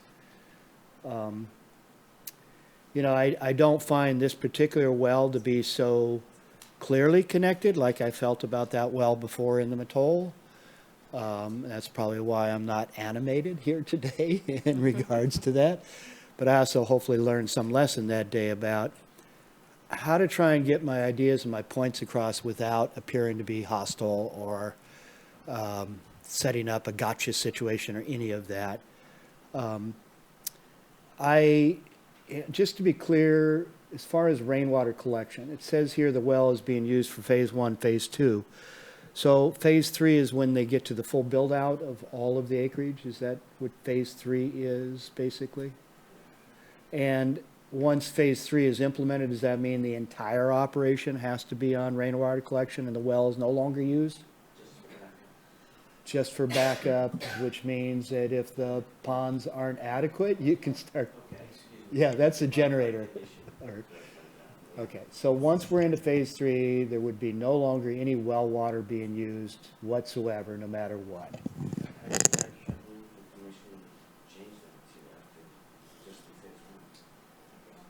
So clarification is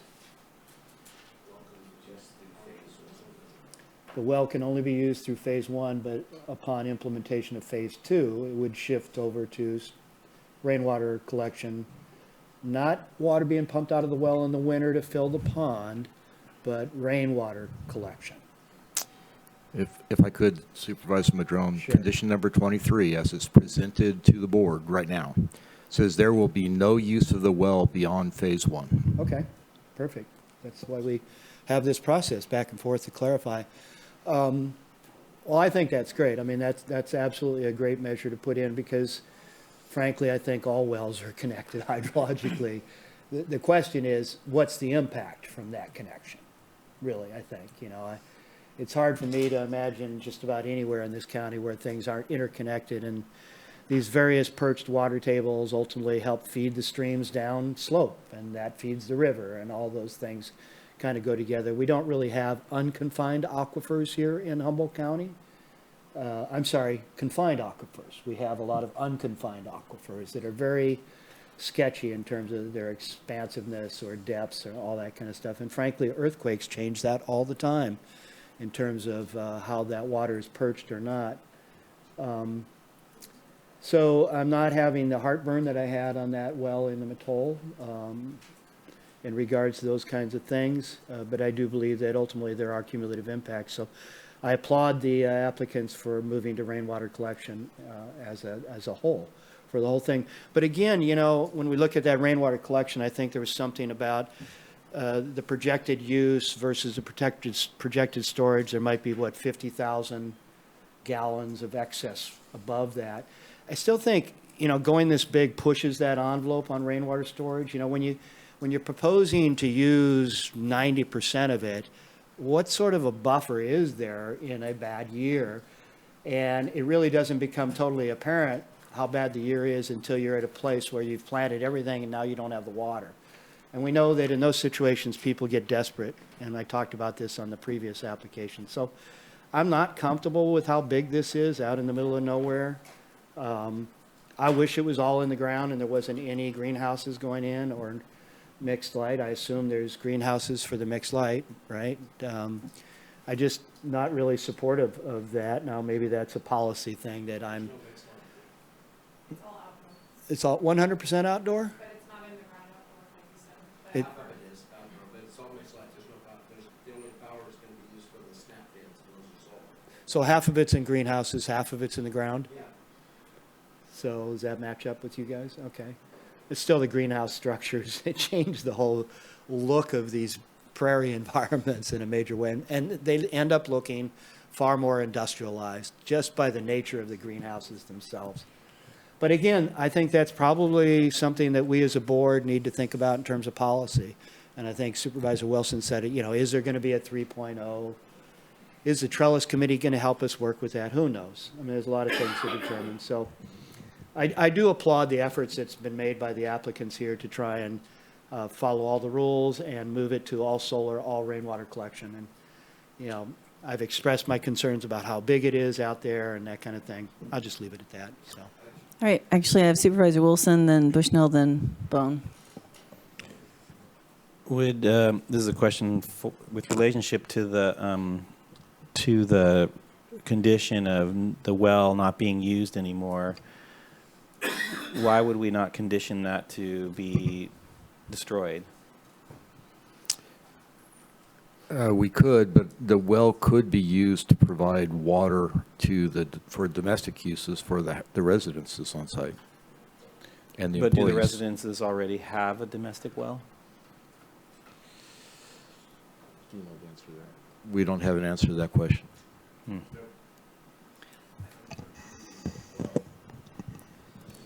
So could I ask a question around Supervisor Wilson's? So I have two things. Okay. Director Ford, they're allowed staff, right, which are allowed domestic use of water? That is correct. Okay, so that well then would convert to domestic use. Chair, am I allowed to ask the applicant a question? Yep, Okay, that's so- the best if they, Is Nancy on still? or Prairie. Nancy's the owner. You want Nancy? That's who I'd like to ask. Okay, Nancy, if you're there, press *6 to unmute.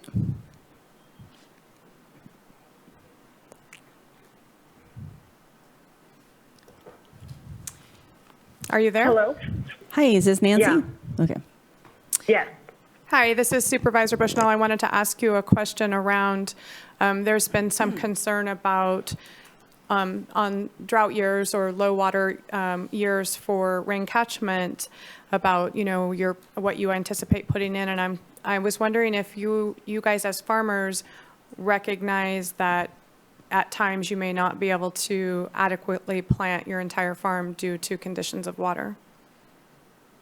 Yes, we do recognize that. And with low storage, you would not want to plant the full amount because of exactly what the issue was brought up. We would not be planting what we can't, water with the storage that we have from the prior winter season. So at the beginning of a cultivation season, you've gone through the winter and your rain catchments would be fill to whatever level. And so I wanted to know, would you be then looking at what the amounts of water you have and then conditioning your project to accordingly planning to what you have for water storage? Yes. Thank you. That is the plan, and thank you. Thank you for that. All right, thank you, Supervisor Bohn. Then Supervisor Madrone. Supervisor Madrone, then Wilson. Thank you. I noted in the geologic report that Bushnell did the drilling for the well. Different people, different family. It's the same family, but I have absolutely not one thing, nor my husband, to do with any of that drilling. No problem. Just I thought didn't I'd even know they ask. drilled the well. Just thought I asked. I just read it in the report. So, yeah. I didn't even know they drilled the well. Yeah, so they drilled the well. totally different. Supervisor Wilson. Yeah, I mean, I think we're here. We're ready to. I think I'm ready to vote on this, and I wanted to thank everybody. We are pushing into the space. I do appreciate the narrative, or really what the applicant is really saying about. This is the direction that we've been talking about going. Again, it is. In many ways it is, but I would say that it doesn't necessarily fit what I think was what, at least from my constituency's perspective, about where we thought that the location of this size of a operation would be relative to the all those external impacts. So, and I don't think I'm going to push for changes in this particular application today. I think it's probably going to pass, which is fine. And I want to also say that I think that considering all of what we've seen here today, I think that if we're going to have an operation this size in that location, I think you have the right people to do that. I just feel like it probably not. It just doesn't fit the direction that. And again, I voted no on the ordinance as it stood at that time. Pretty much seeing that this was one of the things that was delineating at that moment. Nonetheless, I think I'm ready to move forward. All right, thank you, Supervisor Bohn. And as we're putting our wish list out there and everything else, when they come in and permit their pond, and dealing with evaporation and everything else, that they're probably going a little bit deeper and smaller instead of stretching it out as much for temperature control. can we, and it was 10%, can we work with them to get a little bit more since they're already going to be there, and it wouldn't take much to take it up 10% or anything else? Because our biggest thing is everybody keeps saying fire, fire, fire, and I don't see a lot of fires coming from the marijuana grows, but that's a big push. But the biggest source of fire fighting right now is 7-minute response time from a CAL FIRE helicopter. And I would like to make sure that in the future, if we're going to do these ponds like this, that they are, that they are requested, what do they need to dip? And it's not much, I know, but they're going to respond. There's more birds. That's the one thing they're buying, 25 more birds or 20 more birds so that's the response. So I think we could say we're going to permit you for 2, but if you want to build 2.5, so we have fire, so you have fire dipping capabilities, because when that thing comes, it's going to be a lot easier pulling it out of that pond than it is going down to the eel and finding a swimming hole to pull it out of there. And since this is 3,000 feet above the eel, I truly believe, I mean, I know it's not honeydew, but I know a 2 million gallon pond does not take very long to fill up with the rainwater. I mean, it's not a big, I mean, we fill up Ruth Lake in 2 days, so. All right. Did you have something you wanted to and I think, just to add my little part, it seemed large to me, but I also was realizing that there wasn't neighborhood outcry. They weren't angry people. I mean, how many Zoom meetings have we had where it's just been lined up and literally public comment goes for hours? So I think they're on the way to doing something right. And so I do appreciate their efforts, and I think we're ready to vote. Well, my vote tab's not up. No. Yours is, but mine's not. Okay, I'll do a roll call vote. I'm looking right at it.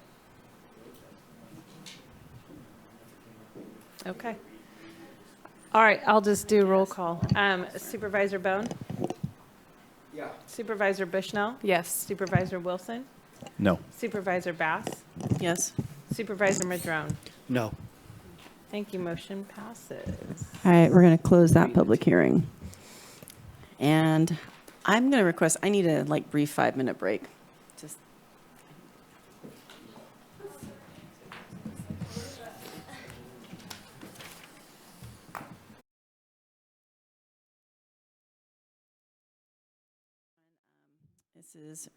It's an appeal regarding MDRV Realty Holdings. I'm just going to go ahead and open the Planning Commission. And is there any one of the board members who wants to mention any ex parte communication? I had 0. Anyone? Okay. So it's duly opened. I'm going to, Director Ford, can we have a staff report, please? Yeah, thank you. This is 2 permits that were considered together.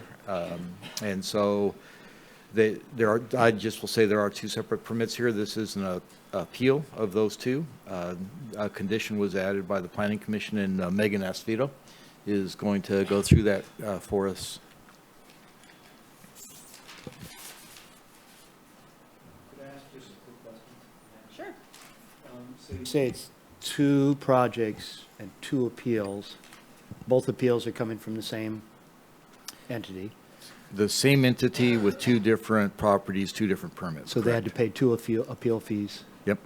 To get here today. Did we charge them one? Okay. Charged 1 because, okay. There's only one. Same issue. Same issues, same place. Okay. Thank you. It's good clarification. Welcome.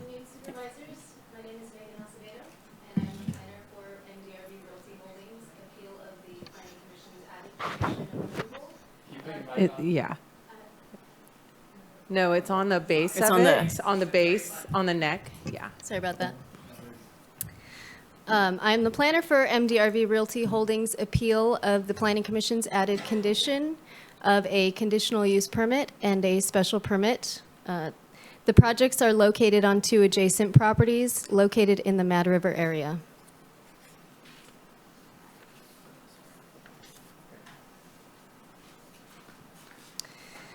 The projects were approved for a total of 16,450 square feet of outdoor cultivation and 8,450 square feet of mixed light cultivation with 2,200 square feet of ancillary propagation.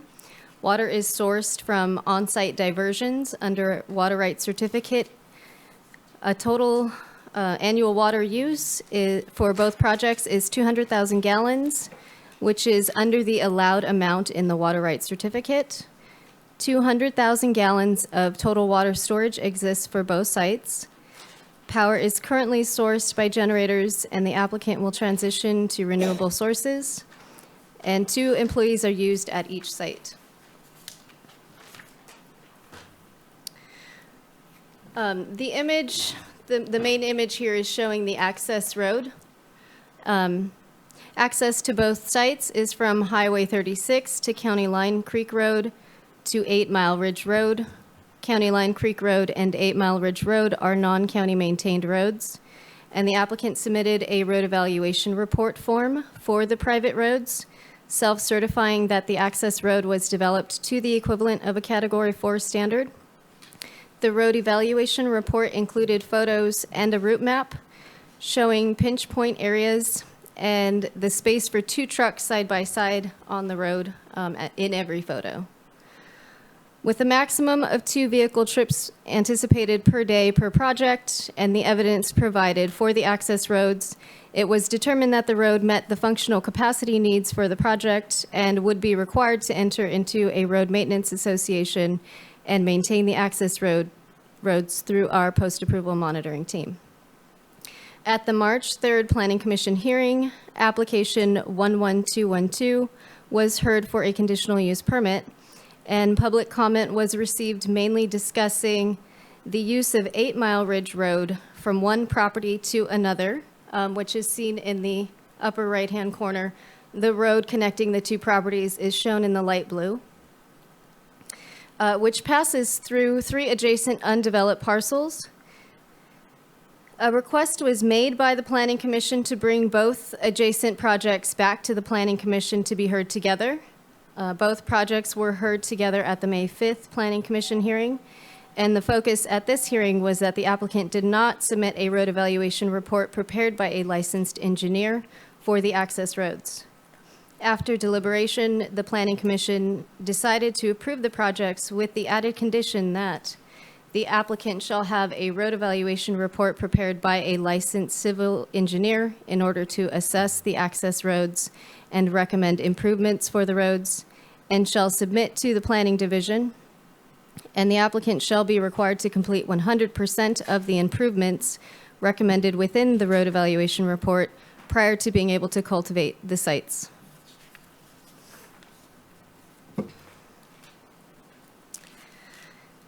The appellant and applicant appealed the added condition of approval to the projects based on the grounds that the decision is not consistent with the requirements applied to other similar application approvals, and the ability for the applicant to perform work on easement roads independent of the Community Road Association is not assured. The applicant states that the requirement to complete 100% of improvements on an 8-mile stretch of road, which is used by 24 separate cannabis farms shown in the image here, prior to being able to cultivate the sites again, represents an insurmountable barrier to operate this business. The applicant further argues that there is no requirement in the CMMLUO for a road evaluation report to be prepared by an engineer. County staff is in agreement with the applicant's position, particularly the assertion that requiring an engineered evaluation and all recommended improvements to be completed before continuing to operate is inconsistent with past Planning Commission practice for existing cultivation projects under the CMMLUO. There is, in fact, no requirement under the CMMLUO for an engineer's road evaluation, nor is there a requirement that the road be improved to a certain standard. Road requirements placed on the projects under the CMMLUO come out of the requirement for the project to not be detrimental to the health, safety, and public welfare. While staff believes that it is appropriate for the road to be improved, Requiring this to happen prior to cultivation on an existing cultivation application is inconsistent with conditions placed on similar farms, including those served by this same access road. Staff recommends that the board adopt the resolution and find that the proposed projects comply with the general plan and zoning ordinance, and approve the MDRV Realty Holdings appeal and replace the Planning Commission's added condition of approval with 2 alternative conditions of approval, which will ensure that the burden of improving the road is shared equally among all cannabis permit holders that utilize the roads. The alternative conditions recommended are: the applicant shall enter into a road maintenance association, and evidence shall be provided to the Planning Division at the satisfaction of the county. The Associated Road Maintenance Association for shared roads shall adhere to and implement the recommendations for road improvements included in all engineered road evaluations prepared for the access roads. In the event that the applicant is unable to coordinate road improvements through the Road Maintenance Association, the applicant shall pay fair share costs for maintenance of the road to any road user engaged in maintaining the road. A letter or similar communication indicating these recommendations have been implemented by a certified engineer shall satisfy this condition. And the second added condition of approval is within 90 days of executing a compliance agreement, the applicant will submit an engineer's road evaluation prepared by a certified engineer for the portion of the access road leading to the site, 8 Mile Ridge Road, not previously evaluated by a certified engineer. Within 2 years of executing a compliance agreement, the applicant shall implement all road improvements recommended in the evaluation, including but not limited to constructing turnouts and maintaining drainage structures and vegetation. A letter from a qualified engineer stating the work has been completed shall satisfy this condition. And that concludes my presentation. All right, thank you. And do we have an appellant? Welcome. I think 15 to 20 minutes will be enough time to present. Yes, certainly. Yes, I don't. And less too, if you like. Yes. Hello, everyone. My name is Steve Breitenstein. I work for Green Road Consulting. I'm here representing my client, MDRV Realty, and Brandon Mohan, who's the name of the applicant who owns that entity. I think this appeal is much less contentious than the other ones we've heard today, and I really don't think it'll take as much time. I think there's been a lot of bad luck on our part with this project. We keep, just by coincidence, getting pushed to the end of these really long, contentious hearings, and I can see on everyone's faces the same looks that I got virtually got at the Planning Commission hearing. A lot of eyes being rubbed and yawns because it's very late and we've all been here for a very long day. And I think that we can use that to maybe step into the shoes of the Planning Commission because I really think that's the only way to understand how they came to the conclusion that they needed to add this condition to this project.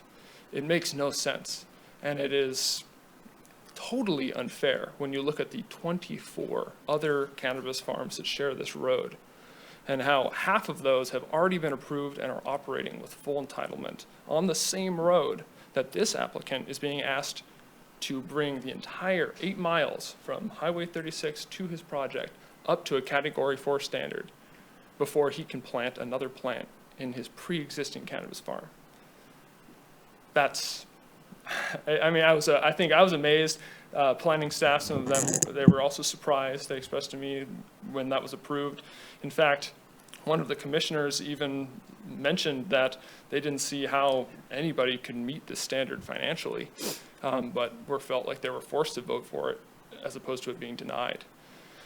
I would like to point out that while the planning department did bring up the point that an engineered road evaluation would not be required, the applicant thought that they should, and they, as soon as the Planning Commission ended, he contracted Green Road Consulting.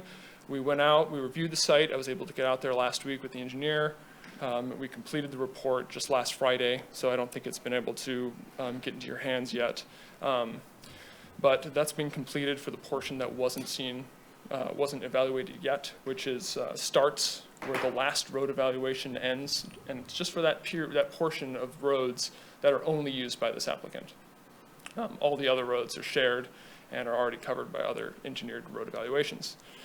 The conditions that Megan read out, we wrote those because we wanted to make it very clear that this is not trying to shirk responsibility or try to say that we shouldn't have to fix these roads. Of course we want to fix the roads. The applicant is taking responsibility for the part of the road that he alone uses, he and the 3 other unoccupied properties. But he's the only commercial application up there, and for that portion of the road, 100%, he will bring it up to a road standard. At this point, we have a list of items that need to be completed to bring it up to that standard, and we just ask for a reasonable amount of time for those to be completed. I guess lastly, when I was out there last Monday to go look at the road, when I first turned off Highway 36 onto River Road or County Line Creek Road, I ran into a work crew, and I pulled over and started chatting with them, and it was 3 guys who were working for the road association, and they were in the process of improving the road. They had been contracted by one of the other cannabis applicants who had put together the road association, and they were chugging away, doing good work. They had a grading machine, an excavator. They were cutting some limbs. Excuse me, Supervisor Bohn has one request for clarification. Because it goes by so many different names. You're talking about crossing the bridge and turning up the hill right there at the church, right? Yep. Yep, that follows the river, follows the Mad. Sure. They were working on that road. Yeah. Yes. Okay, Supervisor Wilson. Now that we've interrupted you. You might as well just stay up here with us. No, actually, we have to go to the because public. No one minds. I want to see if we can expedite this a little bit. So you're in concurrence with the recommendation of staff? Yes. Yeah. We are. Okay. And you're the appellant and the applicant, so. Yes. Yes. There's no one's arguing against us. Okay. Supervisor Bohn. I'll make steal this from Wilson. I make a motion that we accept. That's no one ever says that. I make,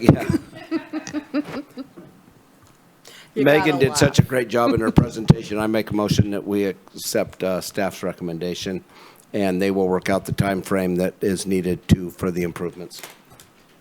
I'll second that with any amendments that that Director Ford may make so that it makes sense for the record.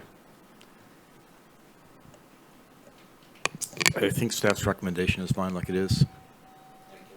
I didn't want you to talk your way out of this. Was I heading there? Well, that's. I was just getting to where we were, the huge pothole. Good job. That's fine. I mean, I got nothing more to say. Well, really, I would add one thing, and that's, since we're all feeling good about it, I need to point out, I feel like I need to, as this cannabis process moves forward, just as everyone's feeling tired today after a long day's work. Similarly, I work with many clients who feel that way after many years of permitting. And what I see very often, and I feel like it's my duty to present this to you while I have the time, after so many years, people get fed up with the process. They get so worked up of doing this week after week, month after month, year after year, that they start to see them in a different light, and it's not fair to the applicants. I have so many applicants that work so hard, and they wait patiently for their turn to finally get voted on, and it's just a real shame when they get voted and they're treated unfairly just because of the time difference. I'm going to take just a moment, and if anyone is, because we have a few callers, if anyone does want to speak on this, you should press star 9 now, or you're going to miss your opportunity. I have a couple questions. Okay, Supervisor Madrone. Thank you. Yeah, nice statements, good stuff. I just want to get a little more clarity on, so there's the 8 mile, there's the section of the road that only serves this client and 3 undeveloped parcels. Is that an 8 mile long section? No, it's called It's 8 called Mile 8 Mile Ridge. Road. And how long is that section of road? 1.2 miles. 1.2 miles. But there are other pieces to this road that are shared by others. The road association, does it cover all of the roads? I mean, what's the defined boundary of the road association? I believe that the road association covers County Line Creek Road, the River Road. That's the one from the church back up. From the church back up, 8 Upriver. Mile Ridge Road connects to it. Yeah. Up to 8 Mile Ridge, which is up above Pilot Creek, yeah. Right, I think I've taken that before. And Not without an easement. so, so this particular 1.2 2 miles. miles would only be getting upgraded and dealt with by this particular applicant. That's the plan. And they would be paying all the costs for all that, because it's not a shared road at this time unless the future parcels develop or something happens. I mean, I'm sure he would be open to sharing costs with neighbors if they wanted to. Sure, I'm sure he would. And so,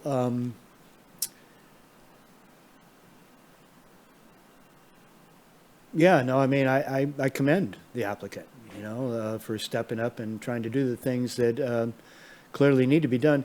But, I mean, this was originally appealed because the applicant didn't agree with the condition placed on it by the Planning Commission. So what are we changing here today in terms of what the Planning Commission The said? condition that the Planning Commission stated was that 100%, and I clarified with staff afterwards, because while they said this in the meeting, it wasn't the condition that was written, what didn't specify the entire road. But I did clarify with staff, and they confirmed, yes, they did verbally say this, and that's how they would be reading the condition. The 8 miles, not 8 Mile Ridge, 8 miles from Highway 36 to the site, that would have to be brought up to code. I don't have an estimate for what that would take, but what I was getting at with the road crew is when these roads are maintained by the road association, the work is gradual. They had a team of 3 guys, they were working, they were sweating out there, and they were slowly fixing little section, a few potholes here, Sure. cutting a few branches. The idea of one applicant having to wait until the $1 million Yeah. required to bring that entire road up Right. can't be So, done. again, though, just to clarify, so the condition from the commission was for the whole 8 miles of road, and what we're dealing with here is the 1.2 mile, if we accept this condition that's being recommended. The other 6.8 miles is already under the road association's purview. Right, that would be And already being handled covered collectively. by them, and this applicant doesn't use any of that other portion of the road. The other 6.8 miles?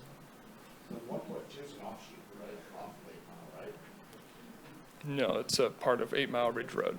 It's part of it. They use 8 miles.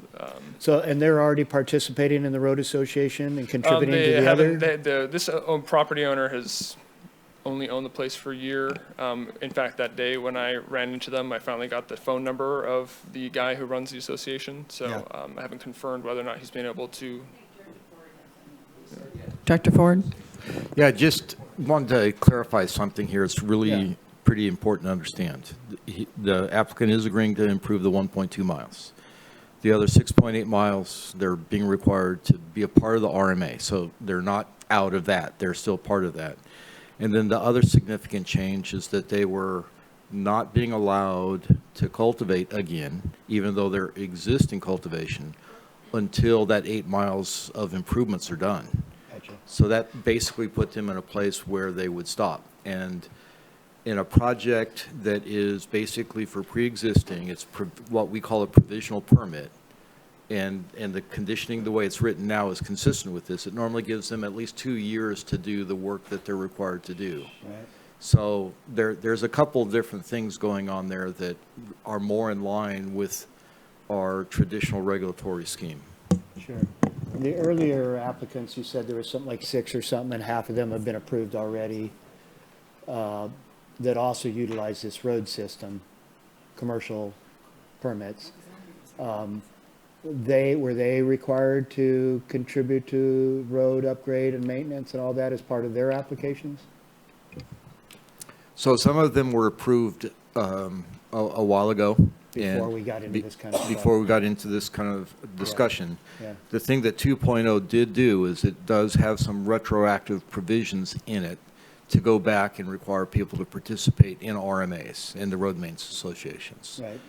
But, so they will get to participate in that, but they individually don't have requirements to do these kind of improvements. Right, and there's nothing that says the RMA shall do this amount of work per year to get it up to this standard by a certain time. It's just whatever the RMA agrees to do or not do.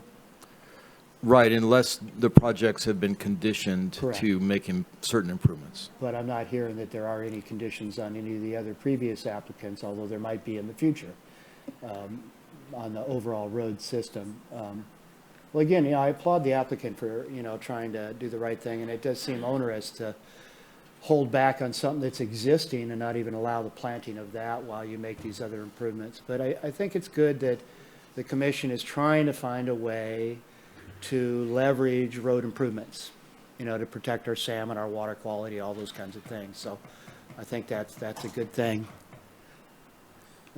At any rate, I'm fine with what I'm hearing. Supervisor Wilson and Bohn. Sorry.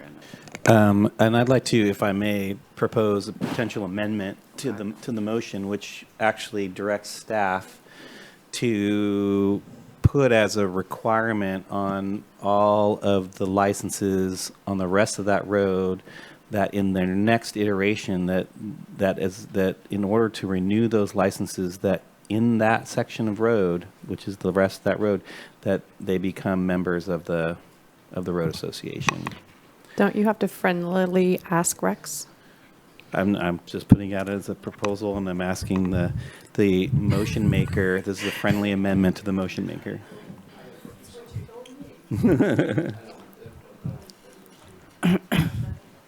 So are you? It's a direction to staff, so I don't know. Yeah, we can add that notification in the future projects as they come through. Okay. Yes. In the background here, it also talks about water use for the two projects. It talks about Michael. Thank you. No, he's No, Mike. he's Mike. See, Chair, Vice Chair.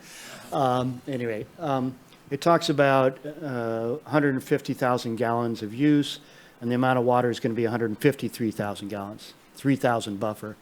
The other project says it's going to have 50,000 gallons of use for 50,000 stored, no buffer.